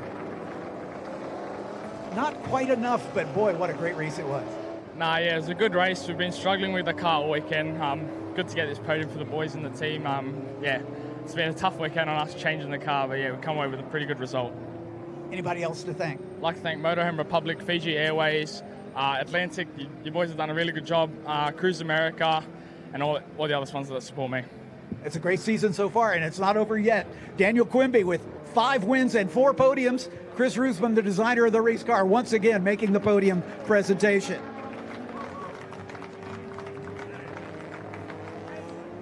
Let's bring up our winner. His first time in the car. Back-to-back victories for Alex Popov, ladies and gentlemen.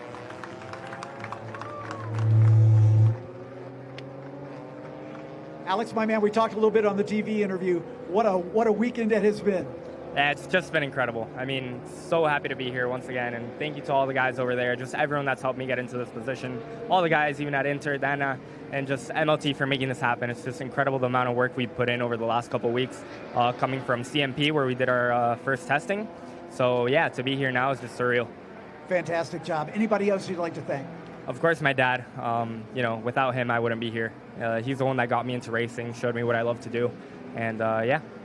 Well done. Get on the top step of the podium as Chris Rathman once again makes the trophy presentation to our winner, Alex Popov, a 100% victory percentage so far in his young career.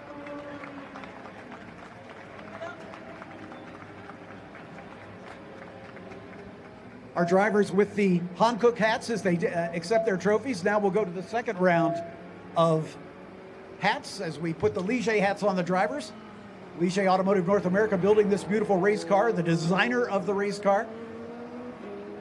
Presenting the trophies to our podium finishers. Well done to Chris and the whole crew at Ligier Automotive North America down in North Carolina.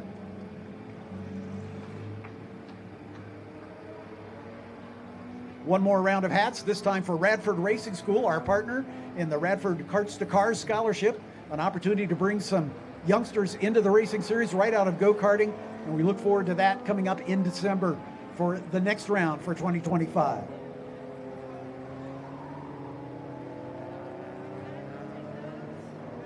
All right, now it's time for the real celebration. Let's have one more round of applause for Nicholas Staddy, Daniel Quimby, and Alex Popov.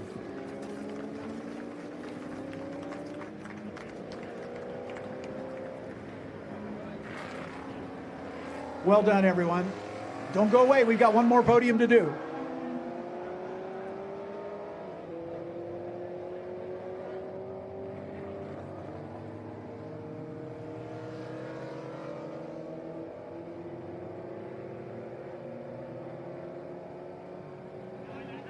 Lauren, are we good to go? Okay, sorry. Forgive me. Just waiting for a cue from my director. Let's bring up our third place finisher, second time on the box, also in his first weekend of racing, Leonardo Scorpioni. Leonardo.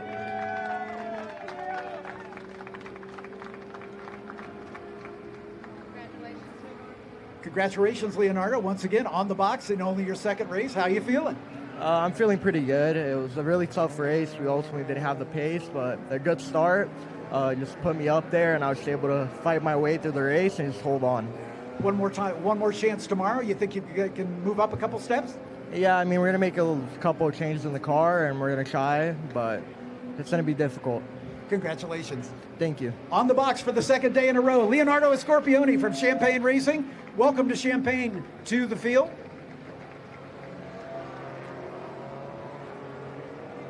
Let's bring up our second place finisher, also on debut this weekend, Sasha Van Pod Bosch.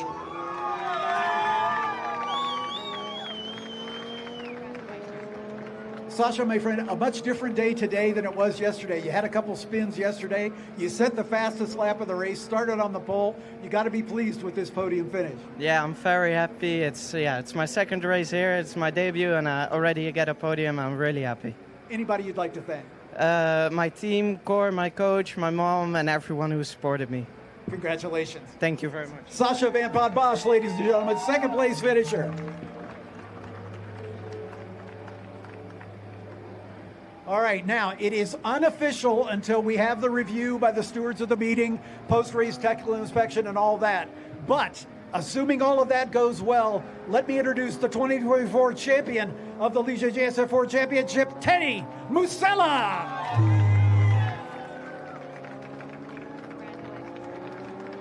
Again, we'll wait for the people in the executive suite to make their final decisions. But congratulations, my man. Thank you. It's what a ride it's been from Road America to come back to win a championship. Is just an amazing feeling. Honestly, I'm lost for words for the amount of emotion I'm feeling. It's just a great result. So I want to thank my dad, Borda, my mechanic for helping me so much, Artie for the coaching, Pablo for the team and how he's helped us with the team, and everyone else that helped me throughout this journey. Teddy, congratulations on a great season. Thank you. Teddy Musella, ladies and gentlemen, unofficially your new champion.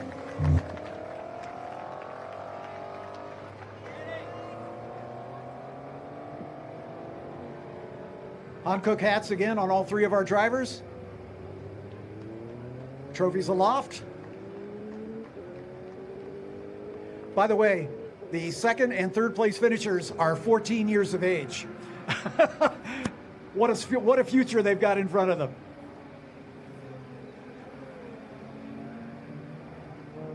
Trophies up one more time with the Ligier hats on. Once again, thanks to Mo Murray and the entire staff at Ligier Automotive North America for all the great work they do in all three of these championships.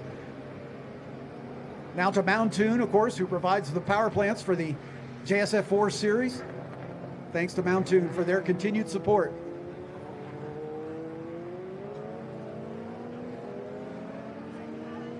And once again, we acknowledge the Radford Racing School and their Karts to Cars scholarship.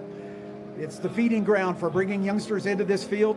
Here's a couple examples of what it can mean for these drivers to make their debut and show up on the podium. All right, let's get a big round of applause. Leonardo Scorpioni, Sasha Van Pod Bosch, and Teddy Musella, your new champion-elect.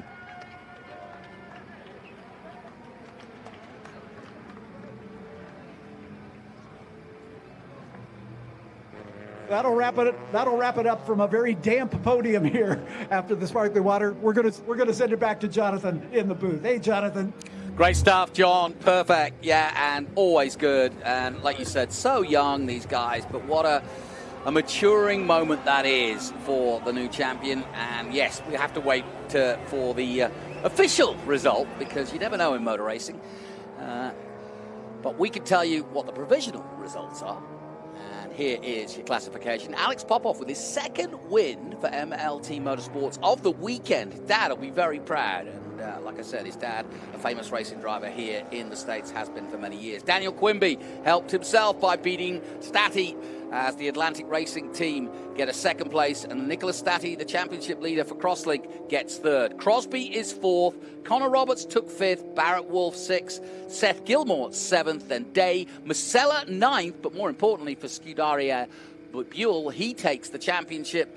And how about that for a debut for Bosch, the young Dutch driver taking 10th overall and a podium in the JS4 category.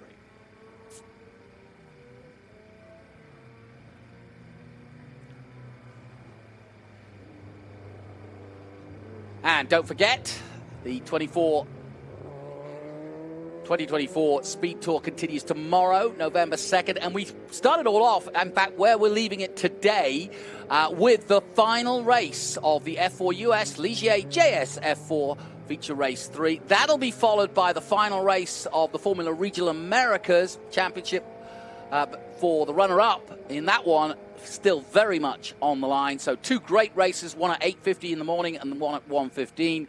And then we go through the rest of the afternoon with SVRA to start with, where we go through several groups of racing, as you can see, short races, but all the way through to the big afternoon, where we finish off with qualifying for Cube 3 Architecture TA2, the Trans Am Series, followed by the Trans Am TA Series, XGT, SGT, and GT qualifying, and that'll be at 5:25 p.m. to decide the grids for Sunday's two big races. And as you can see, Sunday will start off at 9. We'll go back to SVRA with their group final races, the Gold Helmet races, the very big and important race for the Gold Helmet.